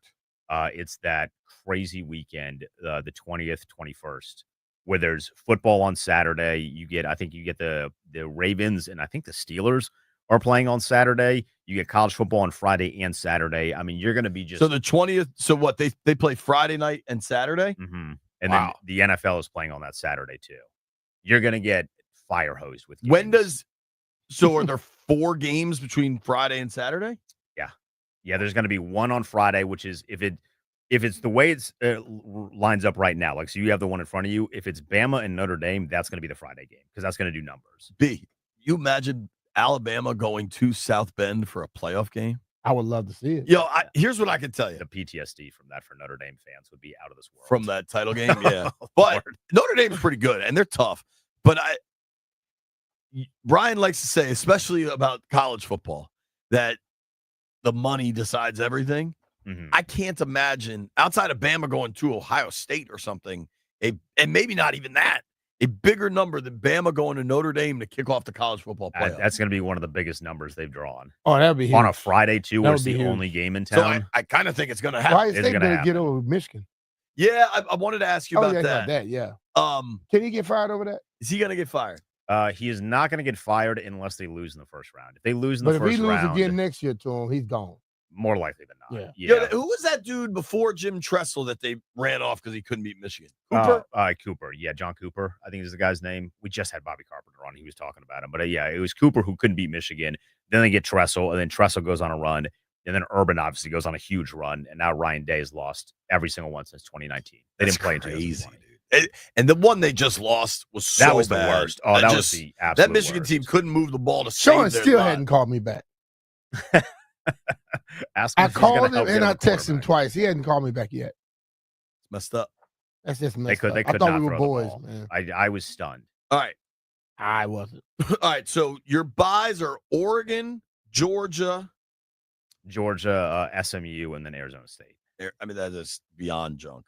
Okay. So then your first round matchups would be Texas as the 5 seed then? Yeah, we'll go Texas 5, Ohio State 6. What do you do with Penn State? They drop down to 7? Penn State would drop down to 7 because Ohio State beat Penn State, and they have the same number. At that point, they'd have the same number. All right, so you go 5 Penn State, 6 Ohio State. What do you do with Notre Dame? No, Penn State. Actually, I go Notre Dame 5, Texas 6, Ohio State 7, Penn State 8, Tennessee 9. Wow, okay. And then Indiana 10, Alabama. It looked like the Big 11. Ten against the SEC to me. That's what I'm hearing. And SMU, or not SMU, Boise State 12. So in your scenario, you get Bama Notre Dame? Yes, you would still get Bama. All right, I'd move Notre Dame down to 6. I think they're going to keep Notre Dame at 6, so you get Bama Notre Dame, and then you would get Boise State and Texas. Wow. So we brought in 12 teams to make more money. And it's the same teams we ever It's talked like about. the same teams that talk about we're every talking damn year. about. Yeah, except for Indiana, which I good know luck to I'll be them. watching. Yeah, dude, the Hoosiers. Yeah, they'll bring somebody else Bro, in. like right now, this projection, Ross Dellinger would have Georgia against Indiana. What's that line? That's 16? 17 and a half. 17 and a half. I'll lay it. The problem no is problem. Georgia can't score. Their quarterback is so on and off. I agree. But with Indiana that. can't score either. Indiana can't score against Georgia. Not against Georgia. They couldn't score against Ohio State. Dude, Ohio State has a good defense. This scenario has Penn State hosting the Arizona State Sun Devils. Could you imagine if They are going to freeze. Yo, you think the Titans talking about how it goes after them? Man, they put us up there. We thought it was sand, but it was snow. And then, so it's only these first round games that are hosted and then they go to big bowl games. Dude, the atmosphere at these games is going. This is saying to be Ohio State I'm asking you a question. hosting Tennessee. It'd be electric. Ohio State, Tennessee, yes. Penn State, Arizona State. You think Arizona State coming over there to Penn State? No, but I bet But Penn the State. Penn State had the whole stadium full, all white. The Penn Staters will be going so nuts to prove that they belong in this conversation. How happy would you be as a Terp if Arizona State beats Penn State in that scenario? Wouldn't mind it. Just stomping on James. They hate it. Okay, 99.9. Do you think Penn State's going to beat Oregon? No. Where is that game? Indy? That's going to be in Indianapolis. You get it for $12. It is a short line. All the championships this week are short lines. You do it, which is nice. You got any winners? I will on Friday. Well, Brian and I are going to be on a beach. You got any winners today? You guys are going to be on a beach? Text. Where's my Text. invite? I'll text you. I'll tweet them at You you. want to come to the beach with my family? I got a 5-year-old. She's nuts. Well, I don't have to stay with you the entire time. I can walk She the loves beach. Mr. Hold on, D-Mitch. you're either in or you're out. Then you don't get to just What cherry pick. What beach? St. Thomas. I would hang out. I I'd would- hang I out would- with you guys I at would- St. he's Thomas. stuttering now. I mean, if you were going to like Rehoboth, I'll leave Rehoboth. It's a alone. little cold. Who's going to for Rehoboth us. right now? That's what I'm saying. Like, if Benton? you're going to Rehoboth, I'm good. But St. Thomas, Shout out to Starboard. We got to go, Den. Thank you for your time, buddy. See you, fellas. I Go did. eat You some kind of soup. just confused us more as the college football This inside. got on this aqua, it's beachy blame the colors. committee. I think he looks like a male nurse. That No, landfill. he looked like he's trying to look like Here, some let's put Denton in the aqua-looking, stream. Keep my mic on. I'd love to get paid like a male nurse. Landfill, don't you think Denton's giving off male nurse vibes right now, Jeffrey? It looks like Scrubs. It's only because of the color of the jacket. Is the color of the jacket? It looks more like a beachy look to me. B. Mitch likes the beach. Thank you, Denton. When we come back, let's go around the NFL. Hey, it's Brian Mitchell here. Make your first NBA bet a switch with FanDuel, America's #1 sportsbook.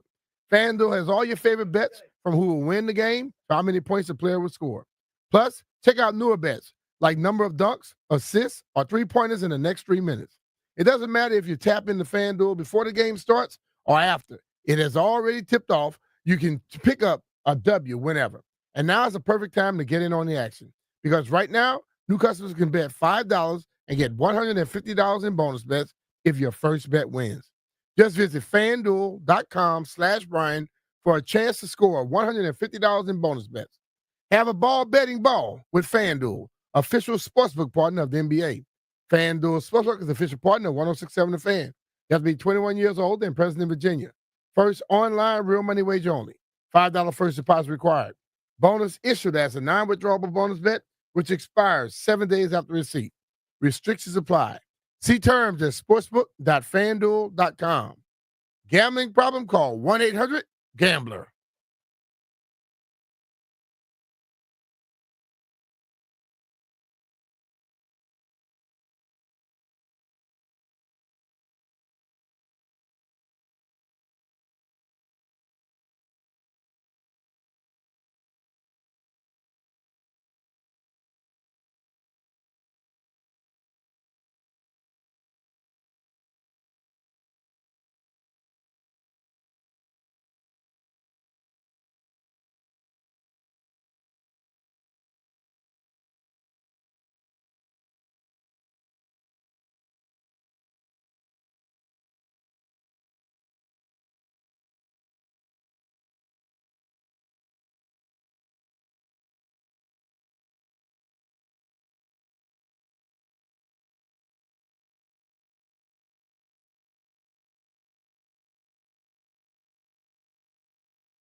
Men's college basketball in College Park tonight, live on Team 980 at 6. It's the Maryland Terrapins against the Ohio State Buckeyes. The last Maryland win was 2023 at home. They've lost 2 in a row in Columbus, and their largest win was in 2016, 100-65. Sophomore guard Deshaun Harris-Smith from Paul VI on this year's Terps squad. I mean, I feel like this year we got a way deeper team. Like we played 9, 10 guys, and we got a lot of versatility. Our bigs, Derek, Jude, JG, Jafar, they can play inside, outside.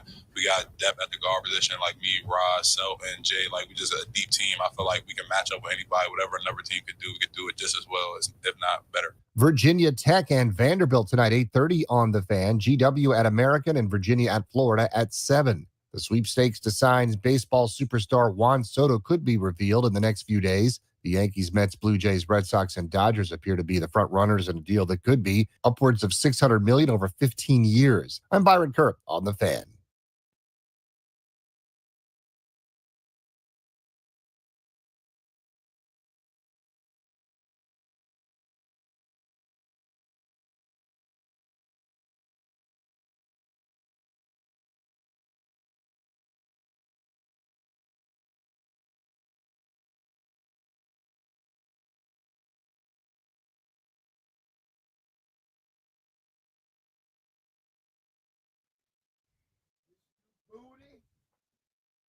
Back to me.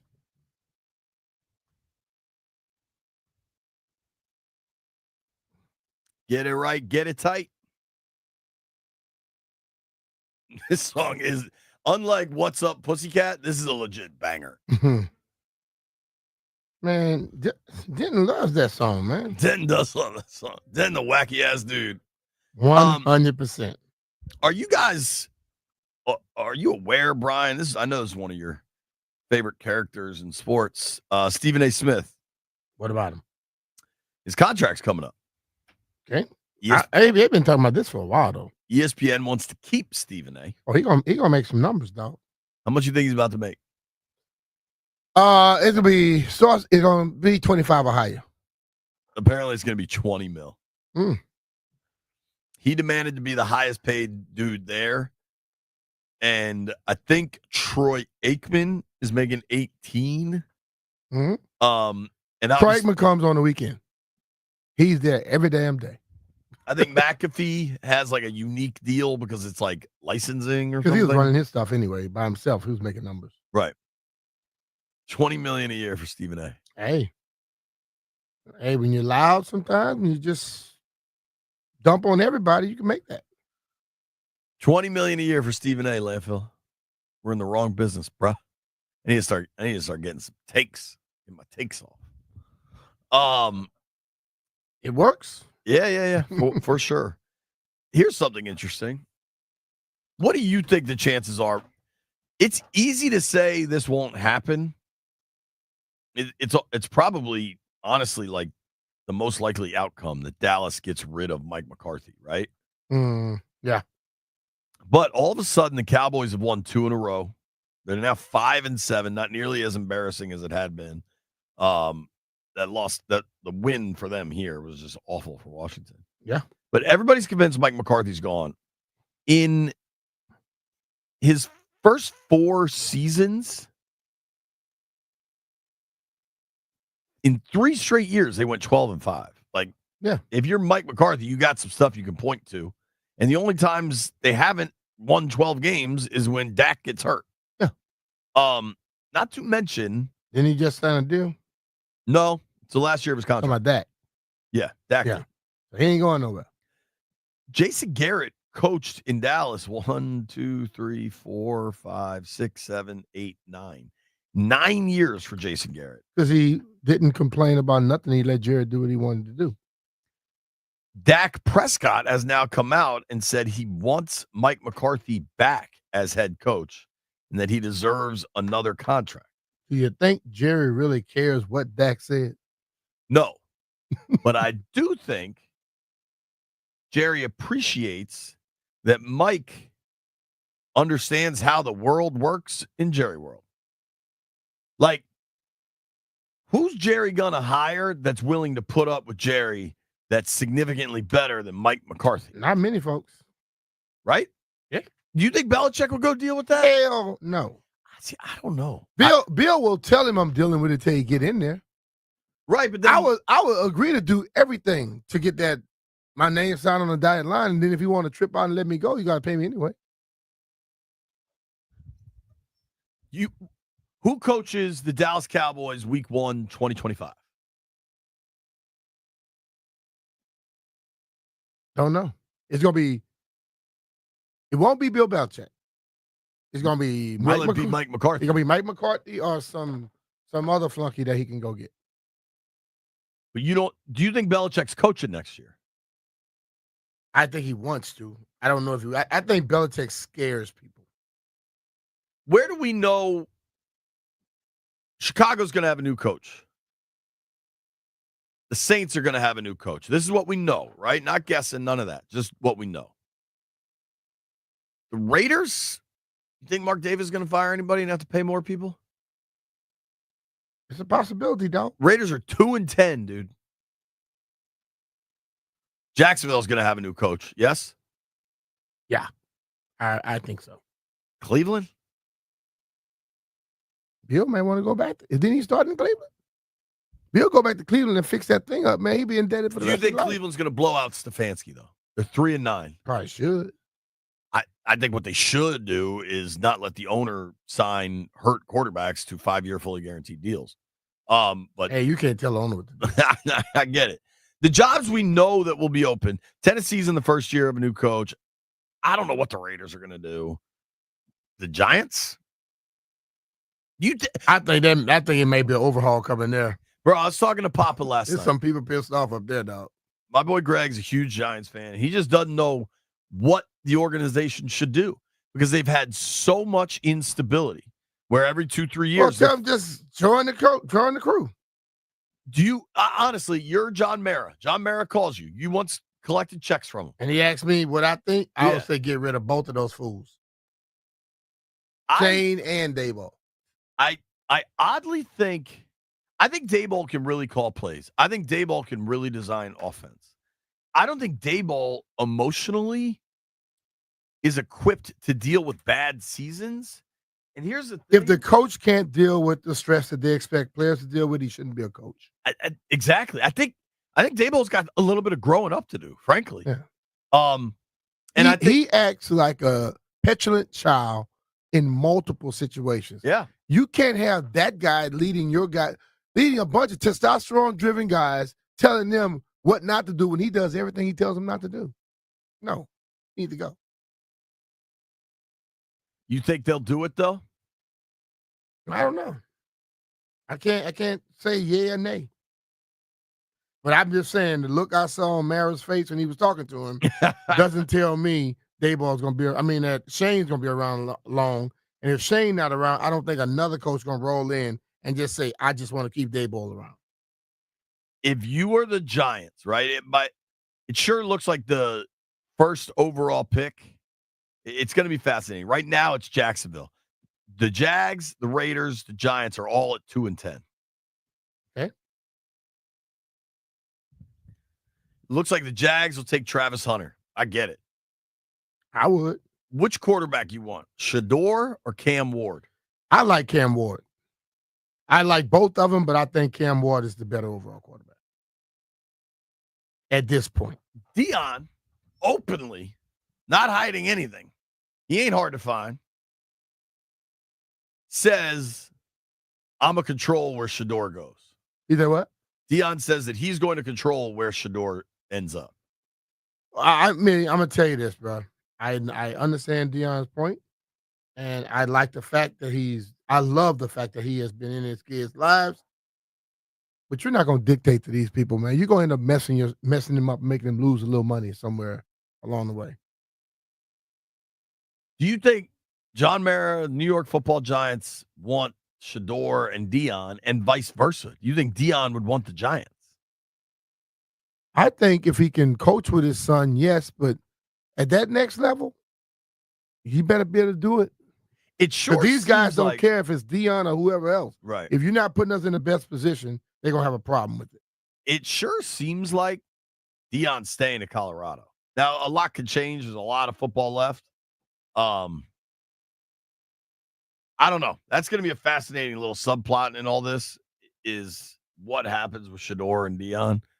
I'm kind of bummed that Colorado. I would love to see. Listen, I think Shador has talent, and he's gotten better over the last 2 years. Yeah, he can play.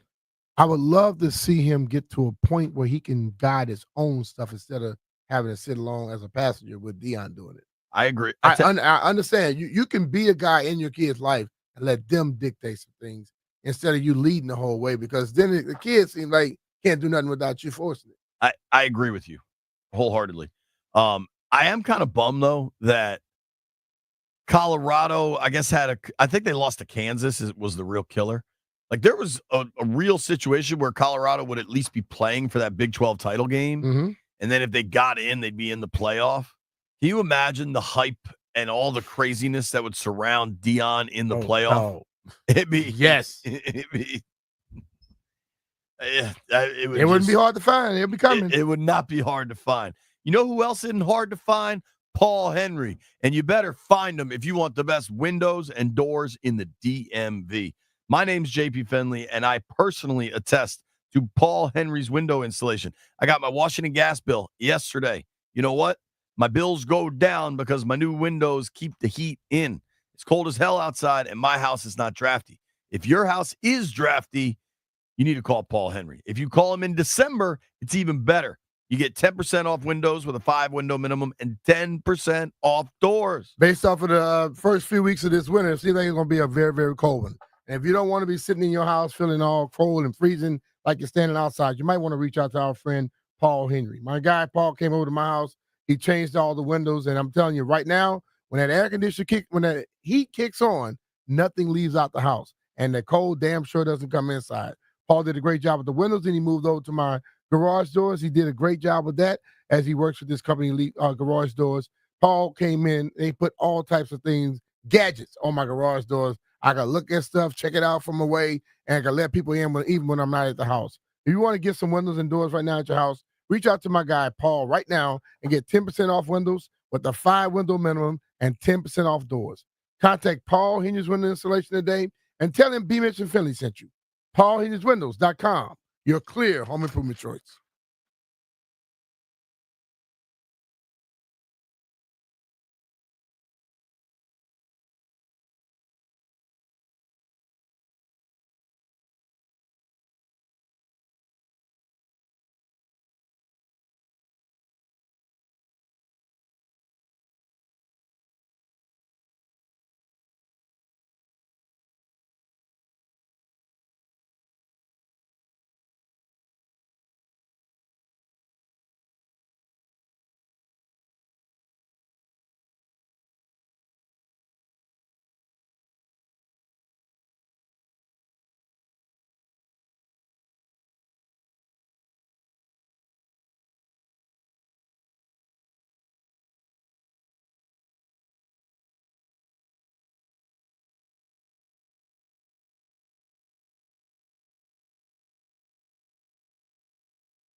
B. Mitch and Finley.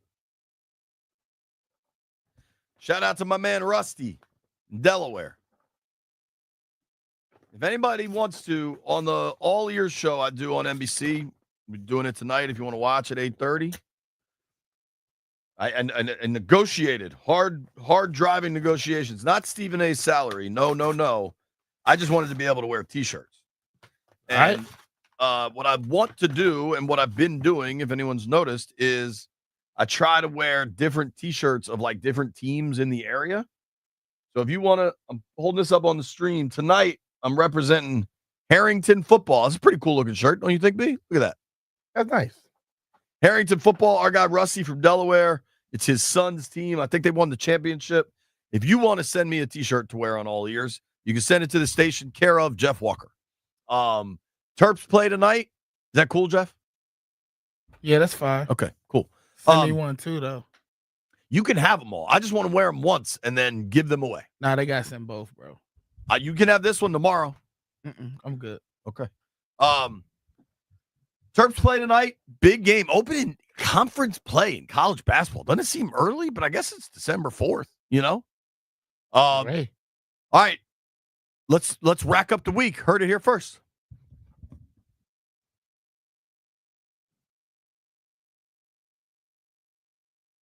All right.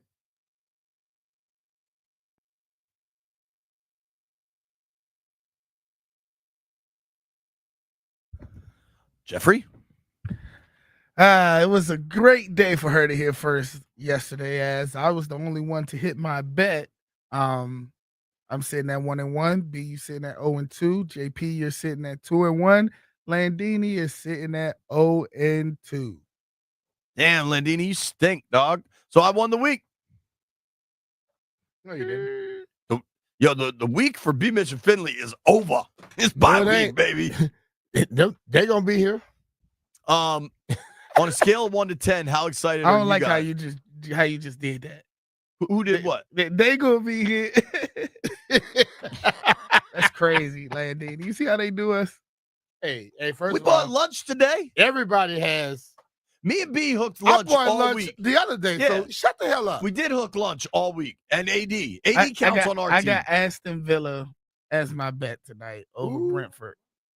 You have Aston Villa beating Brentford. Yes, in soccer. How'd you arrive on that decision? FIFA? I just looked at FanDuel and I wasn't confident about anything on the NBA, so I just went down to soccer.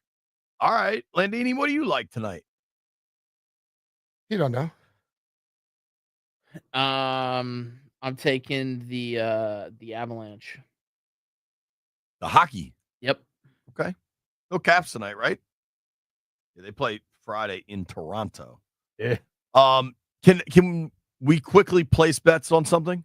On what? Tomorrow night will be the first night of my vacation with my beautiful wife and my 2 loving daughters.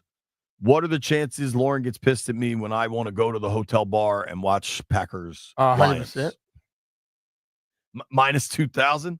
No, minus 200,000. Yeah, No, that is a let's tough just one. say she won't because you're not gonna do that. You know not to. You know better. Maybe I'll watch it in the room on my phone. That ain't gonna happen. I don't like this. Maryland hosting Ohio State tonight. Terps are laying 5.5, and my eyes tell me the right side of that is to take the Buckeyes plus 5.5. So I'm not gonna touch that one. I know where I'm going. Oh, I know where I'm going. Well, Stores, Connecticut. UConn had a really rough run in the Maui Invitational or something, and Danny Hurley was furious and yelling at people. Now they're back home. They probably caught their breath from being out in Maui. They're hosting Baylor.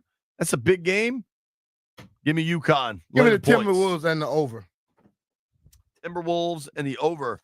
Grant and Danny coming your way next. I hope by the time I'm in this chair again, there's a deal. Guess what else is over? My week. Shout out to the bye week, baby. St. Thomas, I'm coming for that ass. Thank you to Neil Greenberg. Thank you to Sean Merriman. Thank you to Denton Day. Thank you to Sam Fortier. Thank you to everybody that called in. Thank you to Jeff and Professor Landini. Grant and Danny next. Check them out. You made it this far. I owe you a beer.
This update brought to you by Ace Trim, the home builder's trade partner. Pretty good start for the Capitals last night, but they couldn't sustain against the San Jose Sharks, who came back in the overtime and won it 2-1. Left wing Connor McMichael felt pretty good in the first period. We just got off to a really good start, guys. We're making plays, and I think we just expected that the rest of the night instead of going to work like we have all season and working for pucks and winning pucks back and creating second chances. Capitals on the road Friday night at Toronto Maple Leafs. Tonight, Big Ten matchup, Maryland against Ohio State in College Park, 6 p.m. on Team 980. Senior forward Julian Reese likes this year's Terps. Just a very versatile team.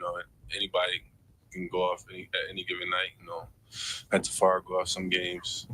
Rodney some games. Just anybody can go off any game. Also tonight, play-by-play Virginia Tech versus Vanderbilt, 8:30 on the Fan. GW at American and Virginia at Florida both tip after 7. The Juan Soto sweepstakes appear to be down to teams like the Yankees, the Mets, Blue Jays, Red Sox, and Dodgers. Frontrunners could get a deal that's worth $600 million over 15 years. Wizards fall to the Cavaliers 118-87. The host Dallas tomorrow night, and then Denver Nuggets on Saturday night. For over 25 years, Ace Trim has been a trusted trade partner for new home builders in Virginia, Maryland, and West Virginia. Specializing in full-service interior trim carpentry, we handle everything from supply to installation, turnkey and hassle-free. Contact us at acetrim.com today. Ace Trim, the home builder's trade partner. Byron Kerr on the Fan.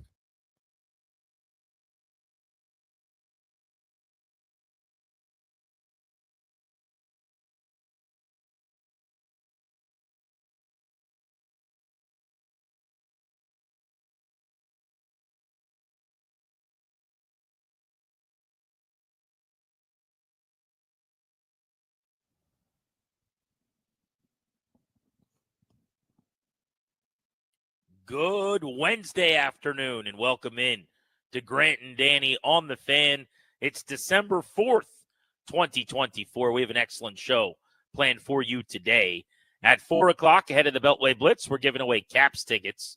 And at 5 o'clock, we will blitz the East and spin you around the division, checking in with the Cowboys, Giants, and Eagles. Lots to get into. You'd think, Danny, with a bye week, a Wednesday, the team not in the facility, no press conferences, that this would be a quiet day, but there's actually a ton of really good topics and a lot going on in sports, both at the NFL and college level in football, Major League Baseball crowbarring its way into the discourse this week as well in the offseason. There's a lot to do. Yeah, I like it, right? I mean, it's, instead of saying the nickel cornerback is blank and we're doing this, that, and the other, it's actually good old-fashioned sports talk radio here today. Speaking of sports, just super fast, glad to see you're feeling better. Even though I don't see your face in person, I see you, and I'm glad you're doing better than you were yesterday. 2, was that A or 1? I can't remember what I did first. Anyway, 2B, sports are so amazing. All we could think about yesterday when it came to the Capitals game that you went to last night was San Jose scored 7 goals, like 5 goals a couple times. The Caps offense has been high-flying. These two teams can really put the puck in the net. 1-1 through regulation. Pitcher's duel. The you don't know what's going to happen. Dramatics of sports is undefeated, man. I know it's just a hockey game on a Tuesday night in December that will go, that's anonymous, that will never be remembered for anybody. But that's all I could think about last night while I was watching, the end-to-end action is this on paper was a 6-5 game. Someone's going to get the best of it. And of course, nobody could score all night long.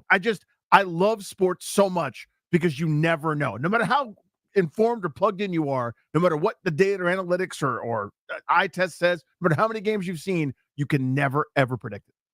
Yeah, that's why they're the best. By the way, my little guy made it through all 3 periods. Unbelievable. And overtime last night.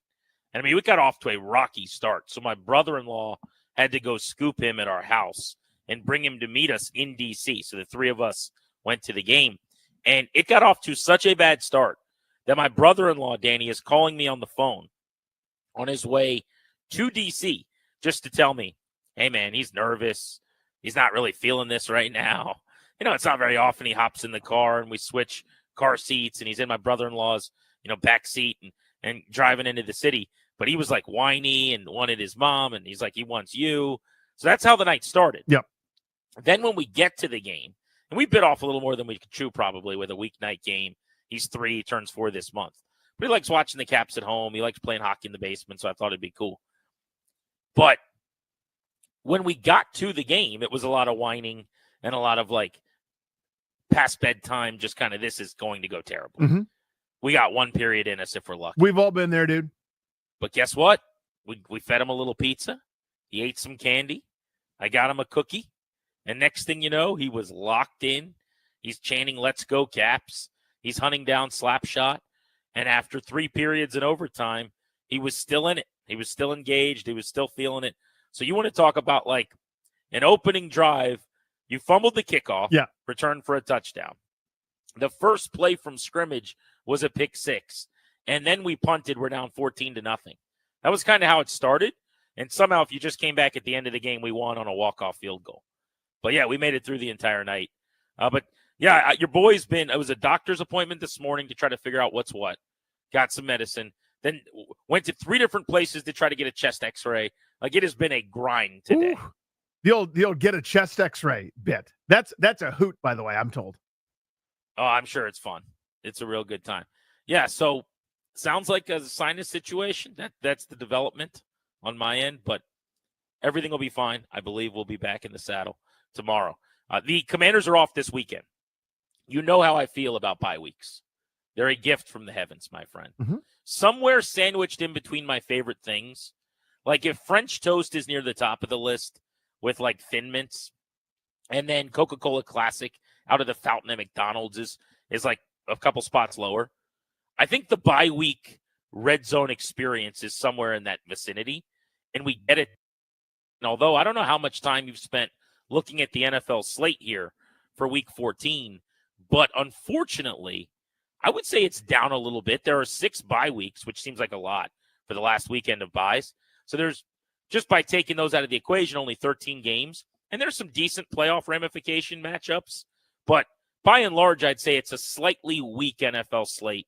Still going to be cool because no pressure, no Commanders annoyances are possible. Yeah, it is not the A slate, right? This is not one of the ones you're going to write home about, but there's still some meaningful games, kind of to your point, right? Teams that affect Washington, either good, bad, or indifferent, are in action. Now, you're looking at a team chasing them like Tampa Bay, for example. They play the Raiders. That's not a great matchup. That's not much fun. You look at the Atlanta-Minnesota game. On paper, Minnesota's heavily favored, and they should be because the Falcons are limping in. But how sure are you that Minnesota is good? I mean, they've won 5 in a row, I think, beating teams barely, that aren't particularly great in their own right. So, there's still some decent things on the slate that affect Washington, for example. But you're right. It's not as good as Thursday night's going to be, which is Green Bay, Detroit. So I think there are 3 games that are directly going to affect the wild card conversation with Washington. And then there's another 2 that I'd put in the maybe pile, which is NFC South matchups. And that's Falcons-Vikings, which you just mentioned. Mm-hmm. And I would say Raiders-Bucks as well. The only reason I don't think that's a direct effect on Washington, even though those 2 teams are 2 games behind them in the wild card hunt, is my opinion is one of them wins the division and the other doesn't get in. But you tell me if you disagree with this. I think Packers-Lions, Thursday night football tomorrow night, which should be outstanding from Ford Field in Detroit. Indeed. Under the lights, indoors, in Michigan on a cold night. Green Bay could fall to 10-4, which would mean they'd come out of that bye just a game ahead of Washington going into the stretch run at that point. 9-4. 9-4. If they lose that game. They'd be 1 game ahead of Washington going into the final 4 games of the season. So that would be one that's directly affecting where the Commanders are. Because if they're the 7 seed, you're playing at the 2 seed, which is either Detroit or Philly. If you're the 6 seed, which means you caught Green Bay probably, then you get to play a much worse opponent. So that's super significant. The other games that I think are directly going to affect Washington are the games that involve the 3 teams in the NFC West that are in a decent spot at 500 or better. So that's a head-to-head Seattle-Arizona game, which is effectively a first-place game out in Arizona. Cardinals hosting the Seahawks. Seattle at 7-5 leads 6-6 San Fran, 6-6 LA, 5-7 San Francisco in the West. And then you've got the Rams hosting the Bills in the 4 o'clock window at 4:25. So 2 of the games actually are at 4 o'clock. Seahawks, Cardinals, and Bills, Rams. I don't know who you're rooting for in the Seattle-Arizona game. I guess probably you'd root for Seattle and just say, okay, you guys win the division, bury the Cardinals, because they're already multiple games behind Washington, plus Washington as the tiebreaker. Yeah, my view on that in general, by the way, is the teams at the top, I want to stay at the top. Now, if we were talking about fighting for the division, then it would be the opposite, to be honest with you. It was, or fighting for a home field advantage or something like that, I'd want as high a seed as possible. To me, this is my thought is stay in at least the 7 seed, maybe get to the 6 if Green Bay swoons with their difficult schedule here down the stretch, starting this Thursday with Detroit. So if you're a 1 seed or a 2 seed, and I know that's Philadelphia, which is uncomfortable, but Minnesota, I want to win out. I mean, to me, the best case scenario Washington can reasonably hope for is the 6 seed. That's if Green Bay swoons a little bit down the stretch, as I said, with the difficult schedule. But that's kind of my paradigm for the next couple of weeks. I think it would be a utter collapse that we'd talk about in 30 years at this point if they didn't make the playoffs as the 7 seed. I mean, it feels like that's almost a formality. They'd have to lose out effectively to not get the 7 seed. They're almost at an 80% rate going to make the playoffs. But to your point, the difference between the 6 seed and playing at Atlanta or at Tampa or even in Seattle or, at Arizona or something, and just going to Detroit or Philly as cannon fodder feels like a game changer, doesn't it? Yes.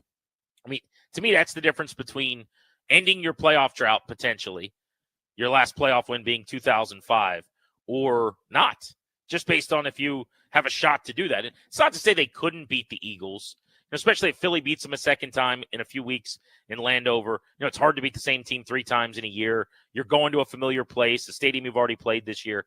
But I don't know. I think I'll speak comfortably for everybody listening when I say you'd rather the Commanders in the first round of the playoffs play the winner of the West or the South than the Eagles or the Lions. Yeah, I'd rather play a worse team. 6 versus the 7. I'd rather play a team that's not as good at the postseason. Stay tuned for more analysis like that, right? Yeah, I mean, Philadelphia is obviously very, very good, and I still think they got a shot at the 1 seed. I mean, it depends on what happens here this Thursday or tomorrow rather with Green Bay and Detroit. Do you think Green Bay beats Detroit tomorrow? I don't think they do, but I don't think it'd be crazy if it happened. Right. Like Detroit if they probably beat wins. Detroit, yeah. The path to Washington getting the 6 seed gets really difficult, I think. Mm-hmm. Agreed. At that point, they're probably you just got to prepare for going to Philly. Although, if Detroit loses that game in that point, then you might be going to Detroit. Maybe, that might even be worst case scenario because now you could be going to Detroit, which I think would be as bad as it could get. So just super quick, matchups. Green Bay schedule remaining at Detroit tomorrow night. Again, that's the biggest one, obviously division rival there. Yep. But at Seattle, which listen, Seattle's not great, but going out there is never the easiest thing. And those teams always have these epic, 37-34 type games. Seattle plays the NFC North. Really, it's really Green Bay and Detroit. They have these epic games with them that like no one can stop anybody. It's like Big 12 football. Then the Saints, who are nubs, and then at Minnesota, the second to last week of the year. So nothing easy for Green Bay down the stretch. Not all winnable games because they're a good team, obviously. But there's nothing that screams, they're going to cakewalk, win 5 straight, and finish 14-3 going to the postseason either. Yeah, rooting hard tomorrow for Detroit, though, I think in town is kind of the storyline. Because if there's a path to that 6 seed and you're going up, I'm just going to say to Tampa, which would be even in January, 50-some degrees, pleasant enough. This is not the same Bucs team that blew Washington out in week 1. And I don't think we need to tell anybody that this is not the same Commanders team. They got blown out in week 1. But no Chris Godwin, several injuries later, just a much more mediocre Bucs operation. I think they could really have a chance to win a playoff game. But this weekend will be interesting just to see how things align as everyone evens out in games played, and then we get ready for the final 4 games of the season. What's your favorite game on the slate? Thursday night notwithstanding, Packers-Lions. Come Sunday, what do you like best? So we talked about a couple of them, but Chargers-Chiefs. There's the other shoe has to drop at some point on Kansas City. Not that they're not champions, not that they're not great, not that they're not going to the AFC Conference Championship game again, because when Pat Mahomes plays, that's what they do. But this regular season, it's the most charmed life anyone has ever led, where all you come back and it's a missed field goal, a blocked field goal, or something bizarre that happens where teams throw up on themselves. Chargers trying to sort of ascend. Harbaugh doing the Harbaugh bit where they beat up bad teams, and now they're going on the road. Tough matchup, obviously, playing this really good Kansas City team whose luck needs to run out at some point, whether it's this week or not. But I like that divisional matchup. I like Harbaugh getting a crack at Mahomes and company. I think the best storyline is probably Cousins returning to Minnesota, although he's coming off of his worst game in about a decade. And so, the momentum's not there. The Falcons have lost 3 in a row. Maybe that isn't going to end up being as competitive or fun a game as it looked like on paper. But Atlanta at 6-6, desperate, needing a win. The Vikings 10-2, probably not as good as their record. I find that game really, really interesting and fun. But maybe Bills-Rams, to go back to the game we didn't really cover out of the NFC West. Love Buffalo at 10-2, but it just feels like, a lot of their wins recently have come in games, that early on were pretty competitive and then they pulled away. As you now have celebrated this week your division championship, and they still have plenty out in front of them because they're thinking about the 1 seed, but they had the hat and shirt game already. The Rams can't afford to lose. Like, I look at games like that sometimes when I'm betting on games this time of year in terms of where are you at on the hungry meter? Are you ravenous? Have you not eaten in a couple days in LA's case versus kind of feeling a little bit fat if you're the Bills because you don't need to eat that badly, right? So that game's interesting to me just to see if Buffalo can hang another win on the ledger. I mean, they are knocking on the door. If they could catch Kansas City, still have a chance to have everybody come through Buffalo, which would be a game changer for them, obviously, to not have to go to Arrowhead in an AFC championship game. Totally, yeah. Think of that, January environments in the old greater Northeast in Buffalo. That would be a hoot. We could get snow out games. We could have all sorts of stuff. We just saw great theater this past week, with the Bills playing in the Great White stuff. So that'd be a lot of fun. But yeah, your point's well seen, right? Where you look at a team that's desperate versus one that's really, really good, because that's what Buffalo is. I've been wrong about them pretty much every year for the last handful of seasons, where I keep going, okay, this is the year they fall off a little bit because all the attrition and they have new personnel and they got worse at receiver, and this is the year. No, it's not. They're a buzzsaw. They are a juggernaut again. They're, to me, the team that's playing the best and most consistent in the AFC. I know Kansas City has a better record, 10-1, but since Buffalo stumbled for a couple weeks in a row, I want to say weeks 4 or 5, somewhere in there, they've been awesome. They've been right up there with Detroit and Philadelphia as, 2 of the 3 or 4 best teams in the NFL. All right, Danny, I want to pivot to baseball, and I want to start the show on the phones a little bit off the beaten path from what we would normally be doing in the fall and winter, which is taking some calls on a baseball topic. But you and I, at our core, are baseball marks, and this story is just incredible. This potential rule change in Major League Baseball, I think I speak for both of us when I say is just completely fascinating. So nothing is imminent. Let's start with that. And I would even say it's very unlikely that this eventually happens. But the commissioner of Major League Baseball, Rob Manfred, said this week publicly in an interview that they are at least talking about, that there have been initial conversations about a golden at-bat rule. And the golden at-bat rule would be that, to use an example, in the 10th inning of an October game, if the Yankees are playing the Guardians and the game is tied, and you've got Oswaldo Cabrera at the plate, and you decide you're the Yankees, that you don't want him to bat, you want Juan Soto to bat. So essentially, you would be able at any point during the game to just substitute your best hitter or the hitter you like in that matchup for another hitter. Okay, so to read from Jason Stark in The Athletic on the golden at-bat rule on how it would work. He says, each team gets to pick one at-bat at any point in the game, but only once, to play its golden at-bat card. So would it save the card for the big moment at the end of the game? Would it play the card in the second inning with the bases loaded and a chance to maybe bust the game open? That's where the strategy would come into play. There are other options that they've talked about, including each team gets one golden at-bat per game, except it has to be used in the 7th inning or later. There's another iteration that has been discussed where basically a variation of the golden at-bat rule could be that only a team that is trailing or tied in the 9th inning or later would get to use a golden at-bat. That's a little bit of a less is more way to implement it without it being a situation where you see 1 per team per game, which would be 2 per game. There's another wrinkle that Stark points out for the golden at-bat rule, Danny, which is that you could have a player lead off the 9th inning, let's say. In this case, he points out like Bobby Witt for the Royals. But let's say the Nats decide that James Wood is not due up, but they want him to lead off the 9th inning. And then he flies out to right. And then James Wood's spot in the order is next. So James Wood would get 2 consecutive at-bats, potentially, is how it would work. But the idea, depending on how they'd implement it, those are different variations, is essentially that a team would send whoever they want to the plate at any moment of a baseball game in lieu of a player that's not as good. And so when we return, I want to get your thoughts on this. I'll give mine. And I want to see if there's any support for this among sports fans and baseball fans listening at 800-636-1067. Again, it's called the Golden at Bat Rule. And while it's not imminent and probably will never happen, and I'm just editorializing, seems like too drastic a change, Rob Manfred says they're talking about it. He says there have been conversations. They brought some players and teams in on, and they're continuing to discuss it. What would you think about this massively dramatic, just drastic change in Major League Baseball? Is it necessary? Would it add to the game? You're listening to Grant and Danny on The Fan.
Welcome back, Grant and Danny on the Fan in early December, talking baseball of all things. So give Rob Manfred credit for that, if nothing else. But the commissioner of Major League Baseball made huge headlines this week by announcing that they're discussing the idea of the golden at-bat rule, and we're trying to figure out if any of you guys would be interested in that. By the way, coming up at 4 o'clock, we'll give away Caps tickets. At 5 o'clock, we'll blitz the East today on Grant and Danny.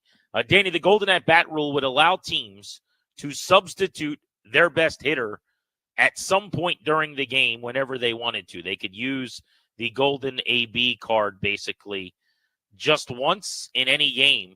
And when you have a player at the plate that's not as good, you could put your best slugger at the plate to try to break the game open or even the game or take a lead. You say what to this? Well, so at first I heard this and I reacted like everybody else would, right? Like, wait, what? This is really under consideration? No, that's so weird.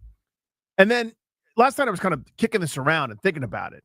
And I started to kind of realize there's something cool about this, right? Like you have this unique thing where you could always make it must see, right? Like the whole point of the regular season a lot of times gets kind of lost in the sauce, and the games don't matter enough for me. I think playoff formats should be changed, just as a quick side, to really reward teams that are good for that long. But you're trying to make the game more interesting. And I get that.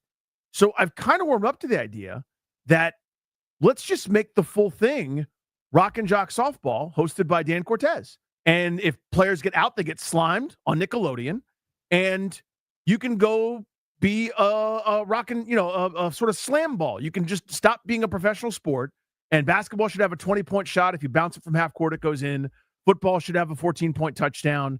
And let's just make everything a gimmick. And if you like this, you should go color.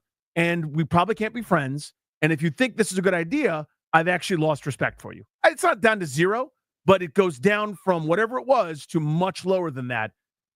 I think he's doing a David Stern bit, which you're talking about Rob Manfred, which is when no one's talking about your sport at all, period, full stop, you do something crazy and weird to get people talking about it. Like David Stern be like, everyone has to wear a suit. In a different year, he's like, the basketball is going to be different. And everyone complained, and then people talked about basketball. And then we went back to football when it was solved. This is a stupid gimmick. Again, it's embarrassing that it's even being considered. Stop it. Back to you. So you had me going for a second there. And that should be impossible 10 years in as a I show really had to raise the bar. I was getting a lot of quizzical looks from the producer's room. The guy's like, wait, does he like this? Well, notice that I didn't ask you at any point in the last 2 days off air what you think, because I didn't need to. You knew. I knew that you would despise this. Of course. And that you would just absolutely hate it with the passion of 1,000 fires, right? And all those flames and all that heat would be thrown at this idea. But then you started chirping about, I thought about it, and it's fun, and it's must. And I'm like, what is this? This is the ultimate face turn from Danny Rouillet. But then you did in the end what I thought you were going to do. You drop kicked the commissioner. He just swerved like back to the I track. Anticipated into the middle of the ring. So here's where I'm at on this. Do I like this? No, I do not necessarily like this. Do I think it's a terrible idea? Only in the sense that it is an unnecessarily massive change. I'm more of a less is more guy, but I would say generally I am more open to changes than you are. Like the new kickoff in the NFL, I wanted, and I think has been a win.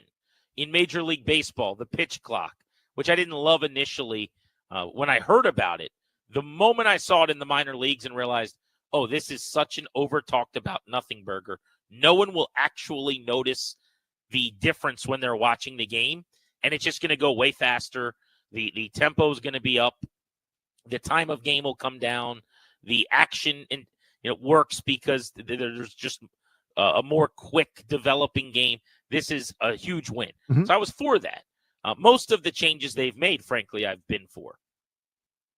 This one is definitely a bridge too far in terms of like changing the fabric of the game. But here's where you're going to be a little bit annoyed, I think. I don't really have a whole lot of animus toward it either.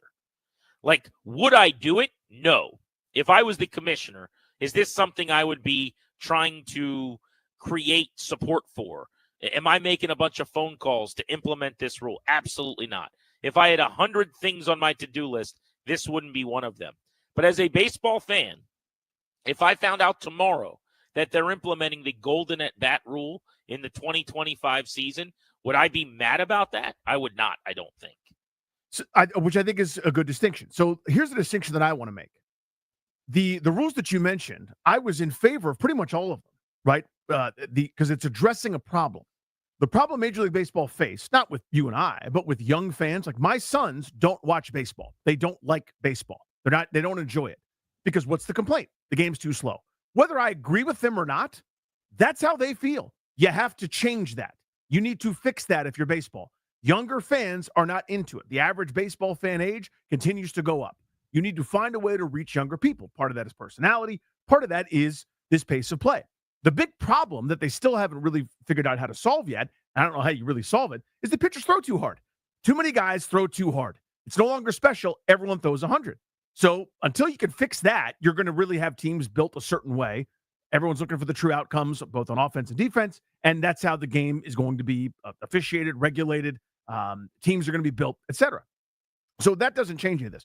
But having action, limiting pickoff throws. How boring are pickoff throws? They stink. They're the most boring thing in the game. Mound visits, they started to curb those. Those stink. You're doing the thing that football's done for so many years, where you eliminate non-action. You eliminate irrelevant, boring things where the game isn't taking place. That's good. They wanted action. They want stolen bases. They want the ball in play. That's when the game is great. They wanted more of that. They got it. This is not solving a problem. This is inventing a gimmick. It's the same way that they're, as I said, sort of jokingly, basketball doesn't have a 7-point shot. Right. The football doesn't have, like, if you get it, you can go for 3 from, beyond the 15-yard line one time per game. There's a reason you don't need these kinds of gimmicks. This isn't solving an issue. This is, as I said, but it a could gimmick. be And that's enhancing the product still. Which is and fine. I'm not but necessarily arguing for it, but to play devil's advocate, like, I don't know that you necessarily have to only solve problems. Like, baseball's doing fine. It wants to do better. And to do better doesn't mean you just have to address perceived issues. You could take strengths and make them stronger. You could take one of the great things you have going in your game is young superstars. So wouldn't it be cool if you were guaranteed, think from the Nationals perspective, James Wood or Dylan Cruz, let's say, at the plate in the biggest spot of the game every single night? Whereas that might happen once a week otherwise. So yeah, you are creating a gimmick, and I do think that's a very good distinction you just made. Rather than bringing your tool belt and fixing something that's broken, the commissioner here is just going, let's get cute. What's a gimmicky thing we could do to make the game more exciting? Having said that, the product would still be just like non-conversation, non-change when we're talking about that from the outside tangentially. You're sitting there 7 to 10 watching the Nats in a 3-hour span on a weeknight, just that you're seeing a cooler moment more often. In theory, I guess that would be the case for it. But let me push back on one thing. I do think when you're taking out your toolkit, if you start going, well, this is good, but let me see if I can ramp this up to 11, you look back in a few years, and we're now talking about, well, the defense needed to even things up because the offense got too good. So we get the one time we get a 4th outfielder per game. Well, we get one time where the strike zone increases per game on somebody. And now you're left with nothing but gimmicks, and the game isn't recognizable anymore.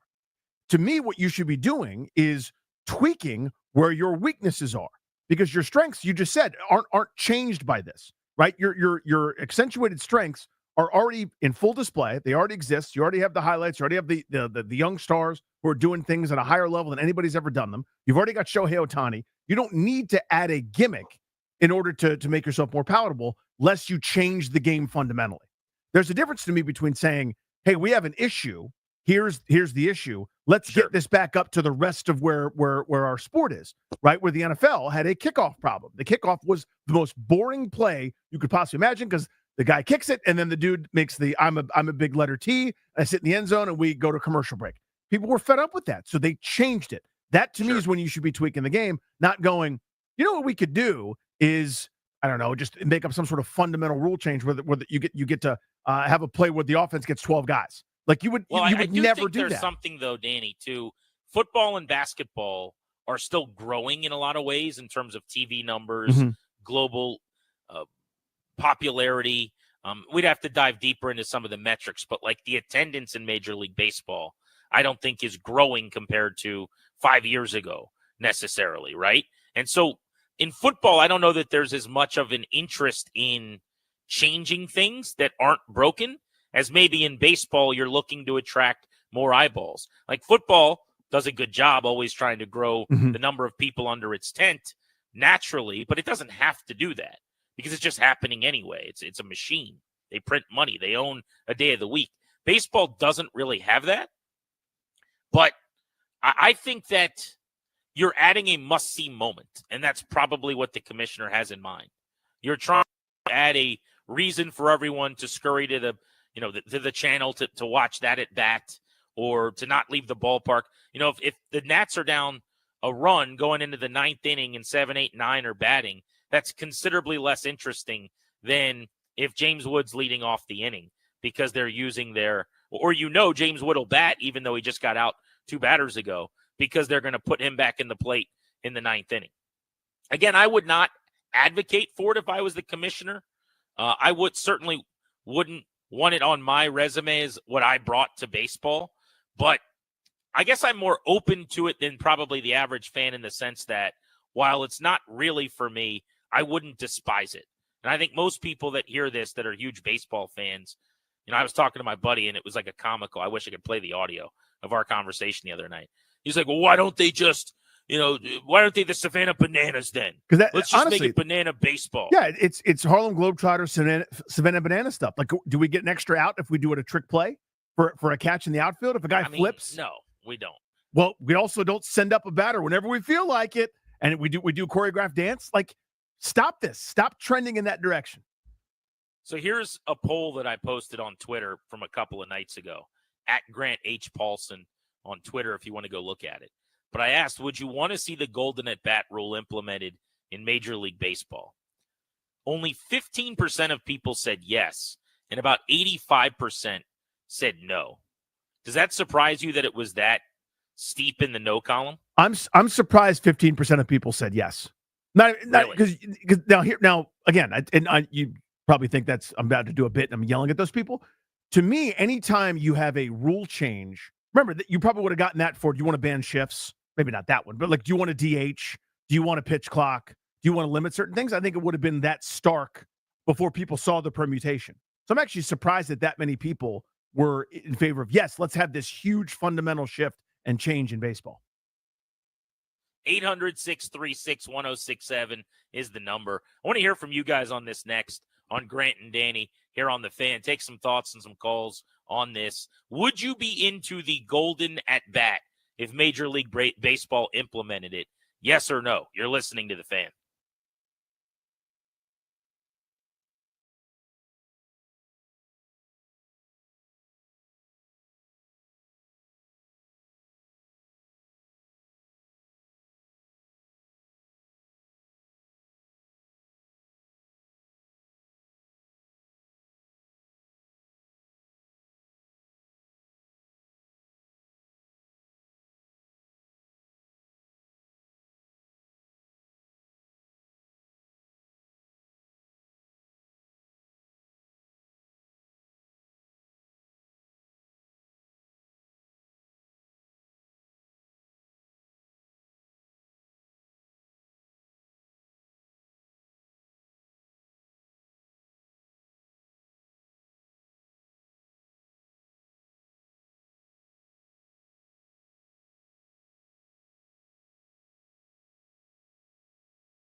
G&D on the Fan.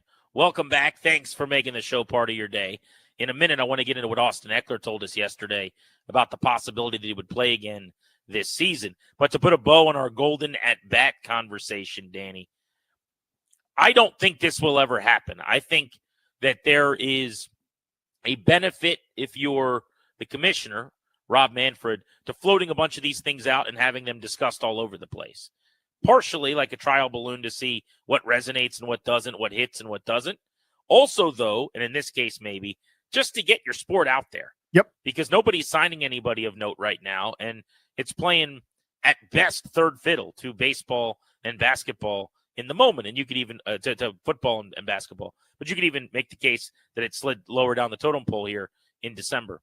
But where are you at? What do you think the percentage chance is that we ever see this? I would set it at like 5%. Oh, I think it's closer to 35 or 40 within my lifetime. Really? Yeah. I think this is as younger fans come up and younger fans then turn into decision makers as adults, their proclivities are different than mine. Like if you look back again at the baseball I grew up with in the 80s, I don't want to say it's unrecognizable because it's still you throw the ball, catch the ball, hit the ball, but the accepted norms are so different than you would have seen 25, 30, 40 years ago. That's the trend line. We're moving towards stuff like this in all sports. And so to me, I think this is something we will see, whether it's in my lifetime or just afterwards. I think changes like this are inevitable to sports. I really do, to capture the entertainment dollar. I think the changes are happening and there's no stopping them. This is so severe, though, and so kind of unnecessary. Not negatively, but it's just not something that has to happen. It'd be something that happened because they want it to, that I don't see this one. But I think by putting it out there, in some ways they wanted to see what fans thought and what kind of interest there might be. One thing I did think of, though, Jason Stark of The Athletic was going through a bunch of different ways that they could do this. What happens if you, like, let's say, I keep using James Wood because he is the guy who's worth the price of admission for the Nationals. If he's due up second in the inning and you have him lead off the inning, so you sub him in for somebody else, and then he's due up next. What if he gets a hit and he's on base and then he's due up again? Is there just a pinch runner for him? We're not doing ghost runners, obviously, but you have to run for him then, burn a bench spot, or does someone else just get to run and it doesn't count against your bench? Or the guy he hit for isn't out of the game. He just got golden ruled. Oh, good point. So that guy just goes back in. That guy just goes on base now. That's a good point. So that would be my guess, honestly, as to how they would handle that. But yeah, I mean, again, you said ghost runner. It just reminded me, within my lifetime, if you had asked me at age 20, age 30, whatever, hey, will they just eventually, for extra inning games, just start with the guy on second? I would have gone, that's adorable. Of course they won't do that. That would be the most fundamental, crazy change in history, and now it's normal to us that it's happening. So yeah, it just popped into my mind when you said ghost runner. But yeah, that unique scenario, by the way, where Ohtani leads, like he just goes full Bugs Bunny. Ohtani leads off, Ohtani bats second. Ohtani wins it with 2 base hits in a row, driving himself in. Look, who gets credit for the run, by the way? Who gets the run scored? By the way, is that bad for baseball? The Shohei Ohtani show, or it's not some random scrub that's getting that love in the 9th inning. Yeah, it's going to be the Defoe. biggest stars in the game, right? So there's something to be said for that. Who gets credit for the run? If Shohei Ohtani drives in Shohei Ohtani, the run. Who gets credit for the run scored? RBI, I got, because that's Shohei. Yeah, I think Shohei would.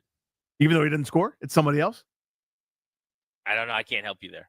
But that is part of what I don't like. In the same way of, the runner at second, you get a loss if that runner scores because it's an earned run. It should be unearned, right? It just does, that part doesn't make, or it is an unearned run, actually. Yeah, you give up 2 medium deep fly balls to right, you lose. Exactly. You lose as a pitcher. I just hate that. But now if you start allowing hitters in the most ideal situations, bases loaded, couple runners on to bat, home run totals, RBI totals, a lot of things are going to be skewed in a way that is unfair to the guys that came before in terms of counting stats. So some of that matters to me too. And it's another reason why I don't think it will have a whole lot of player support, certainly. All right, let's play, though, for people in case they missed it yesterday. Austin Eckler, when we asked if he was definitely going to play again this season, at the very end of his interview, I listened to the interview again last night, and particularly that answer, and I had a takeaway that I didn't have live in real time that I want to bounce off you.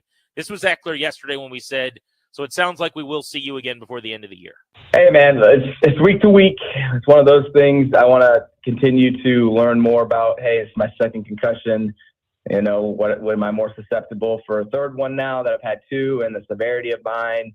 So it's a learning process for me because I've never had anything like this bad, and twice in the same year. So it's one of those things where, I'm human. I don't know everything about my conditions right now. I have some new ones that I'm dealing with, and it's one of those things where you just got to continue to learn and then try to make the best judgment. The best thing about it is the team's got my back pretty much on any decision that I make. And so I really appreciate DQ and Adam Peters for being there and kind of being open to helping me out. So my question, Danny, is do you listen to that like I do and say he may not come back after he's off injured reserve? Yeah, I thought injured that. reserve is 4 games, which would let him come back for week 18 against Dallas, and then he would be eligible for the playoffs, which I thought was kind of a foregone conclusion. But the way he answered that question when I listened back last night, it sounds to me, and I shouldn't be surprised, nobody should. He's so smart. He's got a whole lot of other options after his playing career. But I think he wants to do a lot of research before he makes the decision to play again this year, more so than like a Tua or one of these guys who just goes, I'm going to play. You're going to have to scrape me off the field. Austin Eckler's going, well, we'll see what happens. I'm looking into this right now. Yeah, I thought that in real time yesterday, but maybe not as strong as I think about it now, if that makes sense, right? Because you're in the interview, I'm also thinking about next question and thinking about some of the other different things. Heard his response, and as usual, as you said very well, rightly, just a thoughtful person, thoughtful dude, just thinks about things in a 360 view, and it isn't one of those like, as soon as they tell me I can go, I'll start headbutting everything again. You'll see, obviously he's just just too in tune and too smart for that. But he's 100% right, by the way. I was trying to think of the timeline exactly. I can't remember exactly which games or when he missed previously with the concussion, but it's not that far apart in terms of like real time. Just a matter of 9 weeks. Yeah, a matter of a couple of months where not that much has changed, except kind of your entire perspective on your career. This isn't like not a chronic thing that has happened to him throughout his career. It's now all of a sudden twice within 2 months, basically, that you have been knocked out cold and you didn't remember leaving the field either time. Again, that's what he told us yesterday. He was great talking about it. He was so candid and awesome. But I understand having some perspective on that, certainly, and wanting to ask some questions. If you guys missed that interview, make sure you podcast it when we're done tonight, thefanddc.com. Late September is when he suffered that concussion. It was in Cincinnati. That's right. I think that was week 3, but you're talking about 9 weeks ago, essentially, that he suffered the first of what he called 2 serious concussions, and this one specifically, very serious. And he just didn't have the memory of how he even got off the field. I mean, those are scary things that he's got to deal with now moving forward as he tries to get information that he needs on whether he's more susceptible for a third concussion at this point. Next on G&D, I think this will be a fun little conversation on sportsmanship. James Franklin, Mike Loxley, Penn State, Maryland, getting into it over the weekend. Who was right? Who was wrong? You're listening to The Fan.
Fan in 1 hour at 4 ahead of the Blitz. We'll give away a pair of Caps tickets. Got to be listening to win those. Our show is sponsored exclusively by the law firm Kondori and Murad. They'll help you update your last will and testament, set up a trust for you and your family. Schedule a free consultation with their estate planning attorneys by visiting kmlawyers.com. Tell them we sent you. That's kmlawyers.com. Danny is in our Half Street Studios in D.C. Your boy's a little under the weather, been chilling at the house, although things are looking up. I think I'm at 85% likely to be in studio tomorrow. My man, as long as you're back by Friday, where we're not in studio, we're at Hard Times Cafe in Springfield, hell of a town. We will be there on Friday, as long as you're good for that. So whatever you got to do to get ready for that, you do that. I think that's going to be a banger, too, by the way. Hard Times in Springfield. We've never done a show there, but we've done a ton of shows from Hard Times at other locations. And I feel like Springfield is a nice home base, not far from where I've lived for many, many years. But I think we're going to have a lot of listeners come out on Friday. Should be a really good party going into the bye week. The boys are 8-5. Looks like they're playoff bound. Might have a coach of the year, a rookie of the year on the roster here. So no reason not to celebrate the Commanders even without a Sunday game. So come kick it with us. Our Friday field trip in Springfield at Hard Times Cafe. And I know Mr. Huey is probably going to have to get some chili while we're there. There's going to be some chili. And it's what else is the decision there. So I obviously spent a lot of time at Hard Times over the years. I broadcast and judged the wing eating contest from back in the day. 106.7 The Fan and Hard Times did that. I've seen more wings consumed in a 10-minute period than you would believe. Shout out to Blue Shorts, who had to count the carcasses of the wings to see if it qualified or not. That was an unbelievable enterprise. But yeah, I've seen some things. Yeah. Good old shorts. That was Blue's job? That was his job those evenings. Yeah, he had to wear those like rubber glove kind of things, those like latex gloves, whatever. And he'd sit there going, no, this one's, there's too much meat on this bone. Set it aside. And he was counting them up. That was something. That's a disgusting thing to do, is watch strangers eat wings. Yeah. And nobody loves wings more than I do, but it's not an aesthetically pleasing food to eat. Oh, 100%. I had a rule when I was a single man way back in the day. I mean, this is so long ago. On a date, like the ones of dates that I went on, I would not eat ribs or wings in front of a lady. I was like, there's no way for me to look cool. Like dipping the thing in blue cheese and kind of like turning my head sideways and like, well, I've got so much buffalo on my lips and around my, around my face now. Do you want to go on a second date? Like, no way. Those are short list items on the you can't eat these on an early date. Once you're bunned up and you're in a relationship and you've been dating the person for a little while. Let's get some ribs, hon. That you're going to the bathroom with the door open, you're eating wings in front of them, no problem. But right away, early on, can't do it. What else is on that list, by the way? Wings, ribs. I'm trying to think if there's something else that's super messy. Like, I would say crab picking is kind of disgusting too. Not that that's an early date item, but I guess if you're, starting a date in the summer, you could go to like a crab house. But I think it's disgusting when people sit there with the gunk all over their fingers. Like, I am a wipe as I go. You know me. I can't have messy hands. The way you do it is ridiculous. But that was actually an early date for my wife and I, was because we're both doing it. In other words, if she gets the side salad, I'm over there with wings like slathered on my face. It's ridiculous. But doesn't she have gunk all over her fingers and stuff? That's disgusting. It's not. It's picking crabs. It's totally normal and reasonable. And you need a couple of napkins and a wet nap at the end. And every human being ever, except for you, has been fine. And then the smell is gross on the back end. Is it? I mean, and I'm team crab, by the way. It doesn't sound. You do sound like it. You sound like an enthusiast over there. I sound like team dog Danny Rouillet over here about how much I love dogs. I mean, I really do love them. I hate the smell, the texture, the taste, the process, but I love them. I'm just saying, I don't want to be trying to look good while I'm doing it. It's not the kind of activity. And if you're on a date with someone early on, that's not an image I'm looking for, is like gunky fingered, gross fingered crab lady. Yeah. That's not fun. No, it's totally fine. I mean, because we're both doing it. See what I'm saying? Like it's when there's an imbalance, when she looks ladylike and I look like a disgusting sloth monster, with my face covered with not nice. Yeah, like ribs in my teeth, and I'm going, can I grab a toothpick? Do you have any floss in your purse? Like, you can't do that. Deontay Johnson just got suspended a game by the Ravens. I'm bringing this up not because he's on my fantasy team. I promise. You would love for him to be suspended for his malpractice in fantasy. I mean, what a joke of a season. But it's not his fault. Deontay Johnson was in Carolina and was playing okay. The problem is he was on the Panthers when they were terrible offensively. And as they've ascended, they traded him. The Ravens wanted him. Like, why else would you trade for a guy if you're not planning on, I don't know, using him, throwing him the football, putting him on the field? So I have no idea why he got suspended. They said it was conduct detrimental. I don't know if he no-showed a meeting or he's mad. They're not playing him at all. He's not dressing. He's not getting on the field. Here is his resume as a Raven. Are you ready for this? Since the trade deadline, 4 games, 5 targets, 1 catch, 6 yards, and now a 1-game suspension. And a partridge and a pear tree. Seems to be going You're talking great. about a quarter of a season. This guy's been there. He's caught 1 ball for 6 yards. Why did they trade for him? I don't know.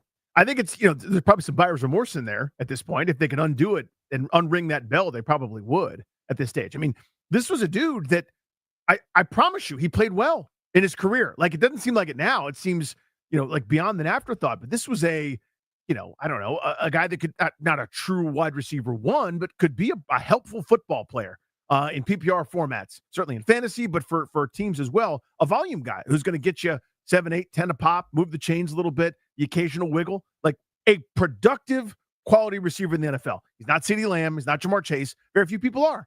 And he now has fallen off the planet, basically. I cannot explain the drop. Yeah. I have a hard time with team trades for a guy and then does nothing with guy. And I would imagine his being a malcontent has something to do with the fact that he's going, why did you bring me here? I mean, it's a terrible situation for him, which doesn't excuse his behavior. It was bad enough to be suspended for a game, but he will miss the upcoming game, which doesn't actually mean anything or matter to the Ravens because he wouldn't have played or been targeted or caught a pass anyway. He's a guy that at any given point every week with the Panthers was a threat to catch 6 or 7 balls for 80 yards. And you just go to Baltimore, where we've heard for years they need receiver help, and he just buried and can't get on the field. So make that make sense. I want to go down a level, though, to college football. We wanted to talk about this yesterday. Bunch of Commanders news breaking on the off day with the bye week. Surprisingly, they hired their new team owner. There was news on the stadium front as well, and we covered that wall to wall yesterday on G&D. But this Penn State Maryland controversy over the weekend was really compelling to me. And I know we talked about it. You didn't watch this, Danny, but for people who did, this was really, really interesting drama. So let me just get everyone up to speed on what happened really quickly. Penn State is hosting Maryland this weekend in football. Maryland, by the way, is 4-8, 1-8 in conference. Just a debacle of a season for Mike Loxley and the boys. I mean, really no good excuse for that. You could tell me, hey, we're not going to beat Michigan, Ohio State. We're not going to be a power in the Big Ten. And I go, yeah, no problem. But 4-8, 1-8 is not really going to butter the bread. But they're at Penn State, who's 11-1 after the win, 8-1 in conference, headed to the playoff. And as you'd imagine, Danny, it's a lopsided game. Yep. Maryland did lead 7-3 after the first quarter, but then Penn State put it on them, 28-0 in the second quarter. It was a 31-7 game at the half. Ended up in the third quarter, just kind of both teams going back and forth, nothing doing. Penn State playing with its food a little bit. And eventually, the final score was 44-7. But at the very end of the game, Penn State has its backups in the game, okay? So Maryland had just scored on a interception, on a basically, or I should say, just gotten the ball back on an interception, right? And they throw a pick, and Penn State has the football. And there's about 1 minute and 5 seconds left, and all their backups are in the game. And they're up at this point 38-7. So you'd think a minute to go, you're taking a knee, you're running out the clock, whatever. They run it for no gain. They run it for a loss of 2. On 3rd and 12, they throw an incomplete pass. By the way, they're at the 15-yard line of Maryland. The drive started at inside the red zone at the 13. So now it's 4th and 12, 4 seconds to play in the game at the Maryland 15-yard line, and Penn State drops back and throws a touchdown pass to win 44-7. Your thoughts on that initially? Unbelievably classless. What a ridiculous and pathetic display that is. And now, what, of course, is going to come out is your usual tough guy Teddies are going, you don't like it, then stop them. Clearly not capable of stopping them. The game is academic. The game is over. Win with class, lose with grace. That axiom is gone. It's out of sports entirely. And even down at the amateur level, that's less amateur than it was before, as these guys are paid better than most to go play college football. It still should matter. Sportsmanship should matter. And it's absurd that was the course of events. Once the interception happens, right, the game is over. The game's been over for a long time. Your backups are in. The guys that don't get to play are getting their run. They're on the field. The 110,000 people at Penn State are whooping and hollering. The walk-on gets to do this, that, and the other thing. You let them be on the field and let the game end. They're going for it, and the winning touchdown, I'm sure. The last touchdown is with 2 seconds left on the clock. Yeah, final play of the game. 4th and 12. I mean, from the 15-yard line. On. If you want to let the backup kicker kick the field goal because he's never going to get to it, or walk on Willie do the snap or something like that, fine. You know, you have your Rudy moment. That I guess that's one thing. Correct. But come on, man. So I thought this was a joke. Okay, I'm with you in lockstep. I'd be curious if anyone disagrees with us.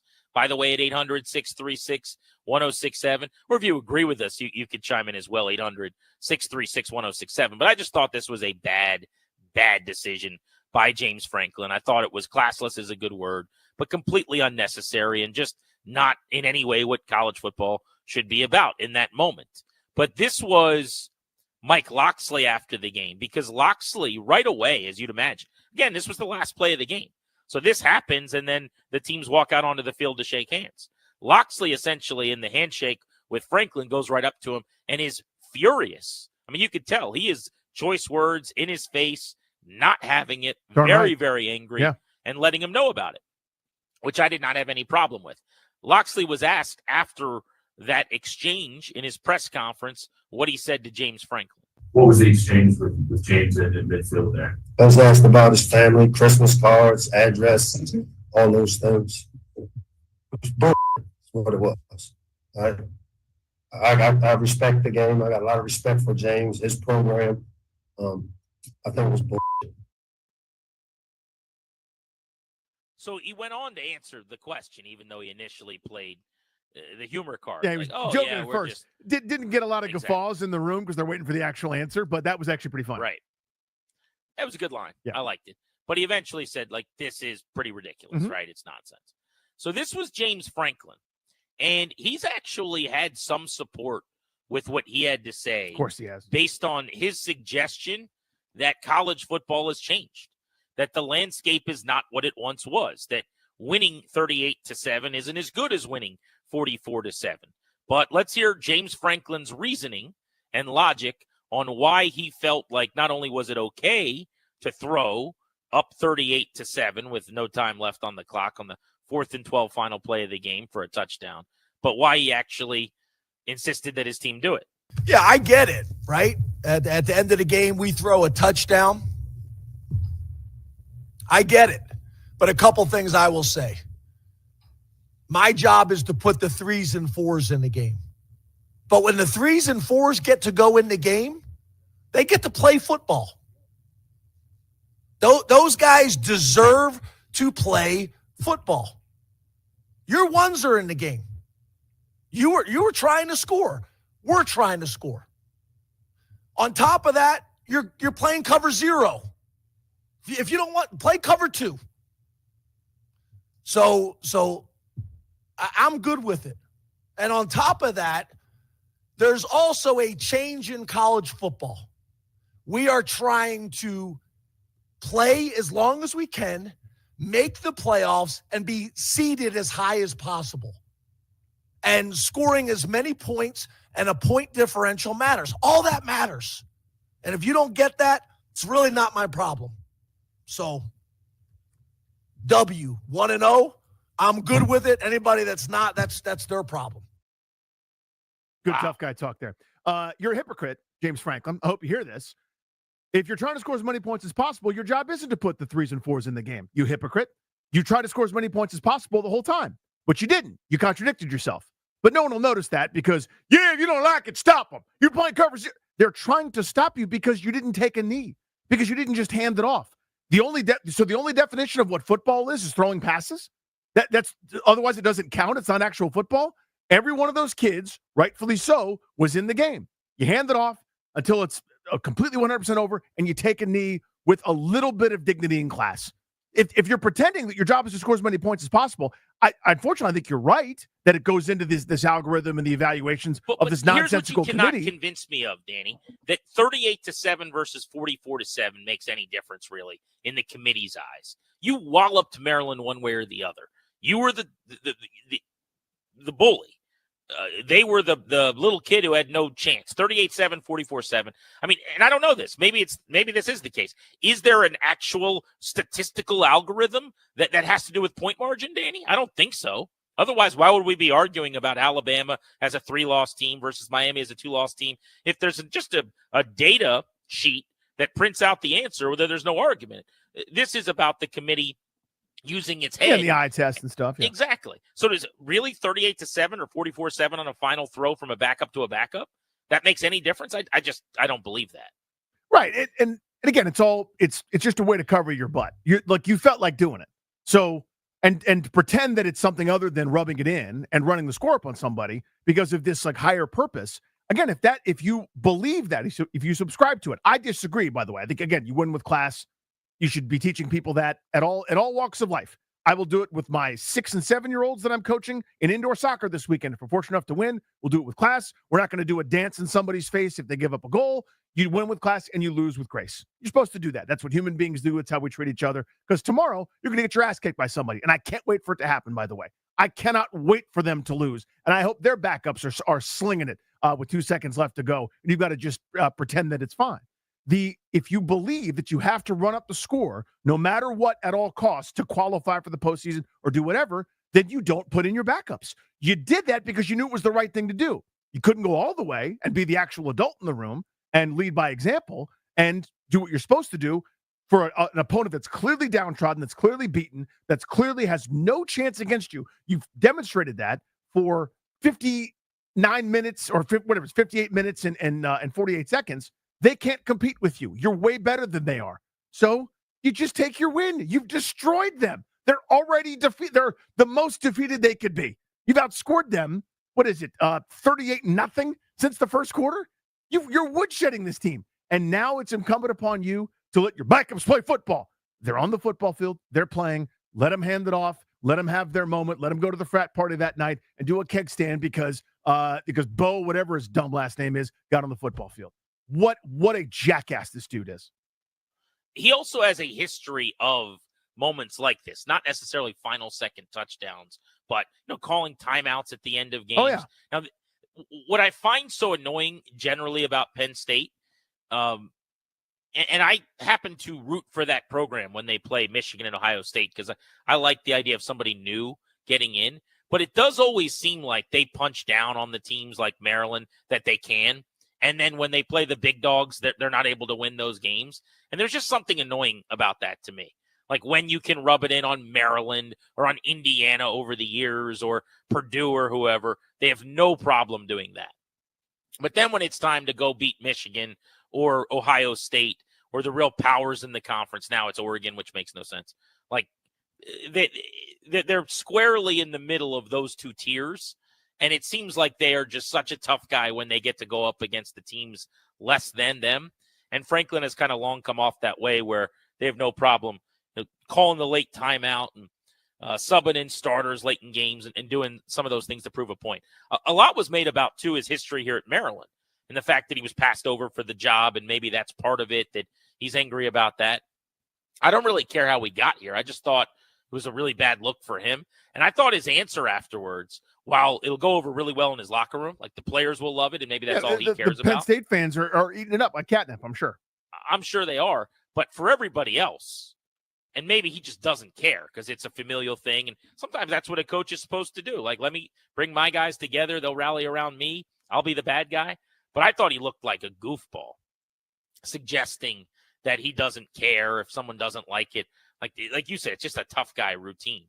But he's right about this. I mean, there is a change in college football, and margin and quality of win and the amount that you win by, like those types of things do matter. I just think that you could convince me you might coach differently after halftime when you're up 40-3. not in the final seconds of a game, and try to convince me that 38 versus 44-7 is significant. But I want to take calls on this with Danny next. 800-636-1067. What about his point when he said, my job is to put the 3s and the 4s in the game, but those kids deserve to play football too? I want to double click on that the quarterback who's been working all year should get to throw a pass, that the receiver who normally doesn't get an opportunity to should get to catch a touchdown. What do you guys think about that? 800-636-1067. Grant and Danny on the Fan.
Welcome back to Grant and Danny. Penn State played Maryland this weekend. It was no contest.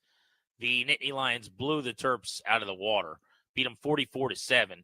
They got the ball back up 38-7, and on 4th and 12 from the 15-yard line with 2 seconds left in the game, threw a 12-yard touchdown, won 44-7. Mike Loxley, the head coach of Maryland, got into it with James Franklin on the field in the handshake line right after the game. Said that it was BS in his press conference. Franklin was asked about it. This was James Franklin's response to people that were upset about him calling for a pass and a touchdown scored in the final seconds with his team up 38-7. Yeah, I get it, right? At the end of the game, we throw a touchdown. I get it. But a couple things I will say. My job is to put the 3s and 4s in the game. But when the 3s and 4s get to go in the game, they get to play football. Those guys deserve to play football. Your 1s are in the game. You were trying to score. We're trying to score. On top of that, you're playing cover 0. If you don't want, play cover 2. So I'm good with it. And on top of that, there's also a change in college football. We are trying to play as long as we can, make the playoffs, and be seeded as high as possible. And scoring as many points and a point differential matters. All that matters. And if you don't get that, it's really not my problem. So, W, 1-0. I'm good with it. Anybody that's not, that's their problem. W, Yeah, 1-0. So Danny's way more bothered about this than I am. We both think it was the wrong thing to do, to be clear. I think it was a bad look. I wouldn't have done it. I think Franklin's the bad guy in this, so to speak. You're really, I would say, put out by it. Yeah, of course. Here is my one caveat. I debate this with buddies of mine who play baseball all the time. And one of my pals that's a big league pitcher and I talk about the unwritten rules of baseball all the time.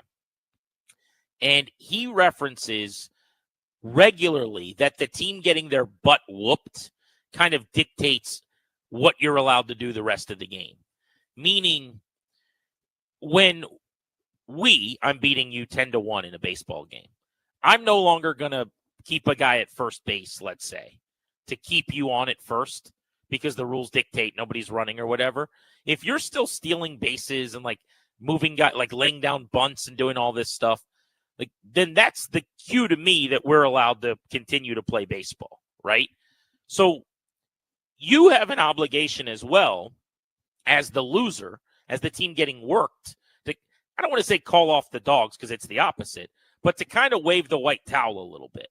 And you hear in that answer from Franklin, Danny, where he goes, stop running cover 0, run too deep. His point in that is you're still playing against my backups, essentially, with your 1s, as if it's a 7-7 game and you're coming for me. So, when I say to my buddy, you can't lay down that bunt to break up the no-hitter or whatever, and he's like, well, actually, the other team's still doing this, so they're still playing it like it's a real game. That's that's how teams base how they should act in baseball, based on what the other team is doing. Do they still view this as a baseball game that's competitive? Are we taking the bags? Are we not? And so I think James Franklin's point is you guys were not operating like you had stopped playing football. So if you're not operating that way, neither are we. Now, it's 38-7. He threw a touchdown with 2 seconds left.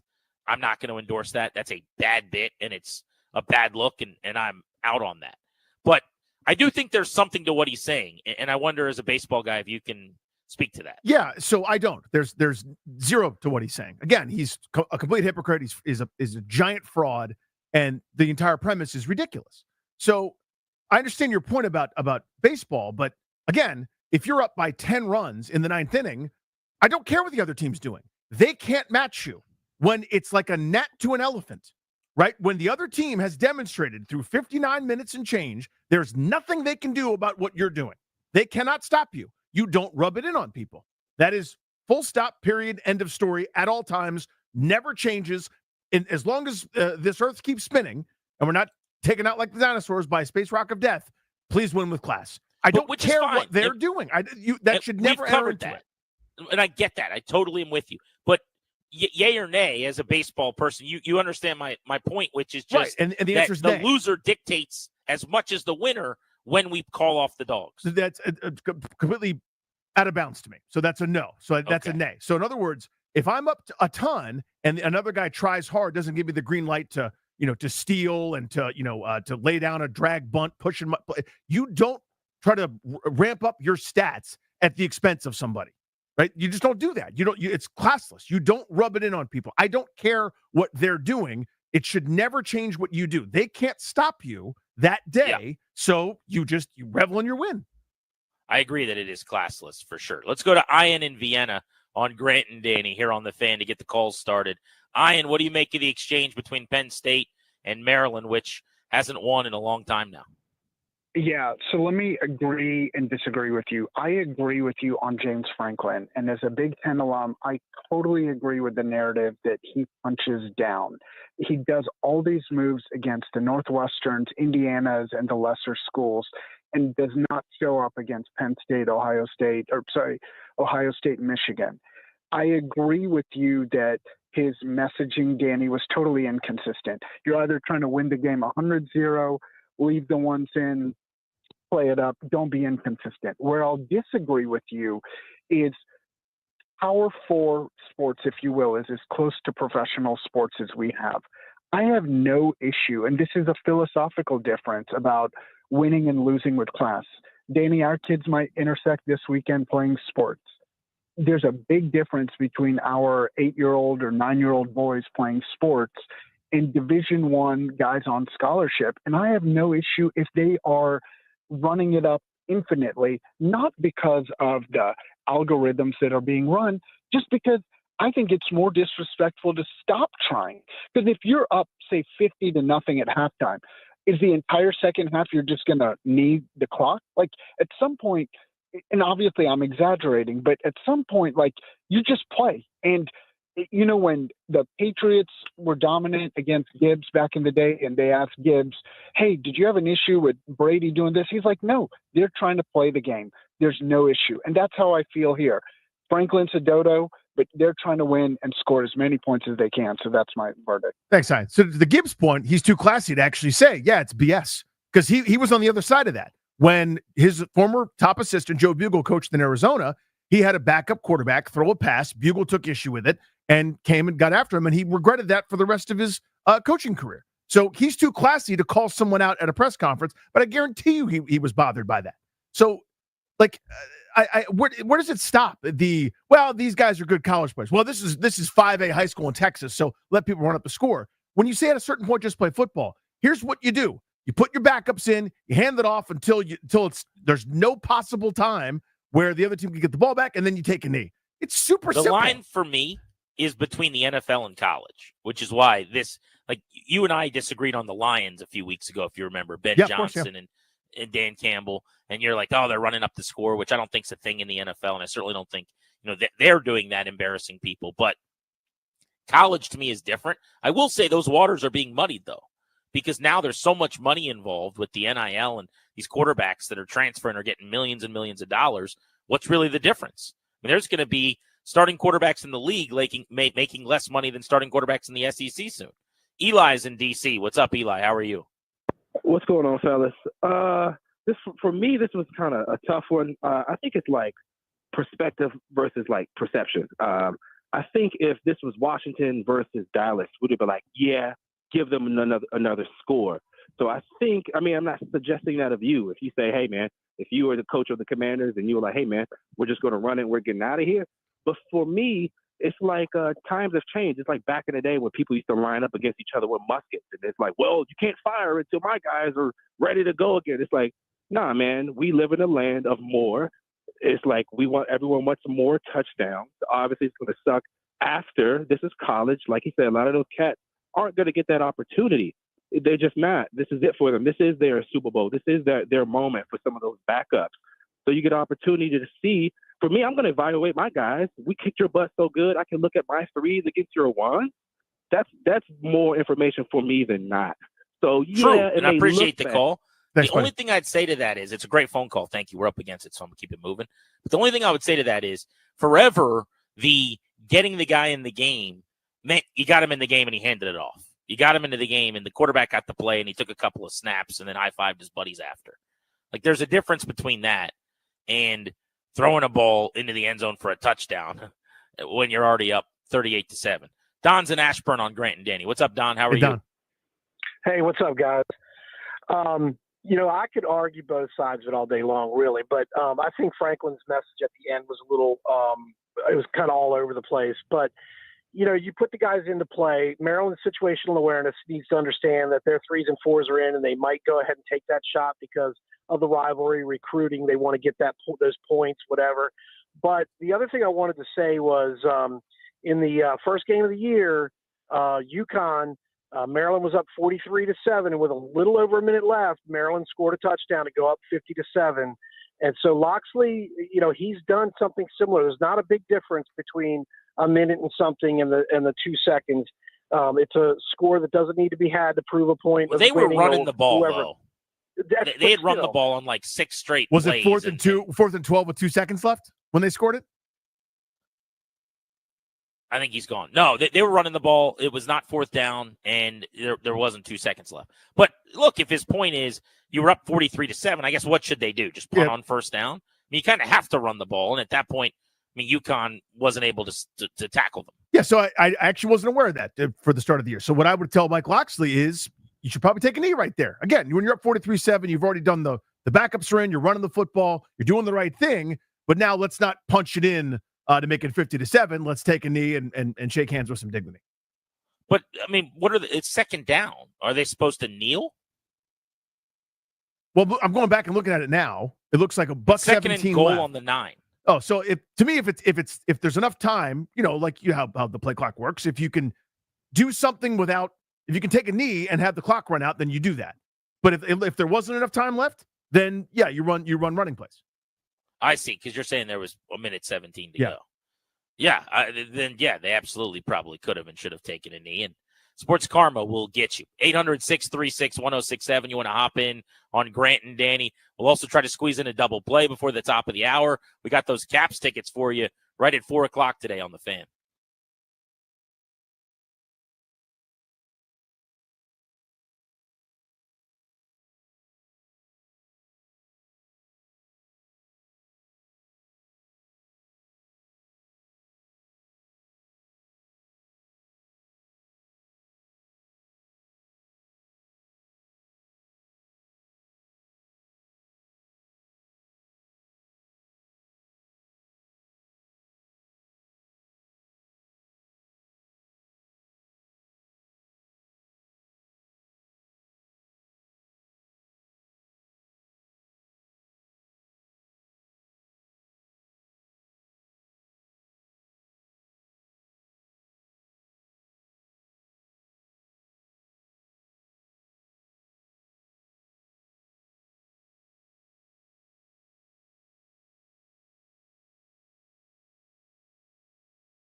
At this time, we give you a double play. What's going on in our lives? Nothing to do with sports.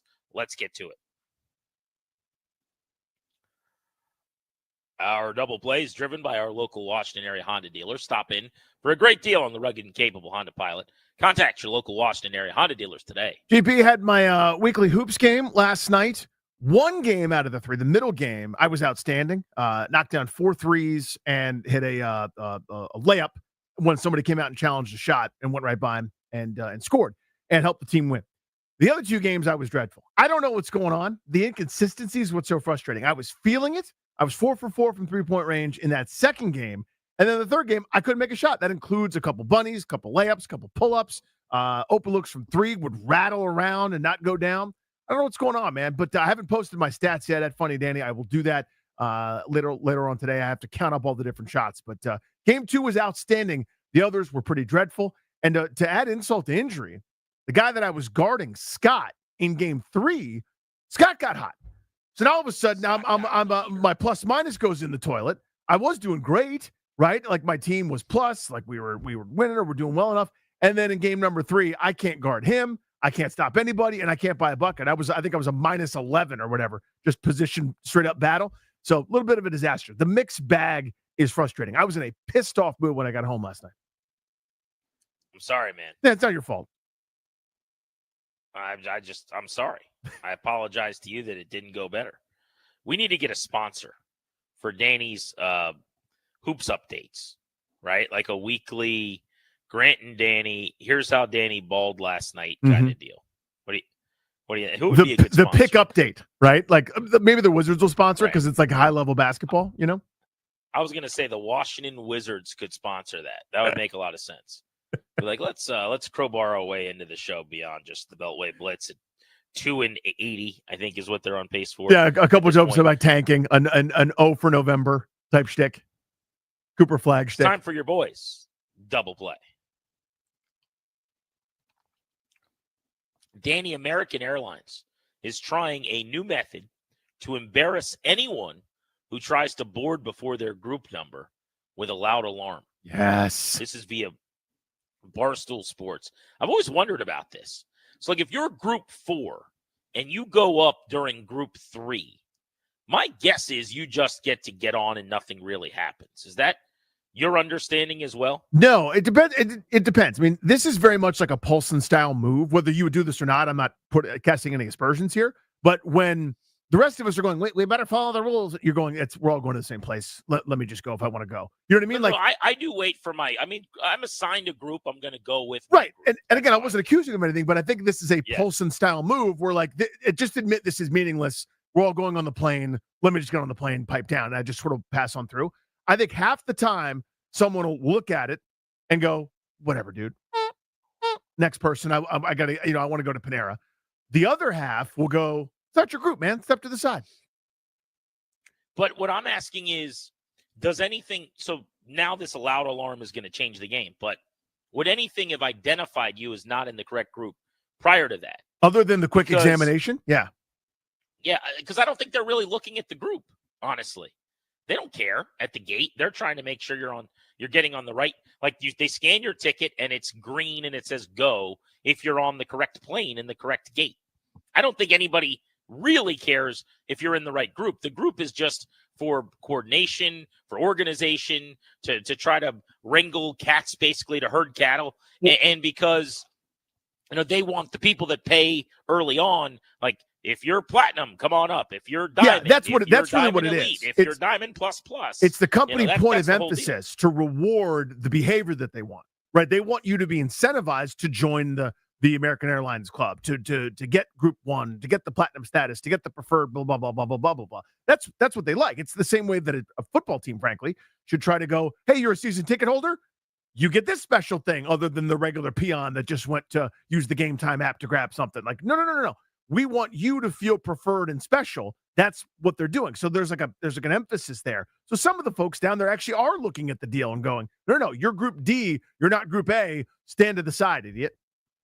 So I actually am way for this, for the record, because I hate people who cut in lines. I hate when people butt in line and are just trying to get one over on everyone else. So I am first team let's have the loudest siren possible just to embarrass you. That's really what should be happening, is that you should be mortified, that everyone should look at you.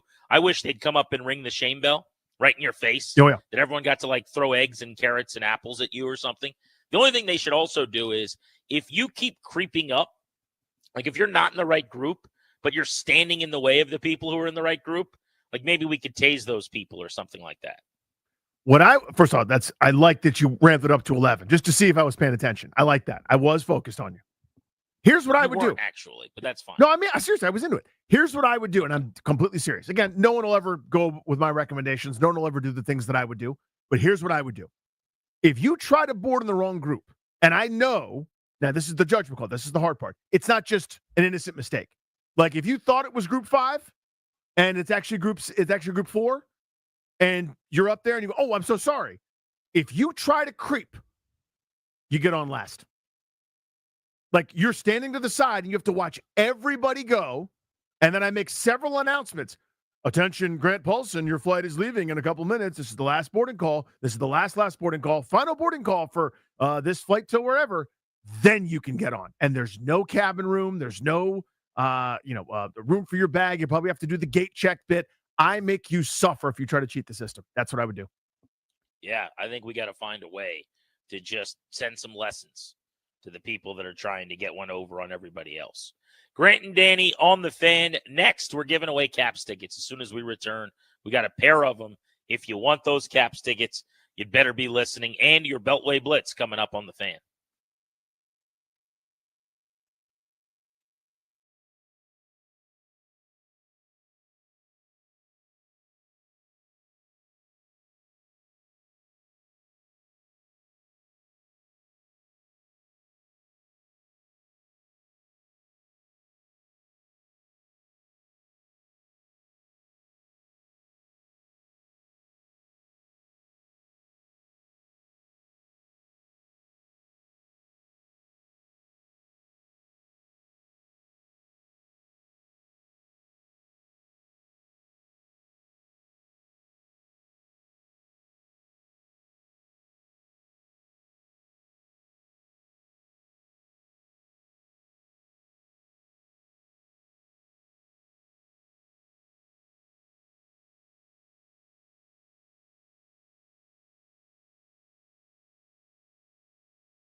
Welcome back to Grant and Danny on the Fan. It is time for the Beltway Blitz on the Caps, the Wiz, and the Commanders.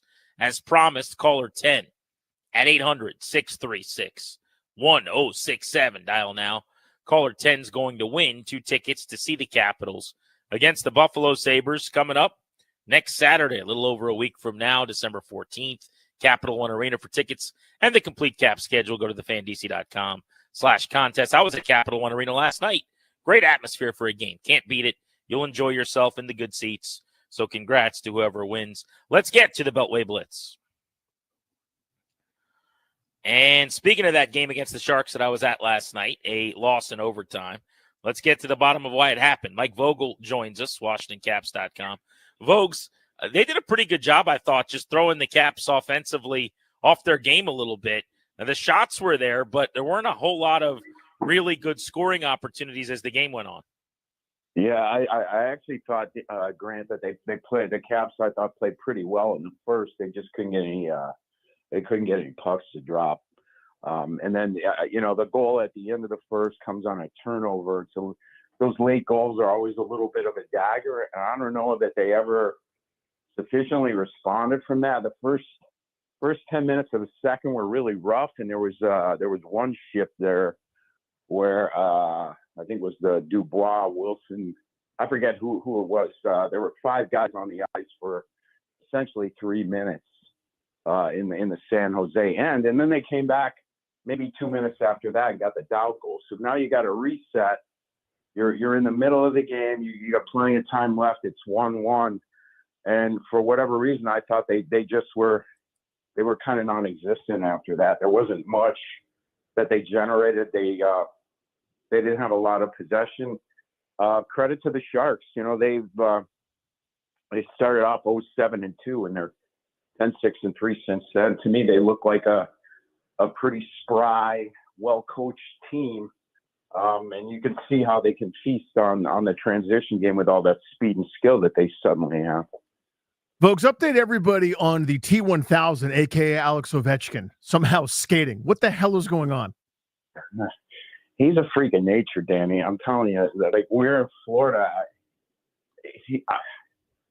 He's riding a bike. He's just pounding the pedals. They said 4 to 6 weeks. I think it's been 2.5 now. It's certainly looking like it's going to be on the south side of that estimate. But, I think last night was the 7th game, if I'm not mistaken, that he missed. So that makes it the longest absence he's ever had continuously from the Caps lineup. And it sure looks like it's not going to be a whole heck of a lot longer than that. So I think that's a great thing. I think they've held their own without him. I think they're 4-2-1, but you want the big man back in the lineup, not just for the chase, but he keeps, if you look at what they're doing, they're moving guys around. Like they haven't had, when O was in the lineup, they had pretty much set lines for a good chunk of the season. They hadn't changed very much at all.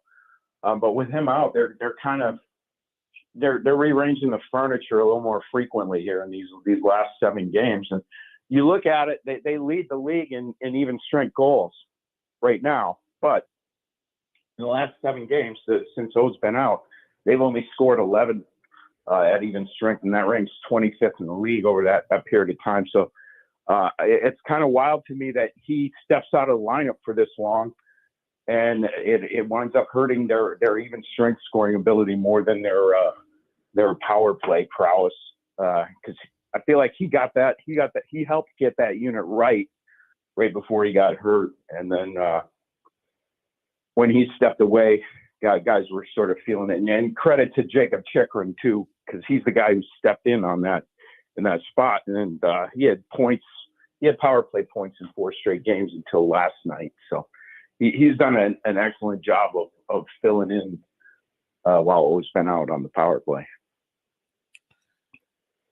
I've asked this to a couple of people in the last week, so I hate to now be kind of beating this drum over and over. But Vogues, what's your and we only have about a minute on this, but if you could give me a thought, what's your take on getting an extension done with Chikrin? Because I want that done like yesterday. Yeah, I mean, I think, it's going to come down to a number of things. It's going to come down to, does he want to test the market? That free agency comes along only a couple of times in a guy's career. He's at the age where he could hit a home run in that. Or is he happy here? Like many other players that we've seen come through here, they like playing here. They like the culture. They like the area. They decide, you know what, the grass maybe isn't greener, but maybe I'm cool taking a little bit of a haircut to stay here because I like it here. I would say the things in our favor is this guy's dad had an NHL career, so I feel like he's probably getting some good counsel from his dad Jeff, who was a defenseman in the NHL from about '85 until '92 or '93, somewhere along those lines. And his career ended prematurely because of a bunch of injuries. But also, I would say that Chychrun's coming from Arizona and Ottawa. Those are his two previous NHL organizations. And not to slam on those teams, organizations, one of which is no longer in existence, but neither of those can be held up as a bastion of how to run an NHL organization. So I got to think that he's at least seeing the Caps put their best foot forward here. So if it's not enough, then I guess you just say, see you later. But I'm with you. I wish he was signed yesterday and for, as reasonable a number as possible for both sides. Because, yeah, he's pretty electric. His shot is incredible. And I think he brings a lot more to the table than just that, too. Folks, thank you as always, buddy. Talk soon. Thanks, guys. Got it, man. Hit that Wizard sounder, Dares. Our guy, Varun Shankar, joins us to discuss the Wizards because he covers the Wizards for the Washington Post. Varun, they came in second last night to a really good Cleveland team. What went wrong? They couldn't score. It was one of the worst offensive performances they've had in a season that hasn't been particularly kind to them offensively. 87 points, 21 turnovers, first is a season low, second is a season high. That pretty much tells the story. Certainly does. This is a team now that when they lose, I kind of am fine with it, but I see they get a lot of national hate about how bad they are, why they're not competitive, how this is unacceptable, these types of things. I mean, isn't this kind of what people decided they wanted? Isn't this what we bought in on, or is the fact that they're 2 for the season now, like so far to the extreme of that it's rubbing people the wrong way? I'm not sure exactly what's rubbing people the wrong way about it. I think there is some general consternation just because they're so bad right now. Everyone expected that they would be bad. I don't know that anyone expected that they'd, start 2-2 and then lose 15 straight and potentially be on track to set the franchise record for a losing streak in back-to-back seasons. But these kinds of things happen. It's just that, when it happens early in the season, the record looks a lot nastier than you expected it to be. Varun, they're I think, just trying to read between the lines on what the long-term plan is. They've signed a couple of guys, the couple of guys that are under contract. I looked at it at first going, I'm not really sure what the idea is. Then I'm sort of thinking, okay, they're going to have these guys on affordable deals as the league, moves on, and then maybe spin them for future assets, knowing they're not really going to be able to compete. Thinking of Kuzma, thinking of Poole, maybe Malcolm Brogdon if he keeps playing well. He didn't last night, but in general, he could be a useful asset. Do you see that as kind of their course? Obviously, you're playing a bunch of teenagers and 19, 20-year-old kids. You're going to come with struggles. Is that sort of your eye line here as to what they're trying to do to showcase guys like Poole, Brogdon, Kuzma and company to spin them for assets? I think Poole, I would separate from the rest just because his age makes him someone who could really be a long-term piece here in a way that, someone like Valanciunas and Brogdon, who are already past 30, just don't have the time left in their careers necessarily to be. Kuzma's kind of the biggest wild card. I'm really curious to see how it goes for him and for the team, just because he's 29. He's right in the middle or to the latter half of his prime. And unless the Wizards get good fast, I don't know how much longer he's going to be willing to sign on for a rebuild. How would you rank in terms of ceiling, as far as what they could be at the peak of their powers? They're young stars of Bilal Coulibaly, Alex Sarr, Bub Carrington, You want to throw Keshawn George in there. How would you rank the talent on this team long term? So if we're going upper level ceiling, like this is the 100th percentile outcome for all of these guys, I put Sarr first, Koulibaly second, George third, and Carrington fourth. Sarr is just that, like, it is a rare package of athletic traits. And if he puts it together, if he hits his upper level outcome, you're really looking at a special player. Similar for Koulibaly. Just again, you want to bet on that athletic upside and just like the raw skills that you see there. For George, I love his size. I love his instincts. I love the projection of his shooting. It hasn't shown up just yet, but I do think that the Wizards and I personally believe that he's going to be a good shooter in the long term. And then Carrington, I think Carrington has a really high floor because he's a big guard. He has positional size. He's going to be a good defender. He's already a pretty good pull-up shooter and a good passer. Now, the issue for him is he doesn't get to the rim that much as of right now. That might change moving forward, but as of right now, that kind of limits how high his ceiling could be. But I also see him being a pretty productive NBA player. Varun, thank you as always, buddy. Talk soon. Of course. Have a good one. Sounds good, my friend. Hit that local 53 sounder. PFF's Nick Ackridge joins us. Nick, you don't have to do anything, but I did the thing again where I put a C in your name on Twitter, and I'm like, oh, no, did Nick get banned? No, it's just me being an idiot. That makes 17 straight times I have done that. You're our guy. Thanks for joining us on The Blitz. What did you make of the offensive turnaround this weekend against Tennessee? Yeah, I thought it was great. They got back to the basics, got back to what they did that made them so successful in the first half of the season. And, it also helps when the other team continues to give you the ball in the within the 30-yard line. But I think getting back to what they did successfully, a lot of like counter schemes where you're getting downhill with your running game, and just great plan in terms of how they executed the running game. And I think that's kind of what led to a lot of the success. And again, you didn't have to do much with the other team giving you the ball consistently. Nick, I saw it was a rough day for you over on Twitter on the X app. A lot of people are angry. I got to tell you, man, I don't really understand the consternation about the grade. And not that I live and die with any one-game grade anyway. And PFF, which Nick is with, I enjoy the grades. It's part of the information that I use. It's part of the data that I like and take in. I like you guys for your counting stats and a lot of the things that you study on the tape. But for me personally, like, I don't get the consternation. There wasn't – Jaden Daniels was awesome in this game. He was efficient. He was economical. He did everything correctly. He had a really good game. And this is where I'll get in trouble too. Like, there wasn't anything special or elite or crazy. He just made a bunch of pretty good throws. Like, you look at the touchdowns. Everyone goes, he threw 3 touchdowns. Terry McLaurin's wide open on a drag route. There's an RPO or Zach Ertz is wide open. Now, the one throw to McLaurin was incredible on the slant for sure, and I'm sure you guys graded it thusly, but it wasn't like it was a big-time throw fest for him this week.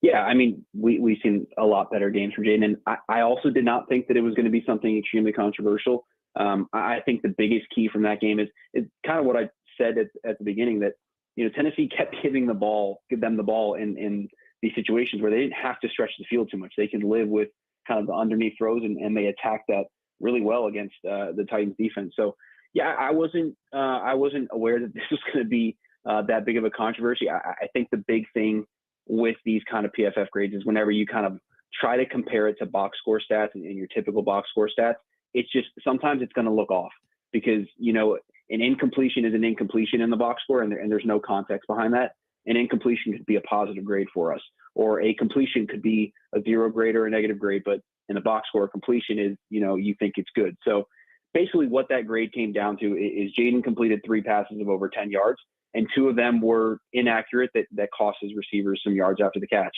And so that's kind of what the grade came down to. He was efficient, like you said, but that's when you would kind of use stats like EPA or yards per play and stuff like that. And that's where he really excelled.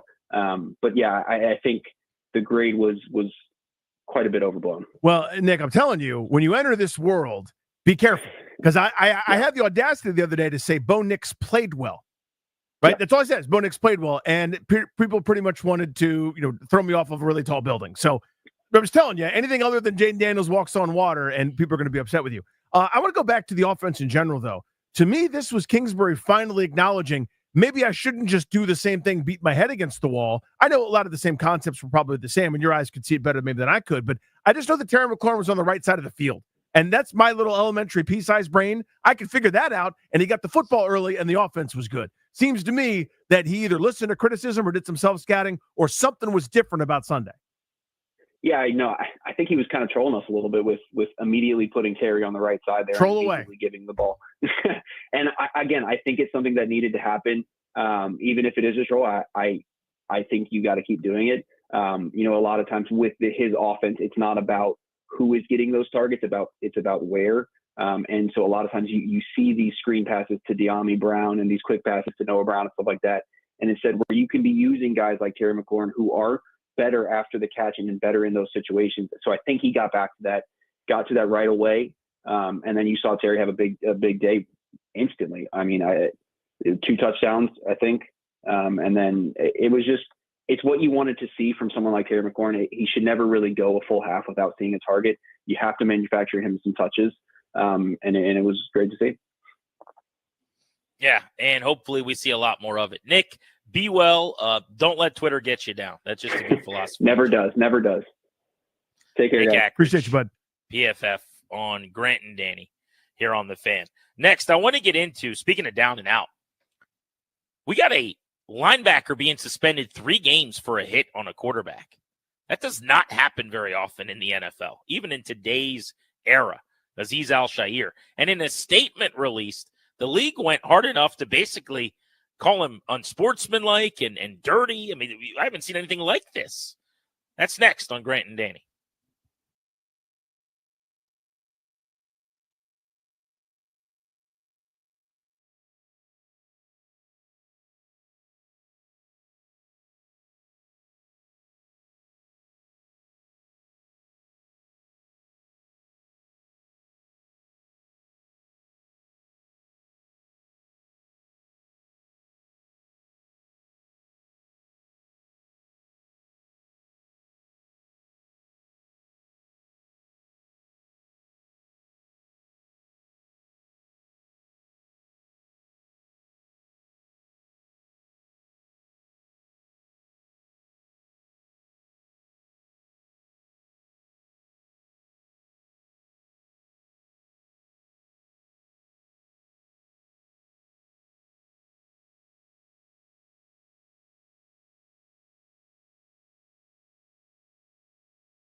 Oh, there's no doubt that Trevor represents them well. And oh my, that'll be Alshire, who's flagged for the big hit on the slide, and that's going to start a little bit of a scrum afterwards as the Jaguars come in to protect their QB.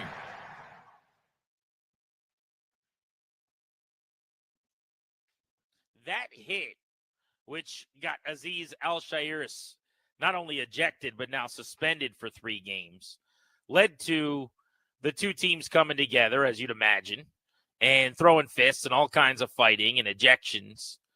Trevor Lawrence sliding on his butt, textbook, how you're supposed to do it, but possibly late.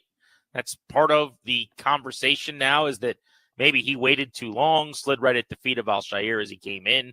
It was a dirty play, which does not necessarily mean that he did anything with malice, but because, in my opinion, Danny, he extended his forearm and he gave a forearm shiver to Trevor Lawrence up high, chest, neck, head area. That's where you see that. Had he have just kind of hit him with his shoulder, more normal football-looking play, even as violent as the collision was as he's sliding, my guess is he would have been kicked out of the game because it just looked so terrible, and it would have led to a fight because you don't see guys crush quarterbacks sliding like that very often. But the forearm shiver, to me, is why the leap was made to, what a terrible thing. This guy's awful for the game. That was dirty. Let's suspend him for as many games as possible. Yeah, I don't like this for a number of reasons. The biggest is we're working back from a result, and the league does this too, and I think it's wrong. To me, it's about the process. And that is a flag-worthy play. I think it's a natural human reaction, by the way, when you're diving low on somebody, because that's what's happening, right? The defender is coming in low. He's not coming in head high. He's moving full speed. It's not as if he has an infinite amount of time to sort of aim a crossbow at somebody where you find one spot that's dirty, one that's not. He's going in real time as fast as he possibly can. If you're diving, you're not going to leave your arms tucked to the side. It's a natural human reaction. So it looked worse than it was. And of course, the result is terrible. Lawrence's season is done. I mean, that sucks. I feel for the guy when he did the thing that you're supposed to do, that the league says this is what we want you to do, and it shouldn't happen. You know me, presumably. I offer way more grace to guys, especially defenders, in the heat of a play. When everybody's going full speed, when a first down is catastrophic, rosters change, coaches get fired, things turn over to such a high degree because you're not successful when you're evaluated on every single moment, every single play. And when it's slowed down, it looks bad. In real time, sprinting, doing everything you possibly can to prevent somebody from getting that one extra inch, bad stuff happens. It's unfortunate. He should have been flagged, and I think he probably should be suspended. But I go back to, I'm one of those guys that can't ever let go when there's a disparity that doesn't make sense to me. When you're saying that play is worse, for example, than Rob Gronkowski, this is years ago, but it's one that always stuck out in my mind. A Bills player is lying face down on the ground. The play is over for multiple seconds. Gronkowski does a wrestling type move, suplex, whatever you want. Suplex is the wrong word, but basically headbutts the back of the guy's head. He's standing and he slams down on the back of the guy. Defenseless. After the play's over, he got one game. Didn't get ejected from that game in real time. Got one game. That is a third as bad as this in the heat of the moment play because it's a quarterback, because it's a scramble. I don't love that it's that severe. I think we shouldn't work back from the result. We should work back from a process. It is suspension worthy. It's unfortunate. It's kind of the cost of doing business for a defender, but the whole thing doesn't feel good to me. Yeah, I agree with you. So a few things for me. Number one, when I first saw the play, I actually didn't have a big problem with the hit because I viewed it the same way I view most of the hits from safeties on receivers, which is it's a moving target. It's a really fast game. And I think people too often watch slow motion replays and then tell the guy what he should have done. And I think generally that's a ridiculous way to go about legislating punishments on defensive players. I would say at about a 90+% clip, your boy is going to side with the defensive back who just delivered the bone-rattling hit. Because most of the time, it's in the flow of the game. There's not malice behind it. Is a guy defenseless? Possibly, but the target is moving. So I can try to hit him right in the sternum. And then as he's going down to the ground, I end up getting him right up around the chin. And it all happens in a split second. The more I watched the Al-Shaair play, and also the way that he reacted afterwards, is what didn't sit right with me. The play itself, what I didn't see initially was the forearm. That's not really a natural football play. A natural football tackle of a sliding quarterback. There's several ways to make sure that guy's down. None of them involve like what I'm calling a forearm shiver. But Danny, I mean, he quite literally went like forearms up around the head. That's bad.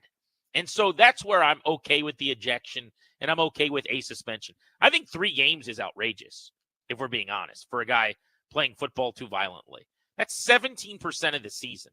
My guess is on appeal, that'll come down some.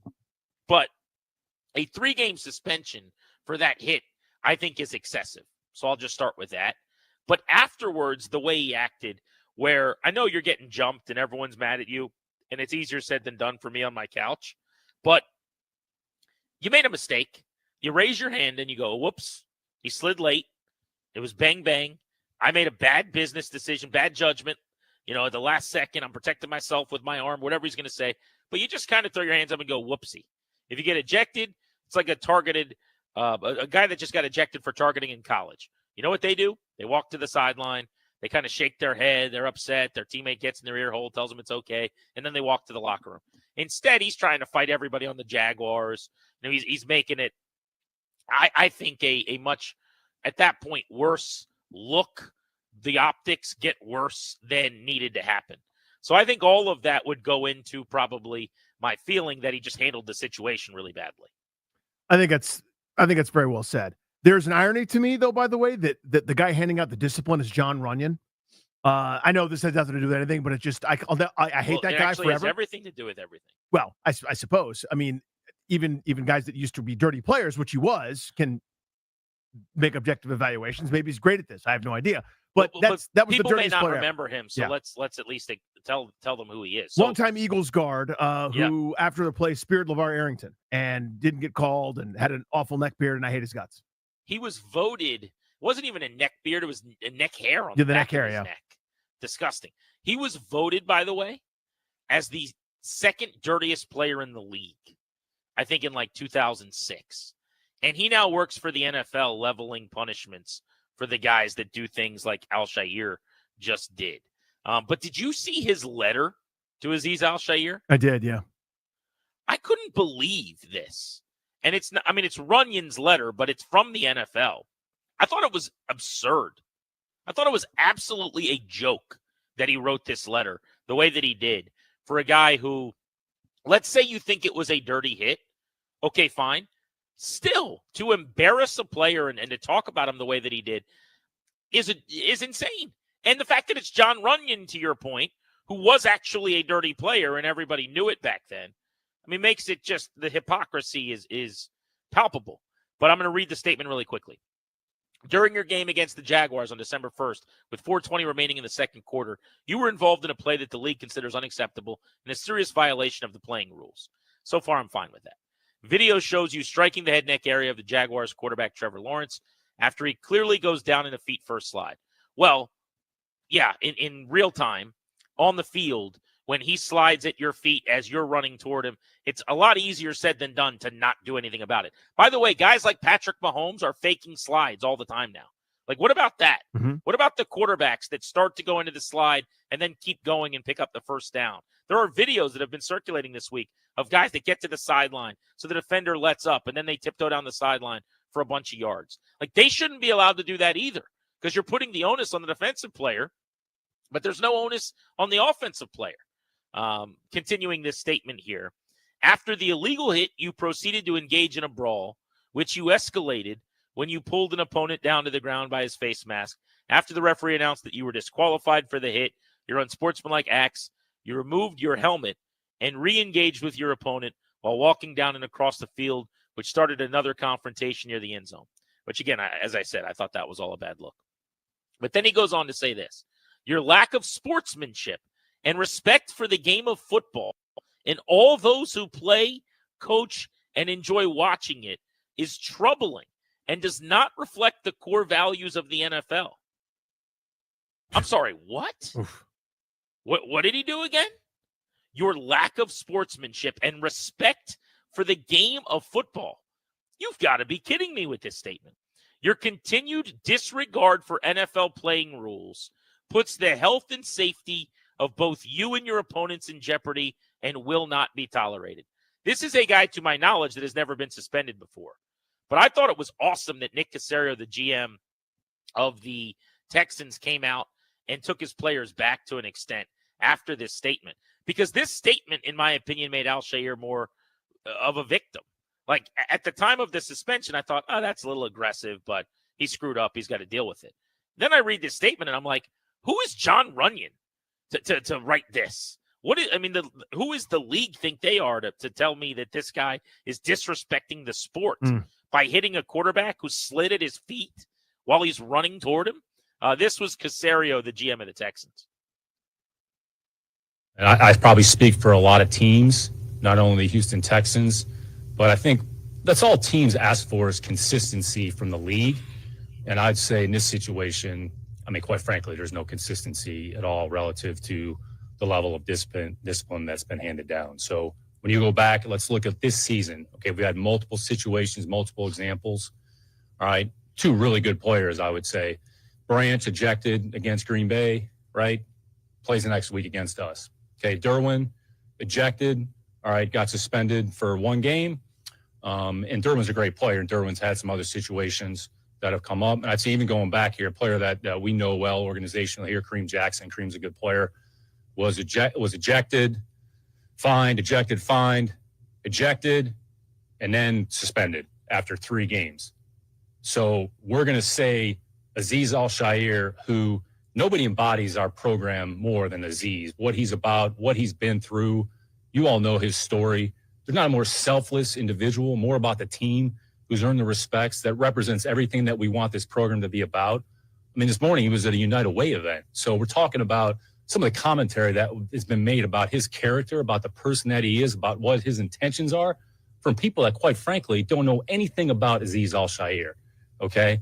And for the league to make some of the commentary that they made about lack of sportsmanship, lack of coachability, lack of paying attention to the rules, quite frankly, it's embarrassing. So I think the big thing from our – and they're talking about a player who's never been suspended, never been ejected. So now we're saying that he's going to be suspended for 3 games. So – look, it is what it is. I think the big thing from our standpoint, and all teams want this, is just some level of consistency. And we've talked to the league, quite frankly, but we don't have a good explanation. D'Amico talked to them yesterday. So, I mean, it is what it is. I'm sure Azeez will go through whatever process he's going to go through, and then we'll deal with it accordingly. But I think what we take umbrage is just the picture that's been painted about Azeez, his intentions, who he is as a person. I mean, quite frankly, it's bull. I want to get Danny's reaction to that statement by Runyon, as well as discuss whether sliding is the best way to stay safe as a quarterback. We've talked ad nauseum about Jaden Daniels needing to slide. Well, there are plenty of people who have come out and said, if you're a QB, sliding puts you at risk. So then what are you supposed to do? We'll get to that next on Grant and Danny on the Fan.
It was tough, man, to see Trev go out like that. And, Aziz, I don't think that's his intent.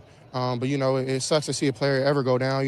I'm always trying to pray over both teams whenever, we take a field. Everybody wants to leave the field healthy. So, man, prayers go to Trev. And really, man, I hope Aziz, learns from it. But, I'm still rocking with my brother. I know he didn't mean it. He didn't intend to do that. He just got to be more careful. That's C.J. Stroud, pretty level-headed, always very sharp and impressive when he's on the mic. Welcome back, Grant and Danny on the Fan. By the way, we found out today Trevor Lawrence out for the rest of the year. They've have 4 games left, and he's going to miss the duration of the season with the concussion he suffered. Now, here's what I don't know. Could he come back if they were fighting for the playoffs? Or is this a lost year? You're better off, by the way, just sitting him, letting him rest, losing football games and getting the best draft pick possible. I don't know. What do you think, Danny? You think this is that he actually needs the rest of the year, or probably giving him the rest of the year is beneficial and it's better for us if you don't play? I think it's a little bit of both, right?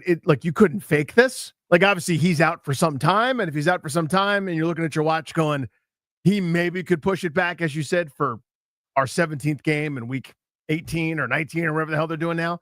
Maybe, but yeah, I mean, there's no reason to at this stage. As you said, if they're, at 9 wins and looking for the 5 seed, you go, whatever you're going to do, get back on the field here, dude. But this is a different circumstance. What did you make of the John Runyon statement that ended with a paragraph that said, your lack of sportsmanship and respect for the game of football and all of those who play, coach, and enjoy watching it is troubling and doesn't reflect the core values of the league? Hard for me to swallow on that one, honestly. Anybody writing that would be kind of tough for me. John Runyon writing it, I can't with you, dude. Again, I don't have every incident on tip of tongue, and it's hard to go back to 2004 and 5 and 6 when he was doing this crap.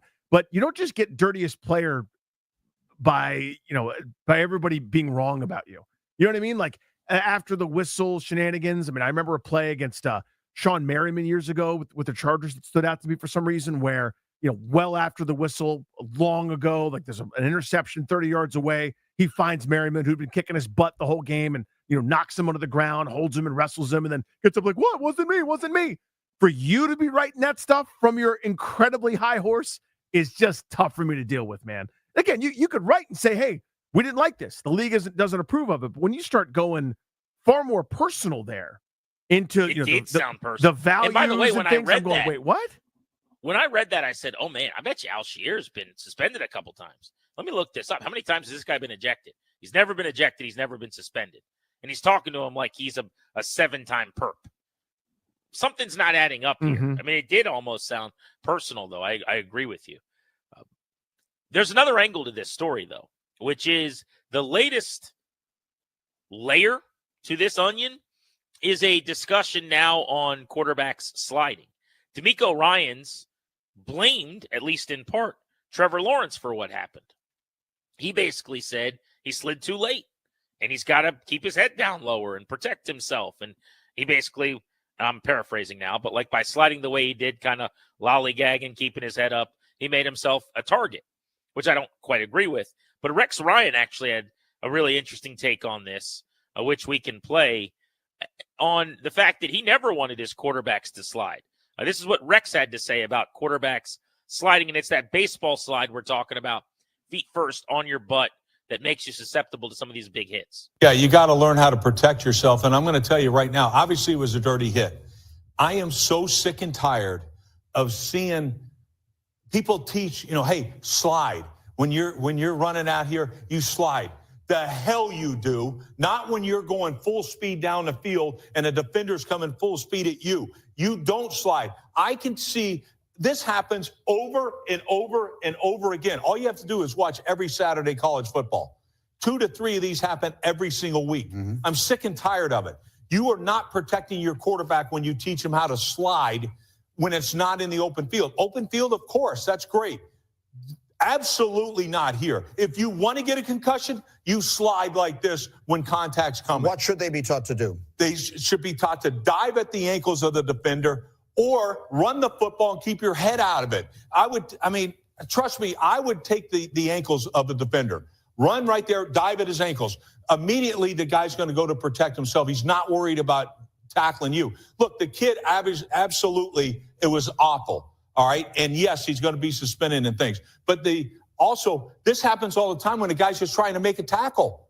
All right. This is a big quarterback running here. That's Rex Ryan on ESPN. What do you make of that? We know Lamar Jackson is not a slider in the open field. He's more of a faller. Jaden Daniels the same way. I 100% agree. I have long felt, as Ryan does here, and we use slide as kind of a catch-all for all the different situations. That's a good point. What I'm really saying to Jaden Daniels is, please avoid harm. Please find a way to avoid harm as best as possible. So, whether that's sliding, as Rex Ryan, again, quantified or qualified, in the open field, that's one thing, right? As you're running away from somebody or, there's nothing else to be gained, you go down early, that's it, and that's all, no problem. Otherwise, just find a way to stay safe and get to the next play, whether it's going out of bounds, whether it's not cutting back into the teeth of the defense, whether it's diving at the ankles as he advises. But I've long felt that way. I mean, I remember Kirk Cousins got his clock cleaned this way once, going into a slide, and then subsequently said, "Look, I don't really like it. You're vulnerable." When you give yourself up that way, you are dependent on somebody that's coming full speed trying to stop you to be able to course correct, and it's damn near impossible. You're not going to see them do it. Even if they have no ill intent, you are now infinitely more vulnerable as you've now lost control. You're on your way down. You can't brace. You can't protect. You can't do anything other than be a vulnerable target. And the hope is that someone else acts in an extraordinary way. I don't mean in terms of goodwill. I just mean doing something so athletically challenging to stop what you're doing, change courses. You're already sort of diving low because that's what defenders are taught to do now. Because if you go high, you're dirty. Right? And you're saying you're going low, but somehow catapult yourself up and spin over like you're Spider-Man going through a tube of some kind. There's no way. So to me, I've always felt, as Ryan does here in that clip. Yeah, I think the baseball slide on your butt, feet first, is definitely the play when you're giving yourself up at the end of a run and you're not at risk of taking on contact. Open field enough that there's no defender bearing down on you. When a defender's bearing down, I do think you've got to do the Lamar kind of tuck and roll thing. And his point about diving for the ankles so that they defend themselves actually probably is the best practice. But I don't know that anyone is coaching quarterbacks to do what Trevor Lawrence did either. I don't agree with him on that because it doesn't make any sense. Someone's coaching him, get around the edge, and when the linebacker's coming at you, slide at his feet. I don't think that's true. I think slide is normally what you're coached to do when there's not an Al-Shaair coming right at you. And he kind of went to the slide in that spot. You definitely see it a lot. I think it's just kind of a split-second decision quarterbacks make that way too often, comes back to bite them. But it's easier said than done, man. There's no harder position to play in sports than quarterback. We're mad when guys don't get down and protect themselves. We're mad if they don't protect themselves the right way. They've got to go through their reads and get the ball out and don't have a lot of time to do it. It is the hardest job in all of sports. Lawrence, by the way, as I mentioned, out for the rest of the season now. Al-Shaair, the Texans, who are playoff bound, will not be back until the final week of the season. Next, we'll blitz the East, check in on all the teams in the NFC East outside of Washington. You're listening to Grant and Danny.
Washington continues to build a foundation of success on and off the field this season. It is time for you to plan for your future as well.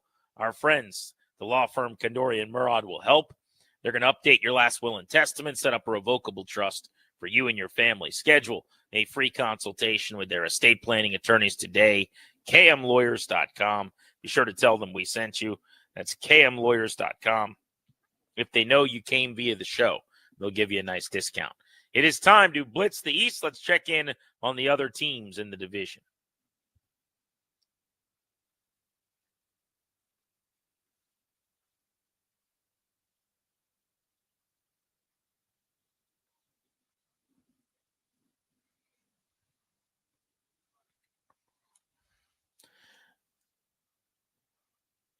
And we'll start you off in Dallas with the Cowboys and our guy RJ. Choppy mornings on 105.3 The Fan.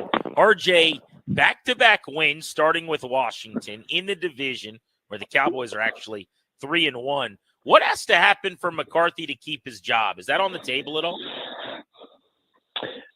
That's a really good question. I mean, we keep going back and forth on this. And, I mean, obviously, if they were to win out and go 10-7, I think there's a pretty decent chance that he keeps his job, but it also depends on what happens in the postseason. But, you know, winning out with a backup quarterback, I mean, that's if Jerry wanted to use this season as a test to see his coaching acumen, I mean, that's a pretty good test to pass. You know, I don't think there's a set thing they have to do. You know, I mean, making the playoffs obviously would help, but the fact that this team hasn't quit on him already, I think speaks quite a lot about him. I don't think if you had to pin me down, I mean, I don't think he's going to be back, but I don't think it's also out of the question. So, RJ, to that point, they have a couple really winnable games immediately ahead of them. Cincinnati, who's, you know, in a similar position, kind of out of it. Early season struggles kind of made it so they can never kind of dig out of that hole. Then at Carolina, we could look up and they could be 7-7 against Tampa. They're in the, you know, right before Christmas in December. So I don't know if playoffs are just possible given kind of the start, but to your point, that would actually go a long way to validating kind of this program here. It would. And, you know, that's what Mike's going to talk about. Mike's going to talk about, you know, in his exit interview or whatever you want to call it, like the program and like that we're building something. And maybe last year's 12-5 record, we were not as good as the record was. And maybe we overachieved over the last couple of years. You know, how much of that goes to the coach? You know, the coach is going to get the blame. He should get the credit too. And, you know, he should get a lot of the credit if this team turns it around and, you know, goes 9-8 or 10-7. Absolutely. He should get a lot of the credit for that. I think the fans would be pretty irate if they decided to bring him back. I know they would. Unless obviously if they make the playoffs, they're going to run, then maybe not. But, you know, that would signal to them a lack of standard, a lack of expectation, okay with mediocrity, you name it. You know, Mike, I like Mike, but, you know, a lot of the fans think that it's just time for a change. They got outscored by 51 points against the Eagles and the Texans before these two wins in the division. What changed? I mean, they're suddenly able to run the ball. They're playing better defense. Obviously, they got some defensive players back, but it's got to be more than that. What's clicking here? Well, I mean, the Giants stink, so that helps. And, you know, Washington's defense is not the greatest thing in the world, right? I mean, that game was crazy. That score of that game was not really indicative of what the game was like, right? I mean, that was a relatively low-scoring game throughout 3.5 quarters. And then that game decided just to get drunk at the very end. And, you know, I'm all for that. I love the entertainment value. I don't know that anything necessarily changed. I know the Giants game, for example, I mean, they just played a bad defense. That's really what it was. Cooper Rush played better in the last two games than he did in the first two. You know, the Houston game and the Eagles game. I mean, he was just terrible. He was just skipping rocks out there. So that was just bad football, to be honest with you. So I don't know that anything necessarily changed. I think just at least in the Giants case, they just played a worse team. RJ, really appreciate the time, man. Thanks for joining us. Absolutely. Always appreciate it. Hit that Giants sounder, please, Dares. Our guy, Chris Bizignano, Giants Insider, joins us to speak about those New York football Giants. Chris, what's life like after Daniel Jones? Well, first off, I'm laughing. I just heard the Dallas guy says they were lucky they played a worse team, and he's right. Yeah. What's life like after Daniel Jones? Basically the same thing as when we had Daniel Jones. Not very good offense, not a very good team. And now injuries are really taking a toll, losing some key guys. And we're at the point now with 5 games left. When does the season end? Are you surprised, by the way, that Daniel Jones chose the Vikings? I thought maybe he'd go somewhere where he might be able to play down the stretch. No, I think he was looking to go to a contender and somebody, he's had some kind of connection with Kevin O'Connell. He always liked Kevin O'Connell. I think they look at it like if something happens to Donald, he could jump in there for them and play in a contending team down the stretch. So that's what from what I understand, that's what he was looking for, not necessarily a team like the Raiders, or from what I understand, we're interested too, to just jump in and start. He wanted to go to a contender, somebody that has something happen to the starter, in this case, Donald. He could jump in and maybe, take him into January and all that. So, no, not really a surprise to that. How conflicted, or was it just, sort of post-game irritation that Malik Neighbors sort of saying you got to talk to Dable about that, and, Brian Dable addressing it, the whole, get Neighbors the football type deal. Is that a simmering conflict, or was that just kind of one time an irritated guy after a game? Yeah, you got to kind of chalk it up to a guy that's a little emotional and a little irritated after the game. Look, he's been targeted a lot, Malik. Just not every game you're going to get 100 targets in the first half. He has to understand that. Malik does not take losing well. He also does not like when he doesn't get involved early in the game. He let it known. But fellas, listen, he said this in Hard Knocks, so this is not a surprise. When Dable asked him in the Hard Knocks episode, how do you take not getting targeted and maybe losing? He said, I'm not going to like it. I'm going to make it known and all that. So this is not a surprise. It should not be a surprise to anybody in the Giants building. Malik made it known what he's like, and he made it known a few times this season. Do you agree with it? I don't necessarily agree with it, but that's Malik. That's a great point. 7 straight losses now. They're 2-10 overall. So what's the outlook on the draft for them at the top of the board? It's got to be a quarterback, right? Oh, absolutely, fellas. There's not a question about it. It's, they're going to be looking for either Cam Ward or Shedeur Sanders. I mean, that's going to be the objective. Obviously, they need a quarterback bad. Whether or not that works out, we'll find out. But that's going to be the goal. No question about it. You look right now, I think they're number 3 right now, right, guys? They're number 3. Mm-hmm.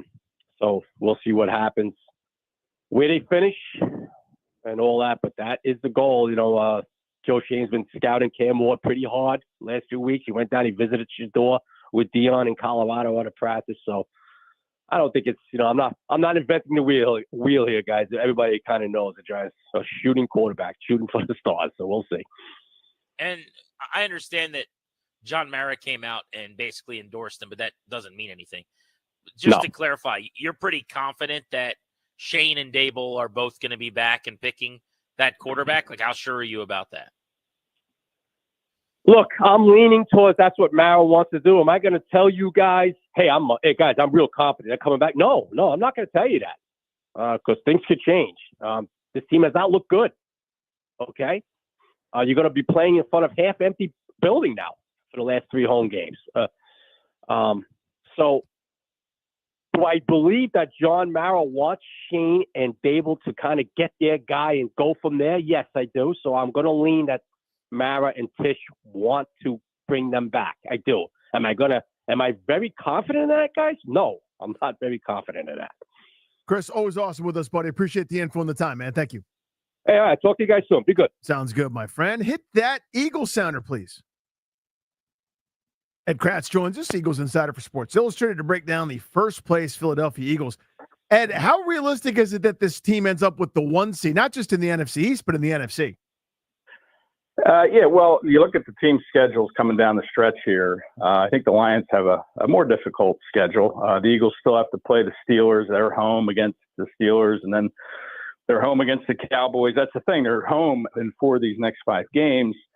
We're looking at a big game Thursday night for the Lions playing the Packers. So, I think it's a very realistic shot, and it's really, hard to believe that just 2 months ago we were talking about whether Nick Sirianni would keep his job. And now here we are, after 8 wins in a row, talking about how they might be the number 1 seed. It's amazing how quickly things change. Yeah, it is staggering in that way. 8 straight wins will do that, though. Is it viewed still as like a great situation for Sirianni, that Roseman did an awesome job and the team's really good? Or are we at a point finally in Philly where now with all the wins and the winning percentage, which is probably one of the best for a head coach to this point in his career and history, where they give him credit and say, this guy is doing a good job? Well, yeah, I think he's got the 6th best winning percentage of any coach in NFL history. He's 44-19 with a Super Bowl trip, and he's been in the playoffs all 3 years he's been here, and now it looks like he's headed there for a 4th straight year. So, yeah, you could say, sure, Roseman's done a great job getting the talent, but talent doesn't always guarantee wins. We've seen talented teams in the past, and most recently the Eagles. They had talent last year, and they faded down the stretch. So, as a coach, it's your job to build that culture, get 60 different personalities in a locker room, guys that grew up in different situations across the country. It's your job to kind of build and foster, a relationship that these guys have. And, I think that's what Nick has done so well. He's a player's coach. The players love him. They play for him.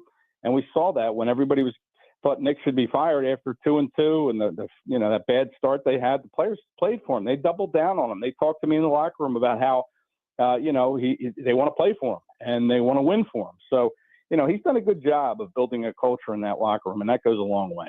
Ed, the Eagles' former OC is an assistant here in Washington, and Brian Johnson, and Kellen Moore is at the helm. I know everything's going great right now, as Grant alluded to. 8 straight wins will do that, and the offenses look pretty good. What's the trust level of Kellen Moore's offense in the postseason?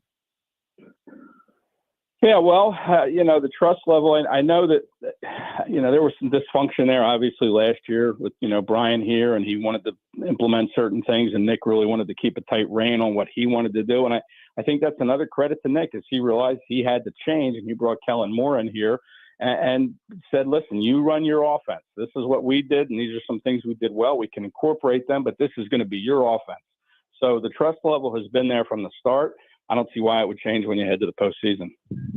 This defense has just been so good since the bye week in these 8 straight wins.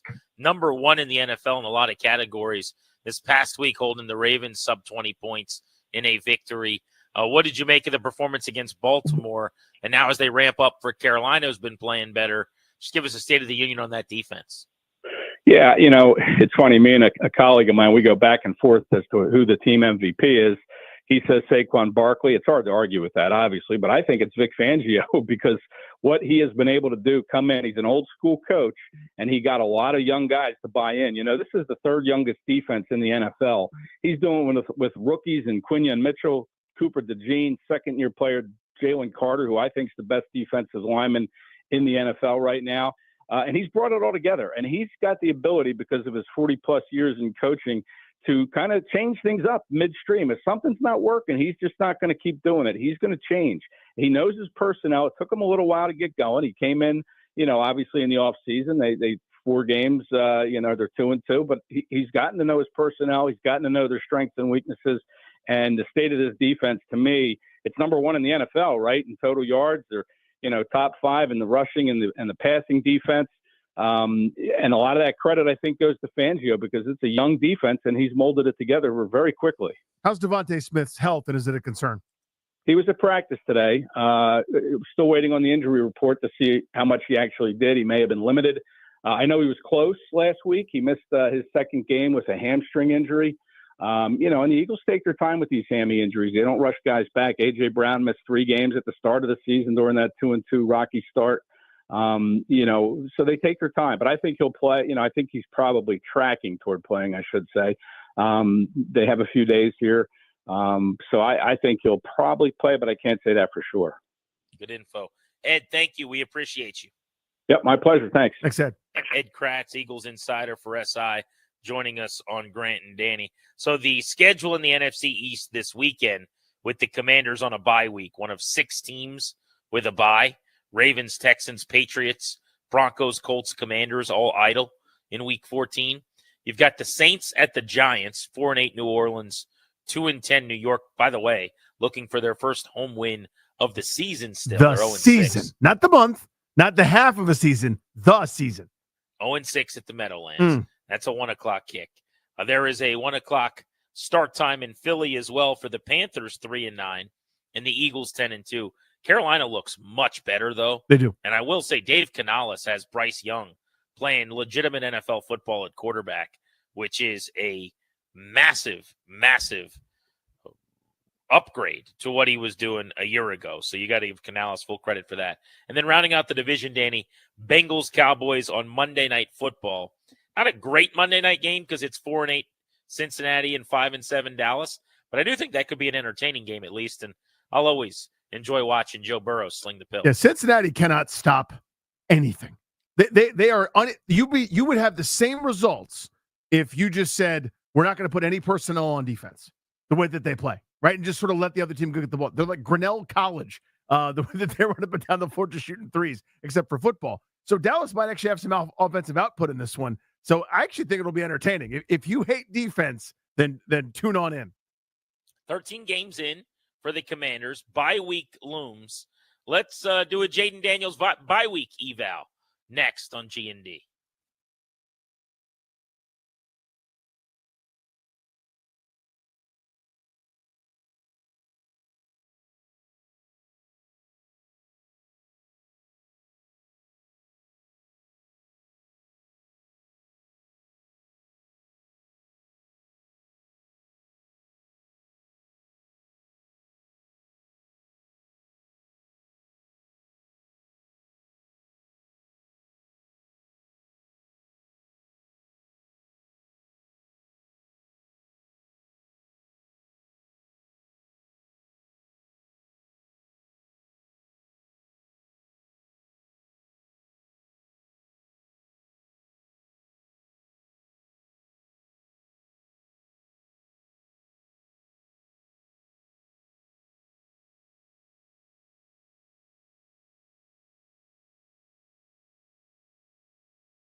around the National Football League.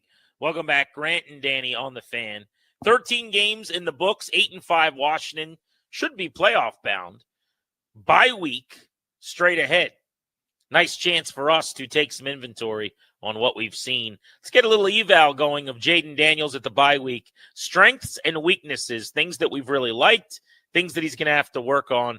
Let's start with his strengths, Danny. The number one strength for you, what's impressed you most about Daniels on the field has been? The calm playmaking. Usually, if you want a playmaker, you got to deal with kind of that Tasmanian devil, whirling dervish. He's going to do something crazy, like where he's still trying to make a play as he's falling down to the ground. He sidearm flings it 30 yards back across the field into the teeth of the defense. Kind of that Rex Grossman gene, right?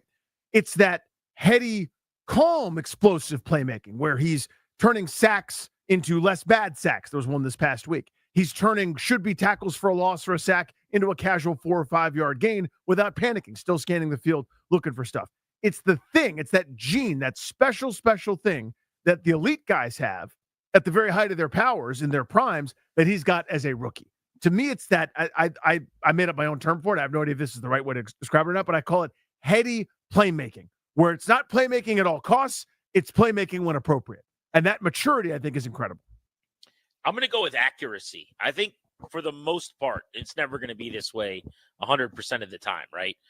The great quarterbacks in the league historically ever have completed about 70% of passes, but I think he's been ultra accurate, and he generally has really good ball play, like plus in that way, where he puts a ball on someone in a place where they can catch it and run, or what I would consider in baseball to be command more than just control. Control, I guess, would be throwing the ball to the receiver. Command, which in baseball is like hitting the mitt in the strike zone, not making the catcher move the mitt. That's ball placement. That is kind of throwing to the right shoulder, keeping the ball away from the defender. I think he's been very, very accurate for the most part. A big reason why he's completing 70% of his passes. And I know that he has one of the higher expected completion percentages out of his hand in the league as well, because Kingsbury does a good job, getting him some easy throws and some layups and things like that. But I think when he pushes the ball intermediate down the field, you've seen some really good ball placement, accuracy, touch. I love that about his game. Second thing I would say, and you guys can join us if you want to hop in on this as well, as we talk Jaden Daniels going into the bye week through 13 games. What have you been most impressed by? What are some of his strengths? And what's something you think he needs to work on? Maybe if you want to go with some weaknesses. Another thing I love about him, he just doesn't put the ball in harm's way. Mm-hmm. For a young quarterback to only have 6 interceptions, and frankly, the interception total is not the end-all, be-all answer here. But the turnover-worthy plays just aren't there. You don't see them. He very rarely ever misses in a danger area. He did this past week, ironically, when he was going to roll into his right and planted and threw to the middle of the field too tall for Ertz, and it went off of his hand. But Danny, if you look at him on the season, you'll go game by game and you'll see a turnover-worthy play, like one throw like that at max, normally 0. And he just doesn't get fooled. Like, how often is that the case for a young quarterback, that he never, ever, ever seems to be tricked by these defensive coordinators who have been doing this for a long, long time? His turnover-worthy plays, by the way, on the year, 8. Incredible. So essentially that's saying 8 times, and its fumbles can be in there too, but basically, he's tried to give the other team the ball. That's nothing. I mean, there are guys in the league right now. Sam Darnold's done it 18 times. Yeah, that's a week for Darnold. Darnold. You know what I mean? Like that to me is the most remarkable number. His A is low turnover total as it is, but B, the turnover worthy plays stat is, that's usually what you have to do to get that is be like Alex Smith. You know what I mean? Like basically go, my biggest priority is to not turn this thing over. You're going to sacrifice productivity to the nth degree to not put the ball in harm's way. And that's a philosophy. I won't make any crazy plays, right. but with the lack of good's going to come the fact that they'll never ever take the ball from. There's no short field against me. I'd rather punt it. And there, by the way, a lot of football coaches, a lot of football teams have won a lot of games that way. See I don't know, Marty Schottenheimer, his entire career. Like the interception is the worst thing you can do. Just a philosophy. So the fact that there's still productivity, that there's still some of those tight window throws, that there's still some anticipation in his game, that there's still some of those YOLOs, and that criminally, absurdly low number through this amount of time is probably his most impressive stat or bit of analysis. Yeah, so those would be my two. I'm going accuracy and I'm going protecting of the football, but it's not even like a low interception total. It's more of a not getting tricked and not throwing bad interceptions, and frankly, just not putting the ball in harm's way very often. He's done a little bit more of that as the season goes along. The reasons are twofold. One, he was not putting the ball in harm's way at a rate that wasn't sustainable. Like there was just never times where the defense had a chance to get their hands on a ball. But number two, and I think this is also important, they have asked him to do, I think, a little bit more. Like at week 5 or so, I don't remember the exact week, but his expected completion percentage out of his hand was like 75% or something. Like that's down now into the mid-60s, meaning it's less line of scrimmage, behind the line, wide receiver screen, slant stuff, and a little bit more of the higher degree of difficulty throws. So the number of times a defense can get their hands on the ball is going to go up. Give me one more strength. So we both use pitching analogies here. Accuracy, I don't want to say you stole because it's a reasonable bit of analysis. I had it too. But so my 2A is the ability to change speeds, right? Where the right throw at the right time, that drill it in there, that sidearm throw for a touchdown to Terry McLaurin, right? This past week. Which is absurd. Then there's that lofted ball thrown with anticipation. Then there's that you got to drive it just over the linebacker, but soft enough that it falls in front of the safety. All of those advanced 500 level quarterback throws, to me, he has. Now, how often they get deployed and used, I think that I'm going to lead up to that in a second with quote unquote criticism. It's not criticism. It's a kind of, hey, this is how I think you get to the graduate degree level course here as an undergrad. But the ability to change speeds figuratively as a football quarterback, to me, he's been awesome in that regard. Really, really advanced stuff to me. So I didn't think I would consider this a strength after the first couple of weeks of the season, but now I do already. And that is, he is starting to keep his eyes downfield on the move more, which you kind of addressed at the start of your first compliment of him. It's not to the extent that I want it to be yet, but again, he's a rookie and this is a process. But I think that the evolution he's showing and the growth in this area is really encouraging to me. I'd be curious. I mean, wouldn't you agree that in the first couple weeks of the season, he didn't really ever leave the pocket to reset to throw, and we started to see it more, like the Cleveland game, one of the plays you referenced, but to me, I think that's happening at a higher rate. I want that to be what he majors in and what he's known for. And I don't think we're there yet, by the way. But I do think he's like starting to figure that part out. And you called it like that playmaker gene or whatever. But that, to me, it's hard to watch him through 13 games and not say, damn, I love that this guy understands the value of keeping the play alive and still has some willingness to throw it. Now, he's a little bit more aggressive as a runner than I would prefer, but it's probably hard not to be when you have the year he just had in the SEC and his whole life where he's leaving dudes in his dust. But I'm pretty comfortable with the 7-8 attempts for 30 to 40 yards that we've seen the last couple of weeks, where you're just using your legs to stay ahead of the sticks. You know, on 1st and 10, you scramble for 5, get out of bounds. 2nd and 4, you scramble for 2, 3, get out of bounds. 3rd and short. Like, I'm all for that.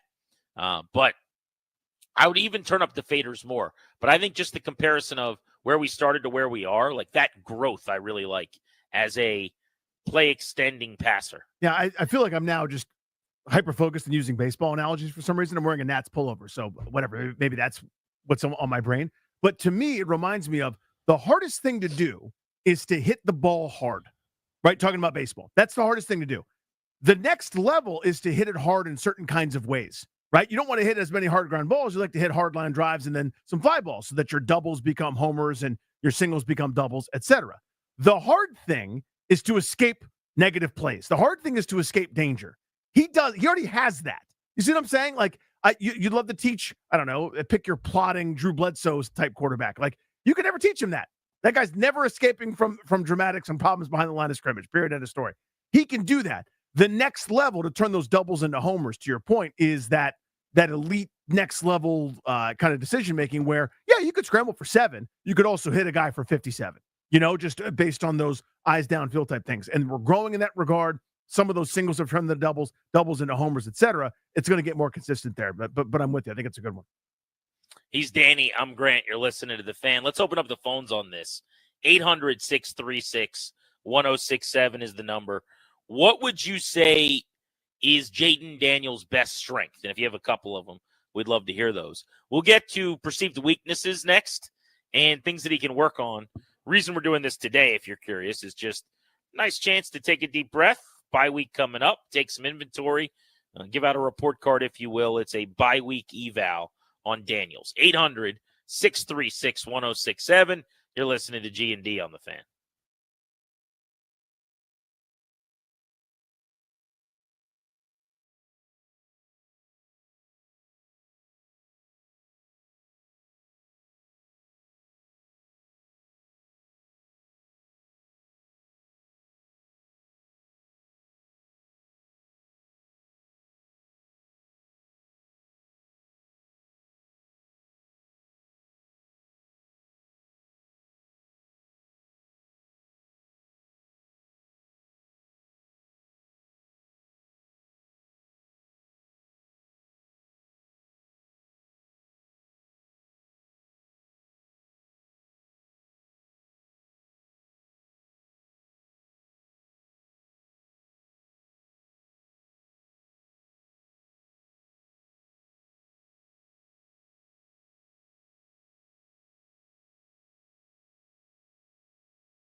for making the show part of your day.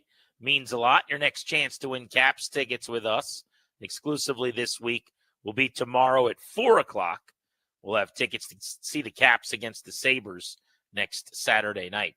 Question for you guys is, what do you feel is Jaden Daniels' greatest strength, and what's his biggest weakness, if you can find one, after 13 games? Let's go to Reese in St. Mary's on Grant and Danny here on the Fan. Reese, happy bye week coming up. How are you? All right. How y'all doing? Good, buddy. All right. I think one of his biggest strengths is not letting the media or nobody overwhelm him when he was doing good. So that way, when stuff went a little bad, they couldn't really say nothing to him because he didn't overhype himself. So he playing the field the way he supposed to be playing the field. That's his biggest strength. And as far as his athletic ability and passing, that's a bonus. But just his mindset not to get overhyped, I love that. His biggest weakness is the same thing, not let nobody do it. So I'm just happy that he don't get overhyped when he do good and under, you know what I mean? So that's his biggest strength because he'll be good for a long time with his mindset. Thank y'all for taking my call. Appreciate you, buddy. It is such a good point, GP, right? Like what happens a lot of times is any success for a young kid, for a young player, this is reasonable. I probably would have been able to rise above this. It's, I've arrived. I've accomplished it. I'm the winner. I'm the Heisman Trophy winner. I'm the superstar.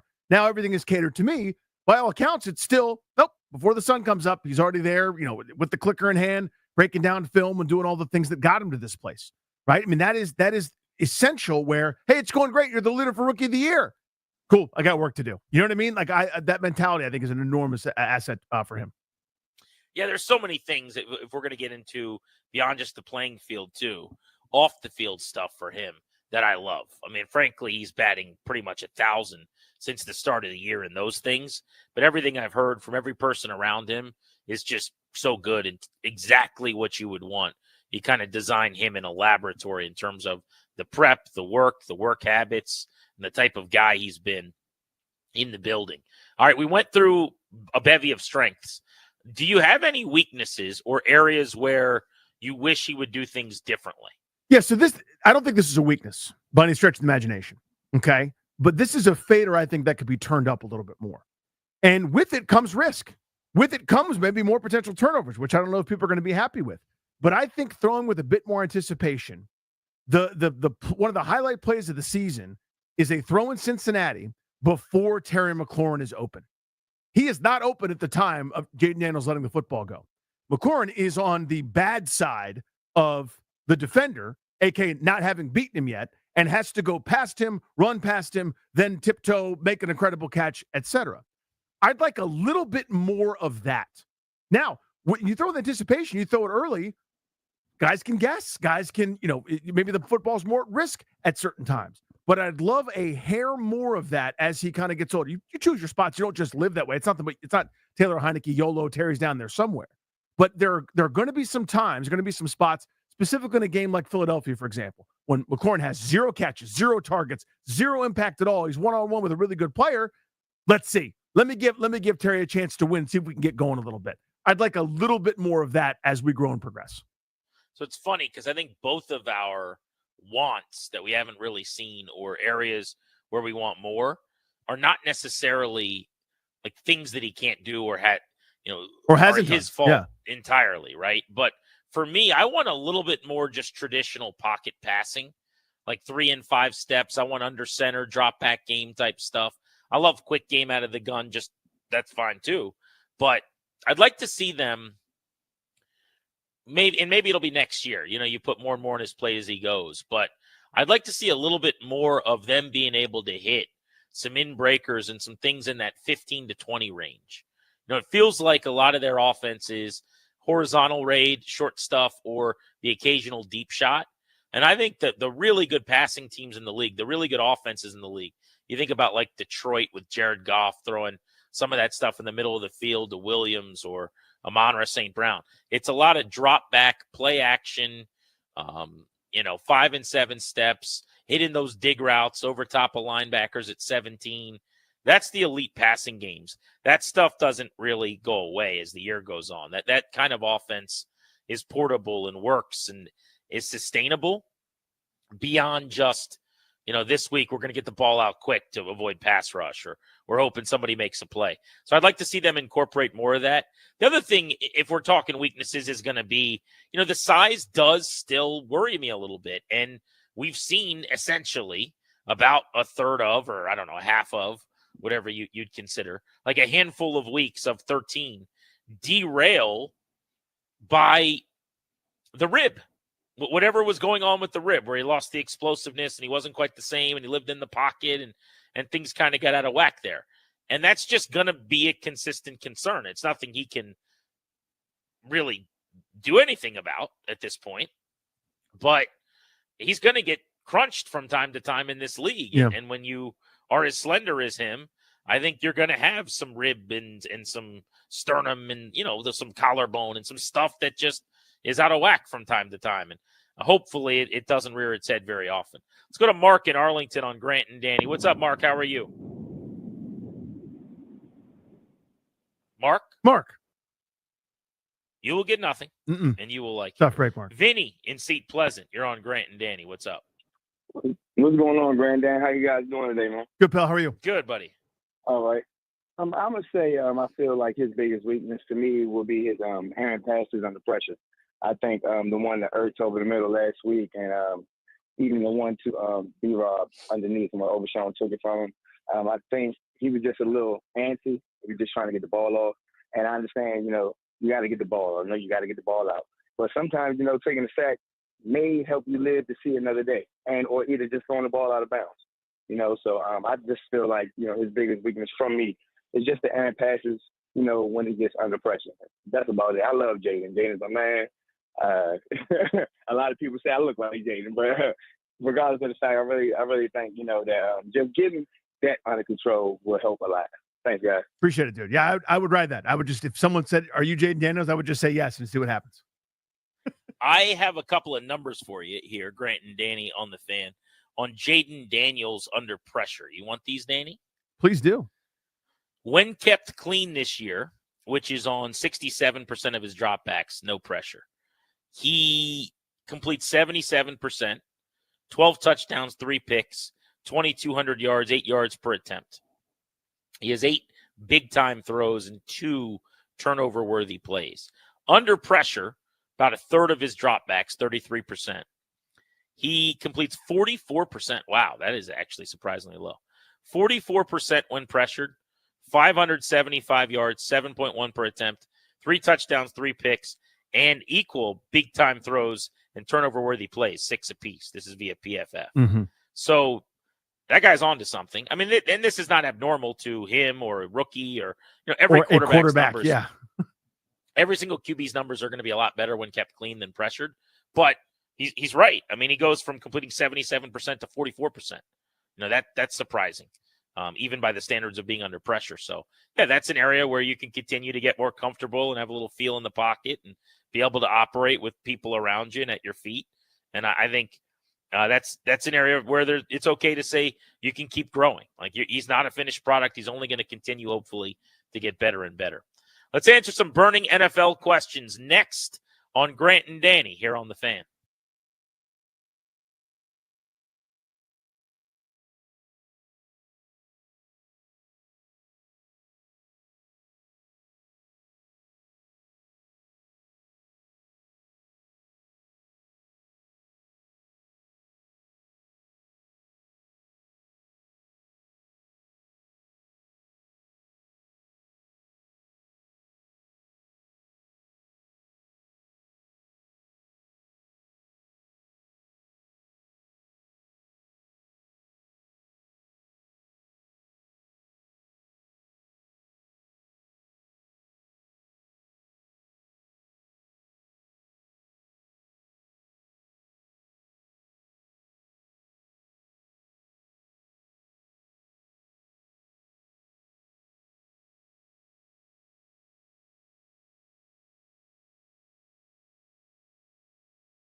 final stretch of Grant and Danny here on the Fan. We'll take you up to 6:30.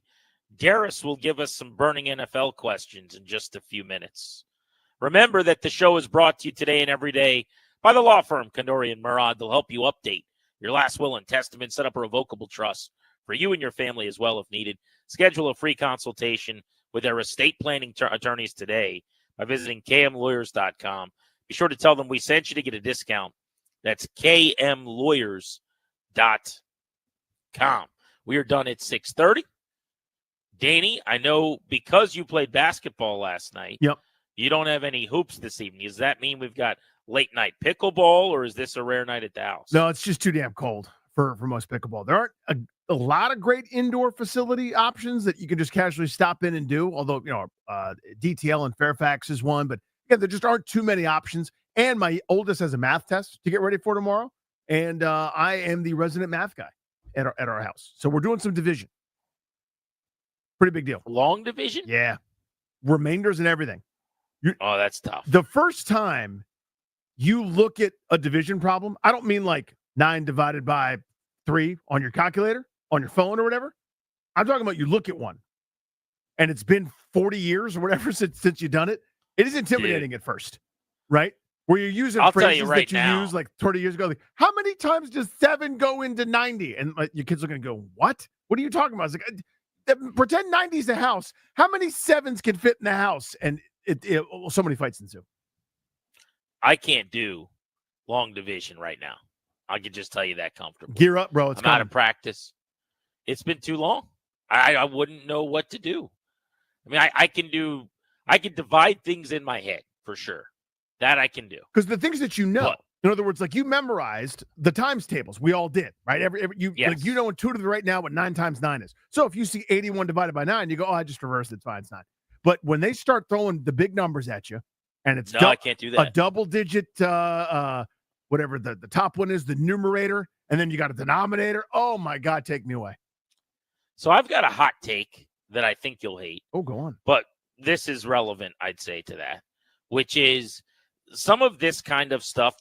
Like the only time you ever do it is in school to do it. There might be somebody out there that does long division on a day in, day out basis. Yes. I don't know who they are.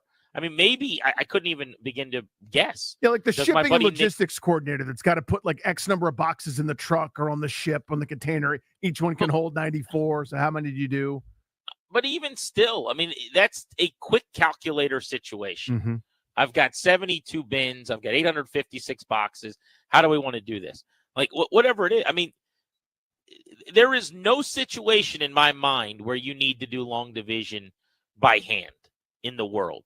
And I do feel like math and some school stuff is just that way, where it's like, why? Why do we need this? Trigonometry. Now, maybe sure. maybe I'm ignorant, No. and I'm just saying that as someone who doesn't have a real job and doesn't have to actually use a lot of the things you do in grade school, right? But writing, speaking, those things significant to my profession. I enjoyed those things in school, and they're important to me. But like, come on, the Sakatoa triangle angle of this. What percent of people need to know that crap? Trigonometry. I mean, who is using this? Seriously. I'm sure there are what some percentage people. of grown-ups? Yeah, it's a low percentage. So but we all had to take it? Of course. That's yeah. stupid. Well, how often are you like referencing Canterbury Tales in your daily life? We had to read Chaucer. Like, pound sand with that. But I see your point in general. But I will tell you this. The thing that you're not ready for, because I wasn't ready for it, neither was my wife, and neither any of you young parents out there. If you have kids, if you're parents of young kids, or if you're a parent of young kids, eventually they're going to bring home homework. And you're going to know intuitively that 4 + 8 is 12. When they have to do this entire bizarre graph and breakdown using like plot points and all sorts of weird things, because it's quote unquote the new math, Common Core math, they've decided that just knowing that 7 + 7 is 14, that's wrong. That's not enough. You have to like understand the why and like what 7 wants and like how 14 believes in itself. It is like when you're sitting there and your kid is struggling and you're trying to help them using the basic fundamental things that you learned, that we all learned, by the way. I'm out here. I'm adding 8 plus 7 all day. I'm good with it, man. I promise you. I got it. But trying to do it the way that they want it done is going to lead to so much distress. You are not ready for this Common Core math, bro. I'm telling you right now. What are you talking about, though? You're not going to understand it until your kid brings it home. Okay. Right now, you think like you're Grant, right? Pretend I'm Grant for a second, right? I'm like, I'm at home. Yeah. I had a sinus infection. I still have it, but I'm getting better. Maybe I'll be back tomorrow. Yeah. I'll be back Friday at Hard Times in Springfield, right? Danny me will be at Hard Times in Springfield, right? Friday field trip. Yeah. You think, now this is me. I think I understand math. I can help a 10-year-old. I can help a 9-year-old. I can help an 8-year-old with his or her math homework when they bring it home. I'm here to tell you, you can't. I'm here to tell you, you need to prepare yourself mentally for a grind like you have never grinded before. Some smart son of a, you know what, somewhere led this whole movement where they changed math. So the answers are still the same, but you have to do it in a way that no human being would ever intuitively do it. But are we talking about addition and subtraction or higher level? All of it. All of it. As to I get it. To me, the fundamental deal is you teach a little kid. Like when my youngest, he's 6 now. When he was 2, we took 1 block. We took a second block. How many blocks do you have? 2. What's 1 plus 1? 2. Yay. That's how everyone has learned since the dawn of time. This new math, I'm telling you, it's going to ruin everything. And you're going to mark my words. What's today? December what? 4th? December 4th, 2024. When Madam President comes home in 2nd or 3rd grade, so however many years from now that is, you're going to kvetch to me and our listening audience. I want you to mark my words. You're not ready for it. So I need you to know that I don't understand what you're saying, but I'm listening to you. I know. I hear you. And I'll say okay, and I'll say you're probably right, and we'll figure it out in time. But I cannot grasp the point. Like, what is different? Why is it different? What do you do that's so complicated? But I'll just say okay, right, in the interest of time, and we'll revisit this in like 3 years. 3 years. Just remember we had this talk. All right, let's spin around the NFL. We'll welcome Dad. Speaking of dads helping people with their math equations, Dad's helped us for many years with our math. Thank you for doing that, Dad. It's time for some burning NFL questions with Dad. The only math I'm good at is time clock math in regards to, like, just radio insider stuff. Real math, I suck at. So I appreciate the compliments, but no, that's all false. NFL burning questions. Let's start with the team that has been the most pleasant surprise to you in the 2024 season. Ooh, that is actually a very good question. The Pittsburgh Steelers. I thought this was the year that they finished under 500. I thought this was the year that Mike Tomlin's streak of being incredible and making chicken salad out of you-know-what would end. Wrong. They're the 2 seed, or actually, I guess the 3 seed in the AFC. It's really crowded. They have been way better than I thought. Their offense has been outstanding. To me, it's the Pittsburgh Steelers. I guess we can't or shouldn't go with Washington. We talk about them all the time. So I'll go outside of the DMV. I will say the LA Chargers at 8-4. I think they're a good 8-4 too. They lost to the Ravens and the Cardinals and nobody else since week 4. Think about that. Jim Harbaugh's got them playing good football. They don't ask their quarterback, Justin Herbert, to do nearly as much as I would, but they're a very good running team, as you'd expect, a Harbaugh staple. They play pretty strong defense as well. Gave up 10 points to the Browns, 8 to the Saints, 17 to the Titans, 13 to the Falcons here recently. Picked off Kirk Cousins 4 times. I mean, they're on an absolute heater. I think the Chargers are very frisky, and this is a team right now that looks like it's playoff bound. In fact, it should make the playoffs in the AFC, and I could see them stunning somebody and winning a playoff game. They would play, just as an example right now, the Texans in the first round. Why couldn't they beat Houston? They could. I could definitely see that in the 4-5 matchup. So I'll go Chargers, year 1 of Harbaugh. Give me your team that has been the biggest disappointment so far through 2024. Easy one for me. It's the Jets. I thought the Jets would win the division. Some idiot named Danny Rouillet on the radio said this is the year the Bills finally take a little bit of a step back. Just all the injuries, all the attrition, their roster's gotten worse, and the Jets are poised and ready. If they had decent quarterback play, they'd win the division. To that, they have been beyond horrendous and a joke. Danny Rouillet? That's right, Chuck. Cincinnati Bengals or Chicago Bears. You can pick between either of those 4 and 8 teams. I guess in the interest of just giving you an answer, I'll go Bengals, even though I was really high on the Bears coming in after Hard Knocks. That cologne smells so good. Cincinnati, man, every single time I think, oh, they're about to turn their season around. Doesn't happen. They had won 2 in a row, lost to the Eagles. Then they beat the Raiders. They lose 3 straight to the Ravens, Chargers, and Steelers, and they're now cooked. They could win out the rest of the way 5 straight and still only be 9 and 8. They're so bad defensively on the season, having given up at different points, 38, 41, 37, 35, 34, 44. Joe Burrow has MVP numbers. I saw a graphic with quarterbacks who have done what Burrow has done so far through 12 games, which is, by the way, this is astounding. 30 touchdowns and 5 picks right now. My goodness. 30 and 5 for Joe Burrow, who's on his way to 4,500 passing yards. And the guys that have done that through 12 games, their records, all of them were MVP types. It was like Rodgers, Brady, and the records were 12 and 0, 11 and 1, 10 and 2. It's like, oh, this poor guy was 9 and 3. And the Bengals are 4 and 8. I just feel awful for Burrow. But the Bengals, because of that defense, everyone over-talked about Lou Anarumo, what a coordinator, what a head coaching candidate. I would be stunned if he's back next year calling plays defensively for Cincinnati. Give me your quarterback that has had an underappreciated season. There are a couple that come to mind here. I'm going to say Matt Stafford, always kind of overlooked, never the belle of the ball, never the superstar.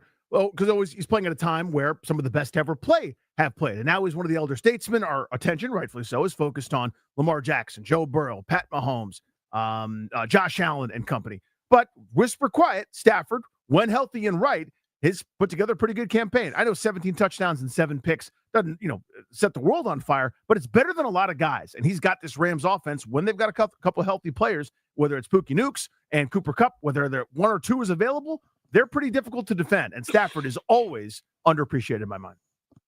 What did you just call Puka Nacua? Pookie Nukes. Is that a thing that I don't know about? No, it's something my one of my kids said it once. Okay. He couldn't get the funny. name right, and he called him. So that's my nickname for him, is Pookie Nukes.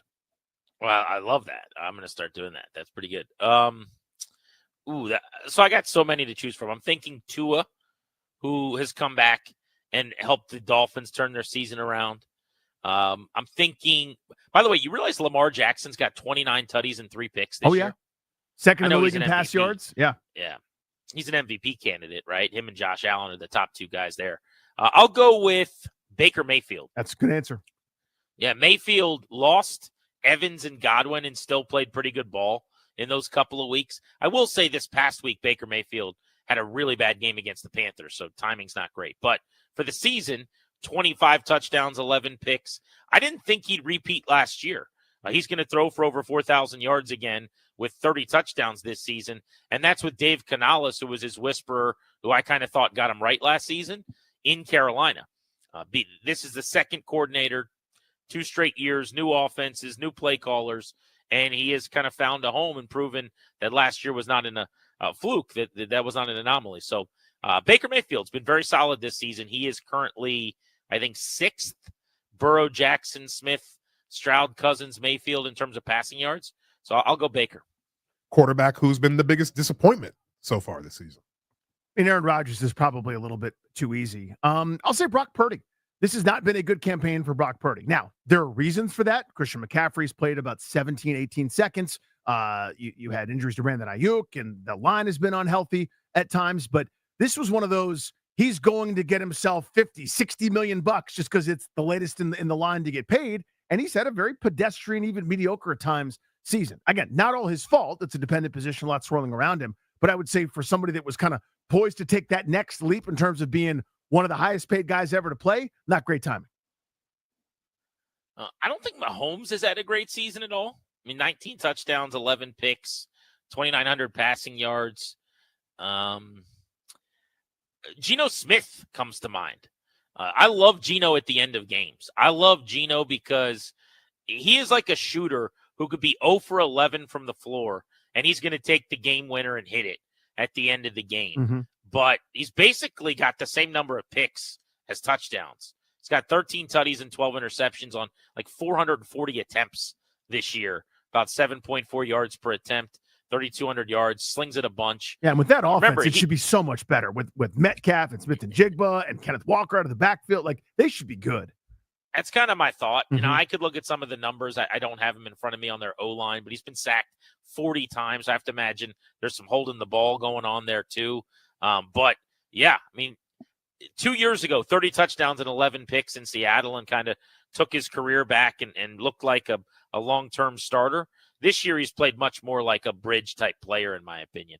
But I still love watching the dude and rooting for him. Head coaches are people too. Give me your head coach that has done a better job than he gets credit for. Ooh, that's a good question by Christian Darrisaw right there.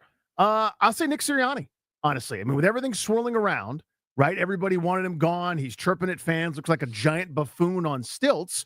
All of a sudden, they're 10-2. And now it's everyone else is getting credit. Everyone else is looking around at, Howie Roseman's a genius. And yeah, he was always a genius. But, Jalen Hurts is back. It's Kellen Moore. Nick Sirianni, amid a lot of swirling, a lot of wolves at the door, has a group poised to maybe be the number one seed in the NFC. So I'll go with Sirianni. Love that. Kevin O'Connell. I mean, I don't know that it's under the radar necessarily, but I think he's as good a coach as there is in the National Football League. Yeah. I think Sam Darnold is probably the same guy you think he is. And they're 10-2. And on some days he's played lights out great football and they've won by scoring a lot of points and moving the football offensively. And in the games where he has turned the ball over or missed things or stunk, which have been a handful of them, they've won anyway for the most part defensively. I love Kevin O'Connell. You've seen now Daniel Jones go sign up to be in Minnesota to be a part of that reclamation project, to just be around Kevin O'Connell. I think he's done a really good job. I also think under the radar, Jonathan Gannon is interesting. Like, he's a funny, quirky dude. We made fun of, his introductory press conference and his odd little viral video that came out after talking to players, because it was like Michael Scott on The Office. But the Cardinals last year, with very little talent, were an awfully hard team to beat. Like, they played really hard. This year, they're 6-6. They're not great. They're the best team Washington's beaten all season by way of record. But they're one back in the division, and they play that team this weekend. So, Jonathan Gannon, pew, pew, pew, pew, pew. Shots. He would be my answer. There it is. Honorable mention to Sean Payton, by the way. Under the radar, a Denver team that nobody thought much of, with a quarterback that nobody else seemed to want. The sixth taken in this first round has them at 8-5 in the postseason if it started today. All right, last one I got for you. How many teams in the AFC, let's just make some assumptions, that Kansas City's the number one seed. How many teams in the AFC would you pick to go into Arrowhead and win a playoff game? I think there are. So would I pick, or could I see doing it? Like, I could see Buffalo, Pittsburgh, and Baltimore all going into Kansas City and winning. Maybe even, this is going to be a deep cut here, but the Chargers, maybe. They play this weekend too, yeah. Yeah. But I would pick Buffalo, and maybe I'd pick Pittsburgh, honestly. I think I would go with two. I think there are two teams kind of on that tier with Kansas City. Yeah, in the could category, I'm with Grant. At the risk of just Nick writing this entire thing and just making my entire career about saying how good Pat Mahomes is, I'm picking Kansas City. This is it defies logic what's happening right now. Mahomes is having a we should be 500 type season. They're 10-1. they don't lose. They find ways to win games. It's Reed, it's Kelsey, it's Mahomes. It's kind of the old crew with a really good defense. That magic's coming out of his tuchus, that an endless supply of horseshoes reside up there. He's great. We're watching something that you can't always explain. It honestly reminds me of that Patriots dynasty, where even when they didn't have that great of a team, you knew what was going to happen at the end of the whole thing. There you go. Around the NFL. Good job by Dad getting us some burning questions. Oh, look at that. On G&D here on the Fan. We did not talk about this today. Let's make note and put this in pencil for tomorrow if we can, Darius. Should be a good show tomorrow. Looking forward to it in studio with you, Danny, in D.C. And then Friday, we're going to be in Springfield at Hard Times Cafe for our Friday field trip. So if you want to come hang out, kick it with your pals, come spend some time with us at Hard Times Springfield. That's on Friday. But I think By the way, I'm just looking this. Is that Hard Time Springfield? Is that right over there by like the Trader Joe's in Springfield? Isn't it in that shopping center? Not entirely sure. I can look it up for you. Give me a sec. Yeah, I'm thinking I've been to that Hard Time recently. So silly. I haven't had Hard Time wings in a minute, though. I need to have a Hard Times wing in my life. You're a chili guy. I don't do chili anywhere. It's not a knock on Hard Times.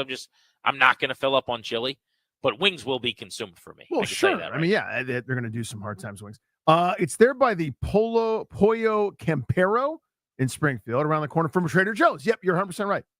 Okay, very cool. That's an easy location for everybody, by the way. Yeah. Right off like $3.95, $4.95, $2.95, $6.95, $8.95, $5.95. All of the 95. All the 95s, it's there, yeah. Very, very easy. But no, what I wanted to say is we didn't talk about this, and maybe we could do it tomorrow. But college football, Danny, there's a whole lot of conversation after last night's playoff teams came out. And the idea that Alabama's in over Miami at this juncture. And it looks like nothing's going to change with teams not playing, whatever. But the Crimson Tide are a 3-loss team, and the Miami Hurricanes are a 2-loss team. Miami 10-2 in the ACC. Alabama with the 3 losses in the SEC, even though if you look at their losses, it's like Vanderbilt, not really an SEC power. Oklahoma, that's more like a Big 12 team than an SEC team. So settle down a little bit on the, really, we're doing they played an SEC schedule. But I have no problem with this. I mean, Miami was 0-1 against top 25 teams this year, and Alabama was 3-1 in those games. On top of that, if you look at games against teams that were over 500, I think Alabama played like 6 of them, or no, the 7 of them. There were 6-1, and Miami, I think, was like 4-1 or 3-1 or something like that. But they played 3-4 of them. Like, Alabama played a way harder schedule. Yes, they had one more loss, but Miami lost 2 of their last 3 games. They were up by 3 touchdowns and lost to Syracuse, knowing that if they won, they were in the playoffs. I don't know, man. I know that everyone gets upset because it's the SEC, and of course they get the benefit of the doubt. I kind of think that they should. Like, that's where the best teams are. That's where the best competition is. If Miami had 1 loss and Alabama at 3 losses got in, okay, let's all burn the boats and have a big fight about it. At 2 losses, 2 of your last 3 games, when you played 1 top 25 team and lost this year, come on. Like, what are we talking about?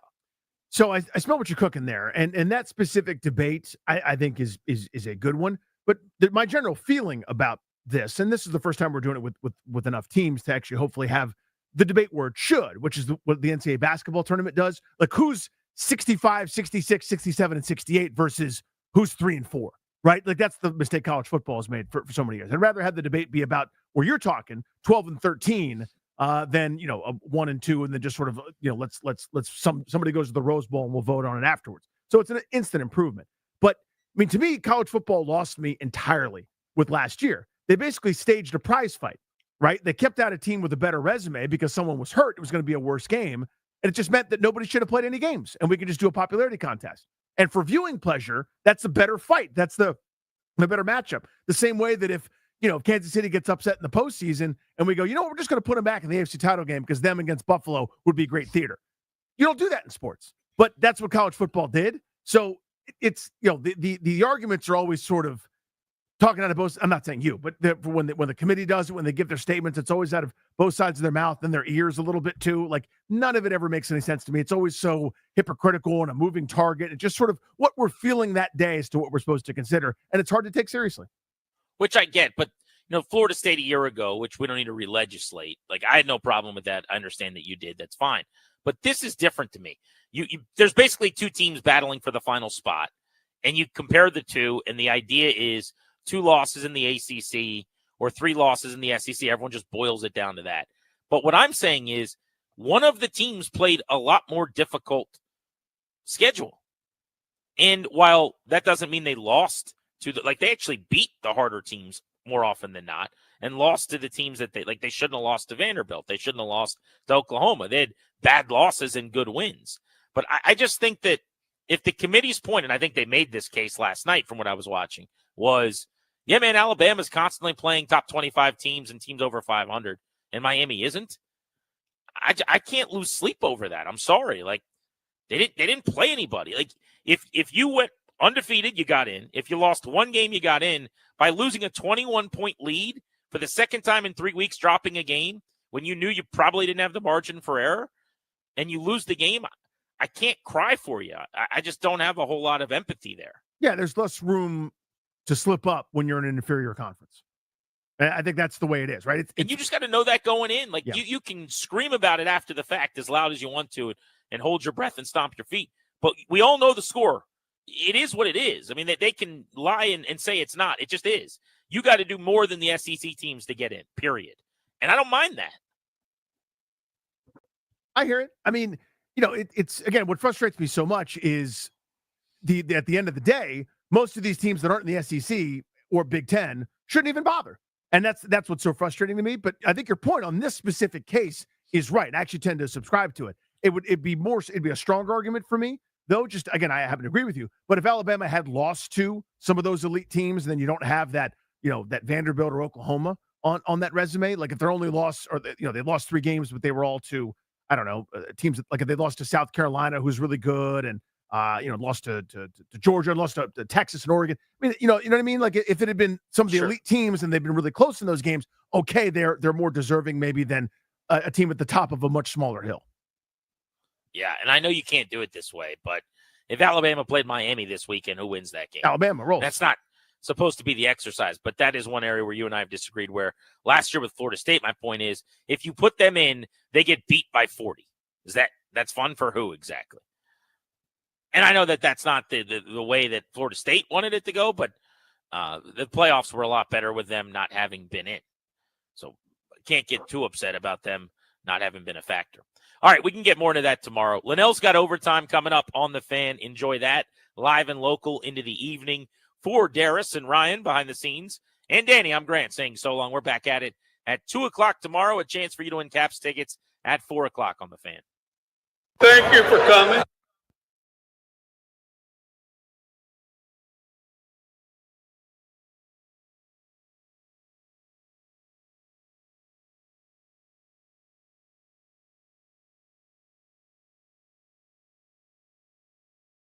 This update brought to you by Commuter Connections Rideshare. Call 800-745-RIDE.